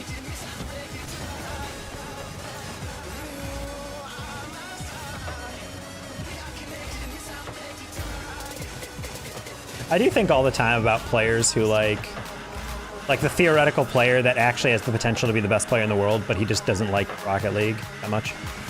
Like, I know that there's players like I think this is like apparently a thing in gaming where like a theoretical player that like they're born in a village somewhere and like maybe they played Rocket League once in a while. I'm not talking about a village like literally in the middle of nowhere, like in huts. I'm talking about like literally just born in a town. They play Rocket League a little bit. They're pretty good, but they're like, whatever. And they don't think about much. But meanwhile, like if anyone played against them, they're like, this is the best play I've ever seen. Like the control's insane. Their reads are insane. And I'm like, how many players miss out on that? Or players who just never go pro because they can never afford a PC.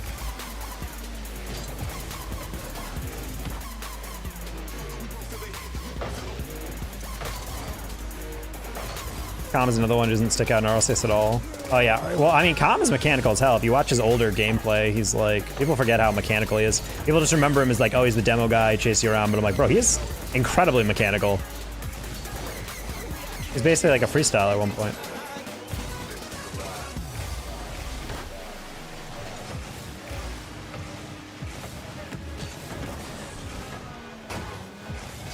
Yeah, every pro player, when they're in a lobby, just are immediately like the difference maker.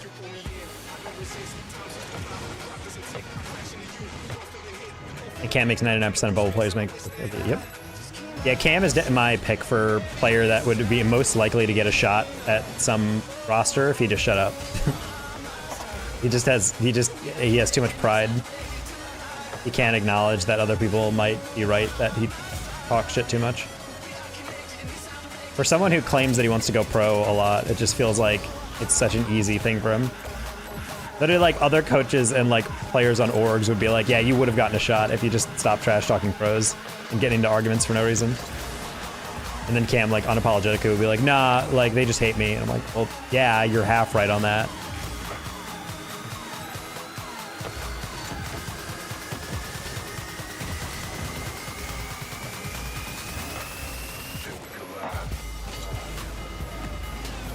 Oh.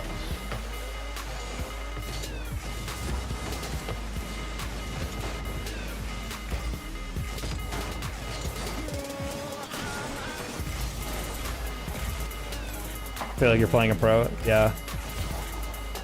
I mean, they're twos grinders. They're the reason why people say twos is like the reason you separate yourself.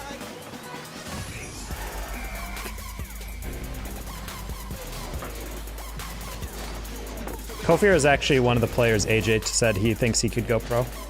Said him, Scribbles, and wasn't that third player that I always forget. Another player that I don't know if they're pro level, but every time I've seen them play, I've been really impressed is 5-Up.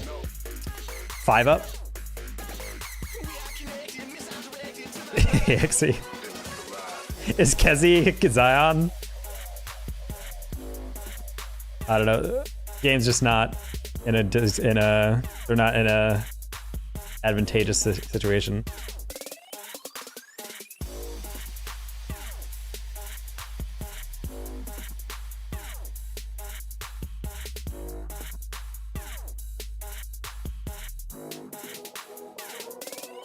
I feel like he hasn't gone anywhere in a minute. Yeah, but he's young. I feel like when I've played him or seen him play, he's been pretty solid every time.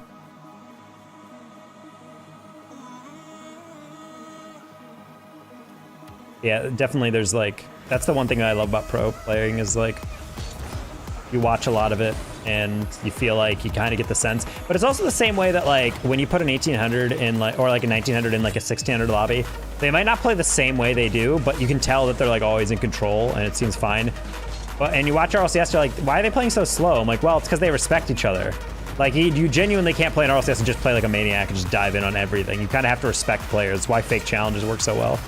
Because you kind of have to like be like, yeah, I understand you can ball me up, but let me just do that. But I feel like pro players, when they're in ranked, are also a different type of beast because they're just like actually able to like unleash all their skill and just ball chase and be crazy. Saucy feels like a pro. Saucy's very good. He was a super irritating player to play against in 6-mans. Just be chilling in rank B for no reason, trying to hit clips. Every single time he got drafted into the opposite team, I'm like, well, this is a loss. Not out loud, but that's my thought. I was like, yeah, we're not waiting.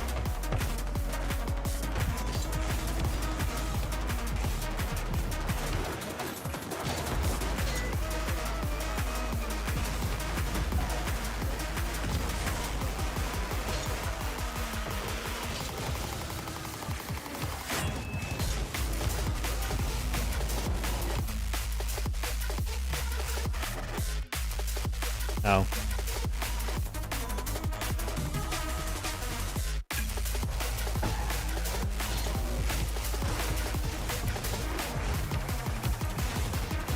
Oh, Shaq, by the way, RT has been banned from chat.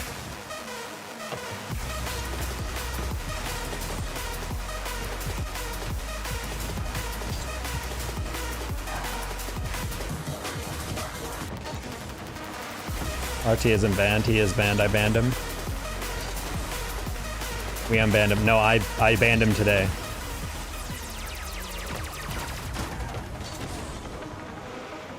Stop speaking, goddamn.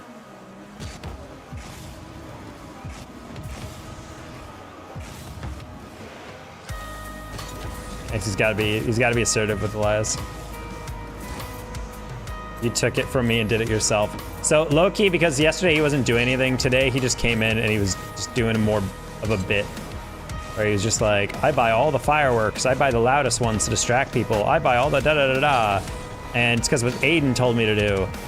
Yeah, I'm buying more stuff. Why aren't you buying fireworks? You should go buy fireworks. Are there now fireworks around you? Hey, buy fireworks. And I was like, I'm not buying fireworks. He's like, okay, is it time? Is it midnight for you? Is it the new year? I'm like, no, we have 2 years to go, 2 hours to go. And then he'd DM and go like, hey, why aren't you celebrating? Is it 12 o'clock yet? I'm like, I said I have 2 hours to go. And then he was like, why are you not going out and drinking? And I'm like, because I don't need to go out and fucking drink on New Year's. I'm streaming, I'm hanging out with people or whatever. He's just like, but like, why aren't you doing that? Like, I was just saying, why not? And I was just like, I'm done. And then just banned him. And they came to my YouTube and then I banned him on that too. I'm just so fucking sick of him. I don't know if he literally like fell on his head and has a dent in his frontal lobe, but bro cannot retain information. He cannot make smart decisions. There's only so many times I can literally like explain to him that he needs to just sometimes shut the fuck up and put the keyboard down. But he's just like, nah, I'm just gonna keep spamming. And then I threatened to ban him in previous streams, and he's like, no, please, I'm pissing and crying and shitting, please don't ban me. And then I don't ban him, and then next stream he's like, hey, what's up, fuckers, I'm back. And that just changes nothing about his personality, and I'm like, I fucking hate you. I hate you so much right now. It's just so annoying to have to deal with that every stream, bro. Ugh.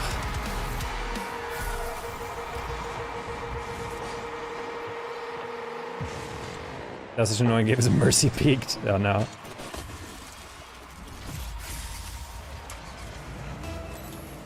And miss Prime Taco gameplay. You guys can play and lurk.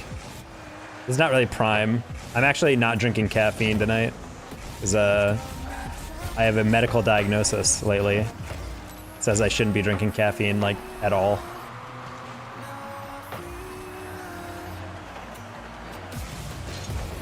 Oh.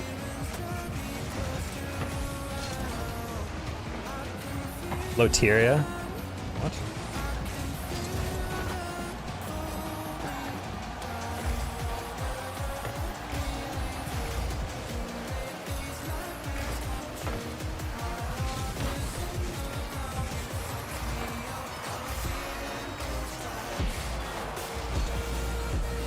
Damn you, Devin, for faking. I hate you.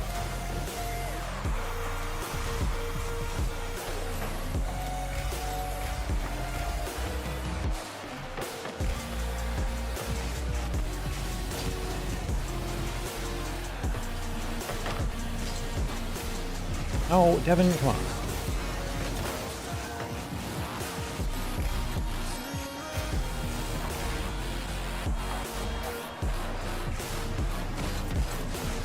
No, why? God damn it. Ran out of boost because I had to use like my extra 20 to catch speed up after my teammate hit me. Old deadass about 55.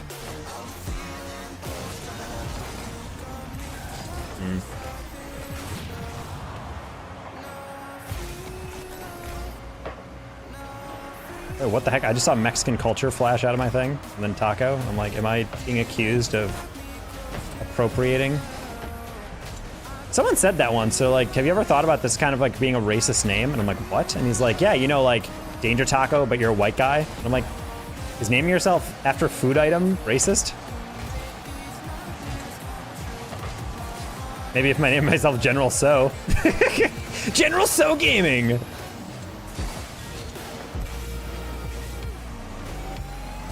Or like a generic food item?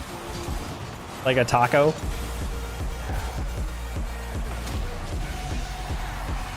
Hold on, what did I miss? Yeah, deadass though, I played bingo like an hour and a half ago. Tacos, he said Mexican culture's lame, get him? Yeah, it's kind of light, yikes. That's kind of super incredibly offensive. If someone named themselves KFC manager, who would you think is behind the screen? KFC manager? I mean, I don't know. That could mean anyone. I feel like if you're a KFC fan, then I'm kidding. Kidding! Jesus Christ, you guys, calm down.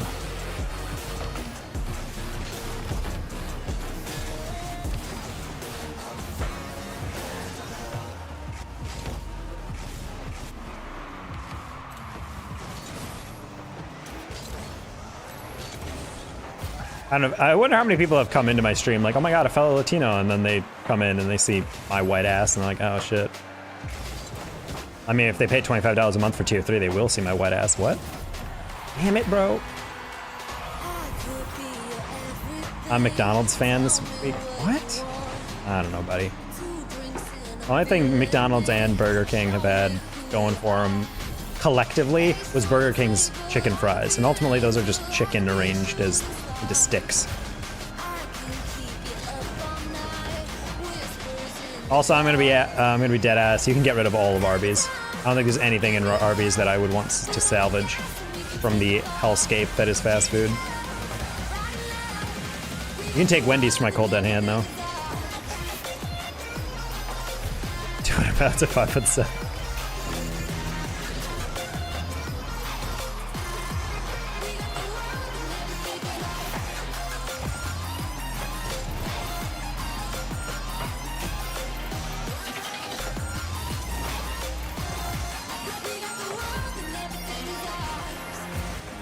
Y'all call Big Spoon taco? Wait, what?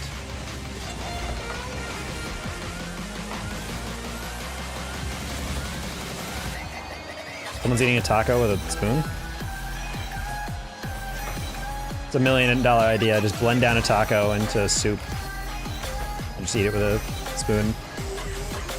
Put froyo in there somehow. I'm sure frozen yogurt and ground beef work really well.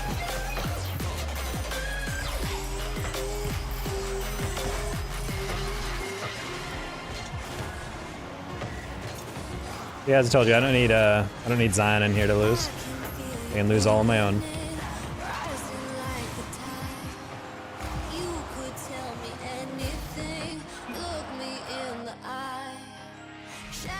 Arby's eaters all missing half their brain. Yeah, Wendy's is goated. Get Exy out of here. Shit. Put down. Alright, sorry, Exy.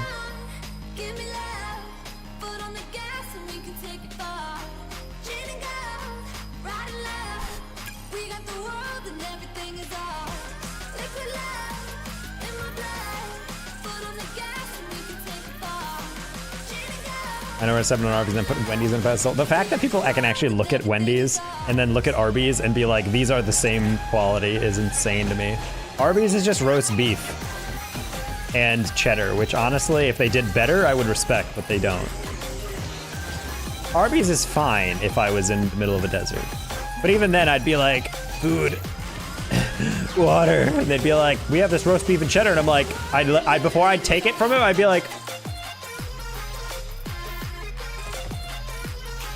all right, take it. Gotta go jump off a bridge for failing at my job. You're not failing, you're just slower.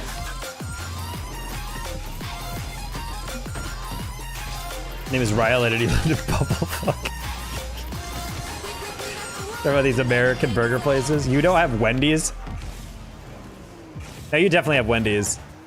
Because I watch a cooking show where the parent, or where they have a chef that was an Iron Chef, and it's the creator's dad, and they live in Canada. We don't got Arby's. Oh, you don't need Arby's, it's fine. Ban this shit can. Or Shake Shack. Shake Shack is pretty elite, I'm not gonna lie. I felt also very vindicated because I like Wendy's and Shake Shack probably the best out of like burgers at like chain restaurants. And the Iron Chef guy that I watch, he said that Wendy's and Shake Shack were the 2 best burgers he had. Sir Lee, yes. Because apparently he doesn't eat a lot of fast foods. They took him to fast food restaurants and asked him to rate stuff, and he told them, yeah, he said Wendy's burger and Shake Shack were the 2 best burgers he had from a fast food place. No, Five Guys and Shake Shack are what I call fast food plus, not only because you have to pay more, but it's also not ready in time. Like, you can't go into Five Guys and be like, hey, can I get a burger? And then have it ready in like under a minute. Like, you have to physically wait for them to like get fresh meat, put it on the grill, you know, put it down, get your fries and shit. Also, Five Guys is like, the joke is that, oh, they give you so many fries. I would argue they give you too many fries.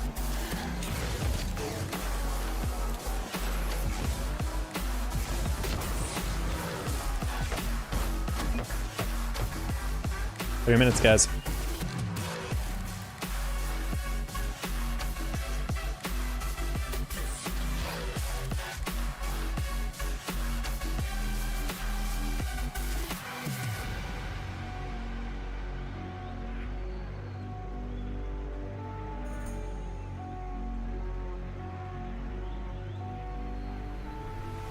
Gotta prep the text to Strew. Miss Prime Birdo.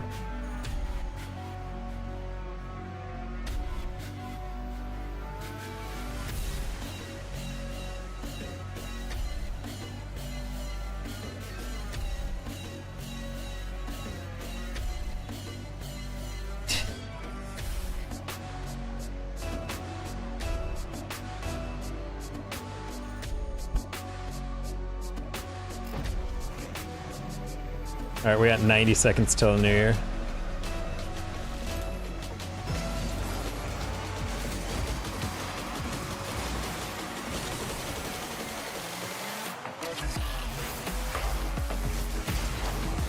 What?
I really got that wrong.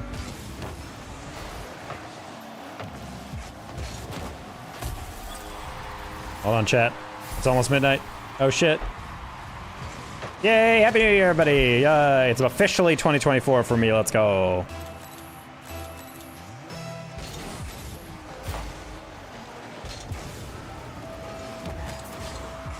Shout out to everybody in the realist time zone, probably in Central Time.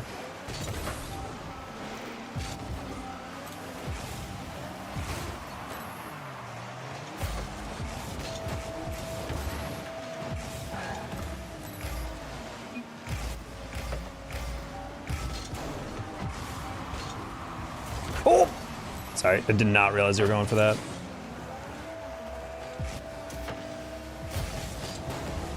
No! Everybody missed.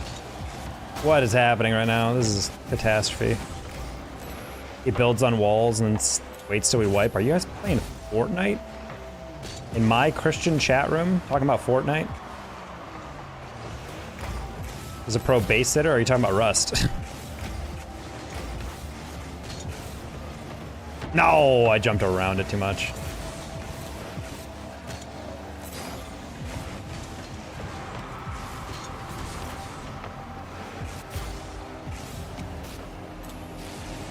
I fucked her. That what's happening in my chat right now? What are you guys talking about? I think it's a fever dream whenever the whole PMU people get in here. Glad I didn't touch that. I was hoping someone was inside and they were not.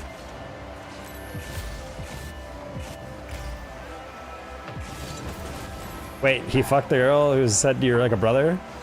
Ooh, roll tide.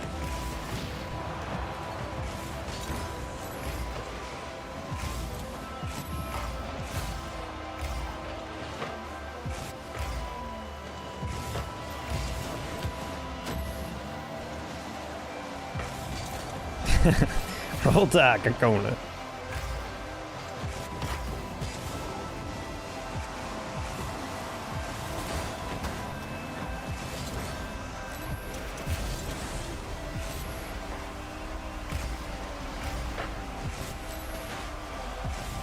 Oh, corner snuck up on me. Like it was camouflaged. Starts me though, my bad. So she felt like she won after I told her no. Damn, crazy, crazy. You denied her, and then she's like, it's like it's the flirting equivalent of saying, you didn't fire me, I quit. Like, okay, buddy. Shit.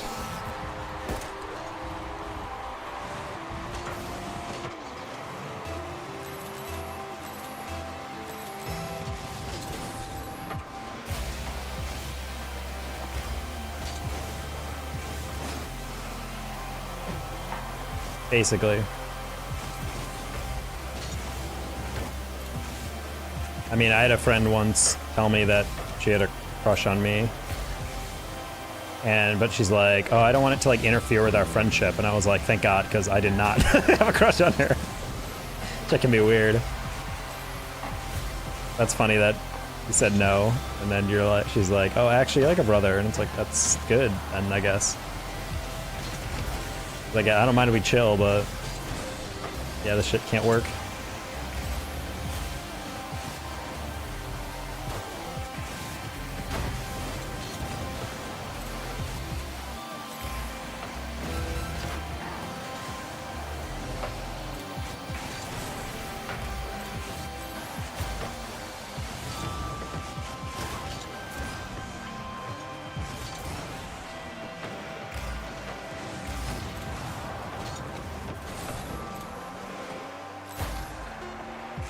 Or whatever, it's calm.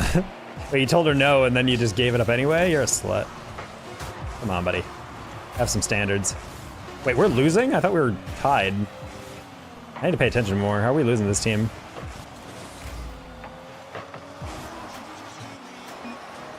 I did not realize that goal we gave up was the winner, Holy. Alright. My brain's melting. I've lost 40 points the past 2 hours. I probably once every 1 to 5 hours, she probably instantly. Oh no. I got standard, she cute. Yeah, but there's more to it than that. I don't know. Some women are just weird with texting, Jack. I feel like there was a girl I was texting for a while. It was like I couldn't tell if she was into me at all, because like I remember I was texting her and we were texting like pretty frequently, and then we met for a first date, and there was like no connection whatsoever. She felt super like disinterested, and I was like, oh, I guess like she doesn't like what she sees. That's fair, whatever. You know, maybe it just doesn't click in person. And so I just stopped texting her because I could very much tell that wasn't it. And then she kept texting me over and over, like, hey, what's up? Like, hey, what's up? Hey, what's you doing? Blah, blah, blah. I'm like, are you keeping me on a fucking hook, bro? Like, what the hell's going on? So she would like keep texting me and like be bothered that I wasn't texting her back. And I was just like, I'm very confused what's happening here. Like, we actually meet in person, you'd act like you could rather be somewhere else, which I thought I was imagining until she was like, she did the most disrespectful, no, but she did the most disrespectful thing of all. She was checking her phone occasionally when we were on a date. And I was like, yeah, get the fuck out of here. If you can't put your phone away for like an hour and a half, 2 hour dinner, then you have a problem.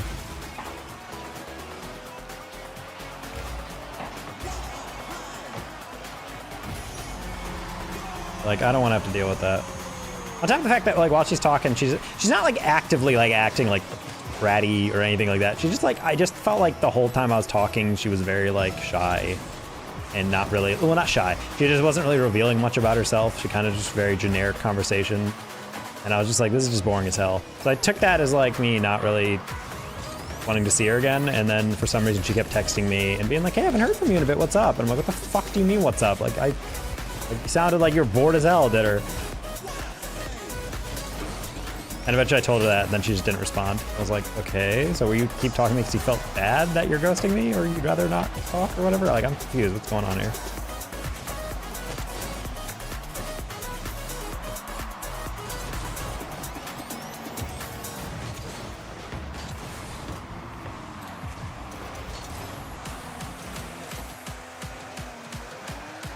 That's okay, I didn't miss that.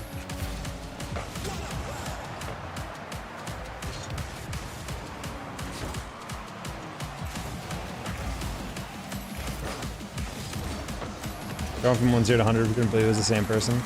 Yeah, what do you mean you went from 0 to 100, like in terms of like liking you or texting or whatever? I mean, the fact that she's texting you immediately means she is the woman version of down bad. I guess that's still just being down bad. I just feel like down bad is so synonymous with like dudes. Jack's got his hooks deep into this girl. Outlast Trials?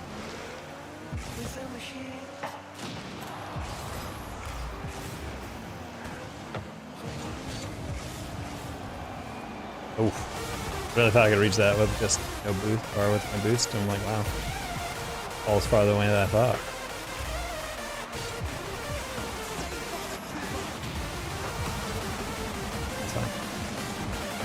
Oh, not if there's a bump though, sad. And then when I got down to it, she was doing some shit I never thought I expected from her type shit. Oh, that's scary.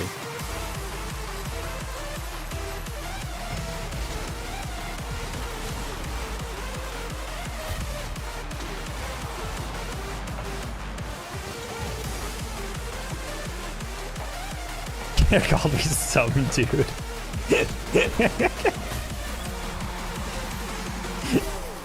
Oh no. Oh, it's Drew's. They tried to call me. I think say happy birthday thing, and then she just reminded herself. I was like, oh wait, he's streaming.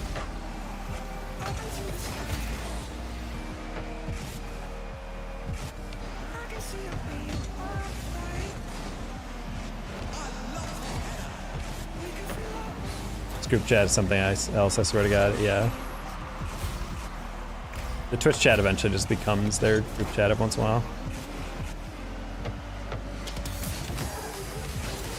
You can't gulag a mod, or else you get gulagged. That's like the meme fine print.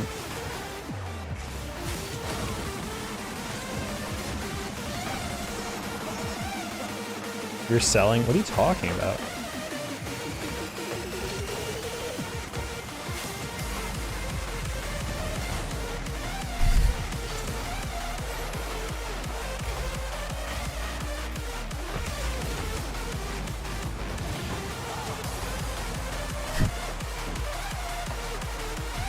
Whenever I see Deadass, I can't stop thinking about the Twitter meme about that one girl who posted this fucking random TikTok, and then some girl goes, "Isn't this the same girl who defended necrophilia?" And then someone dug it up and like, "Holy shit, it is!" And then someone commented underneath it, "Necrophiles be like dead ass," and it's like the rizzing up face, like the biting lip, like a just laugh the. I can't remember the last time I was completely alone laughing to myself at a meme I saw online.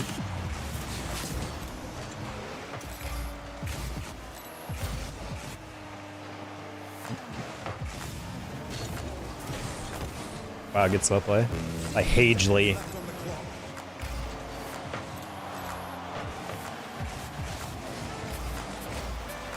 Throwing possum. Oh no.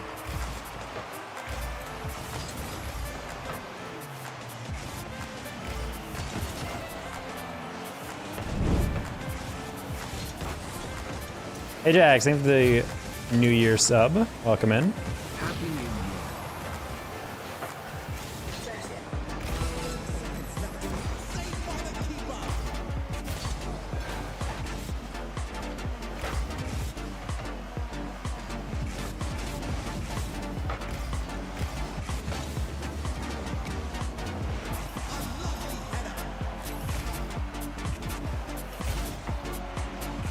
There's no shot, buddy.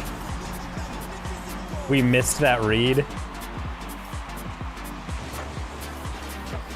Give yourself money in XP. I wish I got money from a game.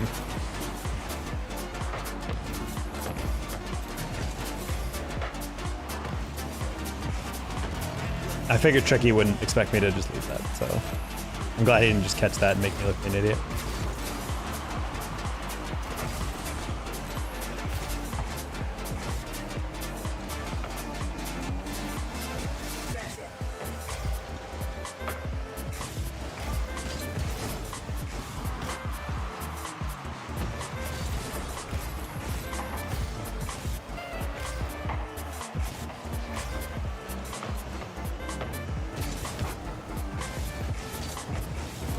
Oh, you just robbed me, bro.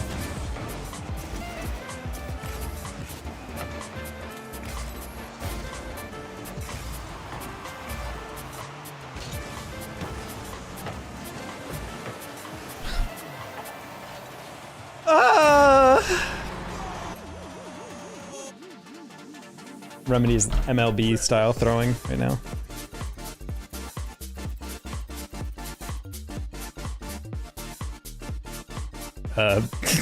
BRB, I have to call my fam.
I actually have an earnings amount.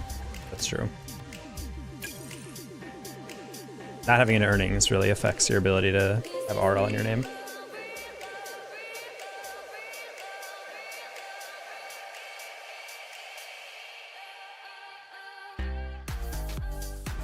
Hi, Permit. What do you mean mystery rank? You just saw my queue menu. We're chilling at GC3 right now.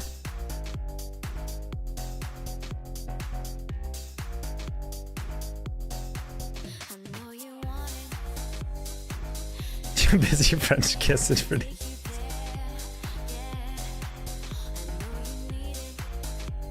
One v one? I don't 1v1 Randas.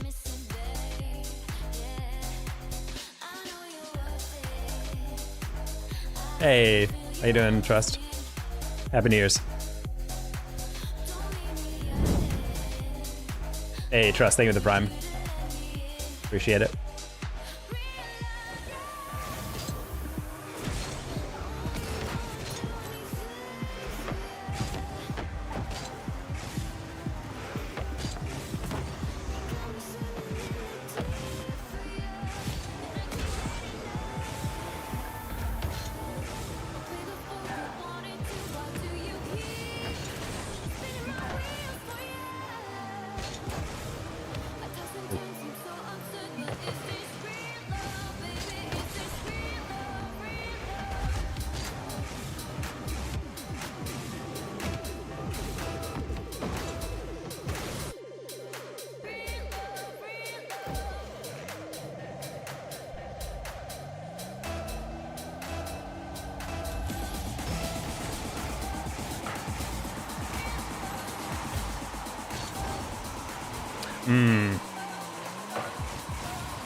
Wait, is night?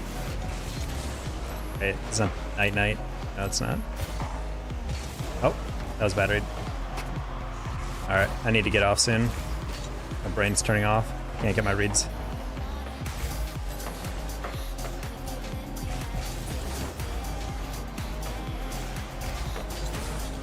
Crisis Remastered, but can it run Crisis? Low key, I used to play Crisis back in the PS3. Game was lit.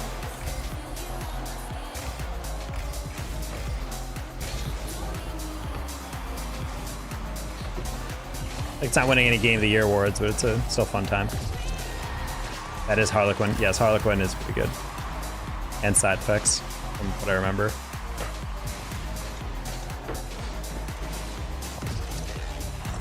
Yeah, I think this is probably gonna be my last game for the stream. I like to tell you guys, I'm not drinking caffeine for a while, because apparently it makes my stomach act up, give me chest pain, so because I have a digestive thing that apparently gets aggravated by caffeine, so we're gonna chill on that, and I'm kind of running out of steam. I'm starting to miss reads, and it's not like we're winning anymore, so.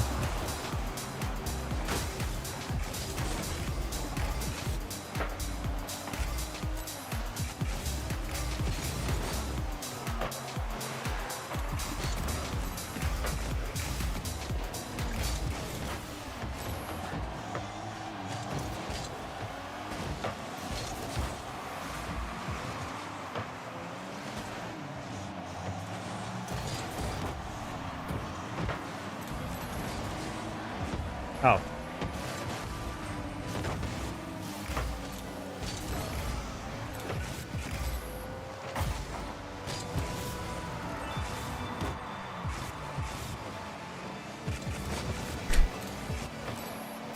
Right, no more boost.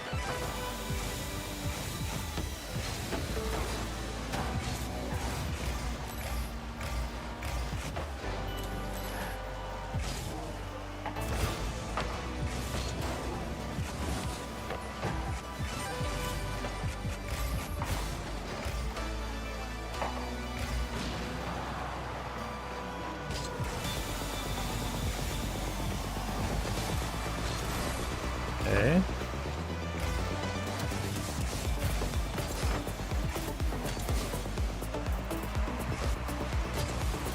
What the?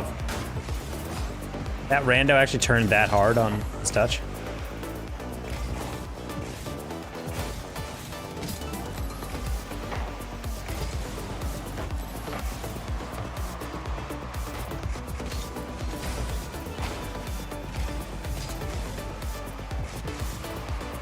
It's fine. GG's.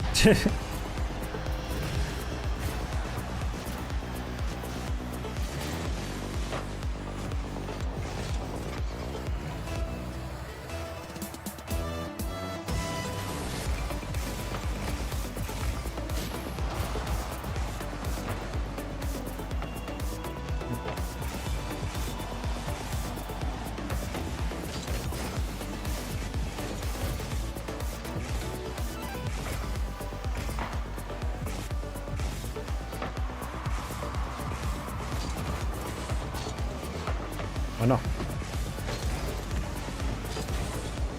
We can maybe do that. We literally can't touch the ball right now.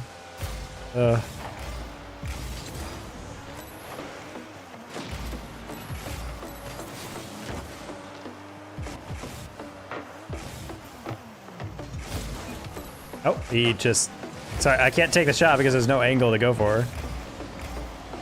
Yeah.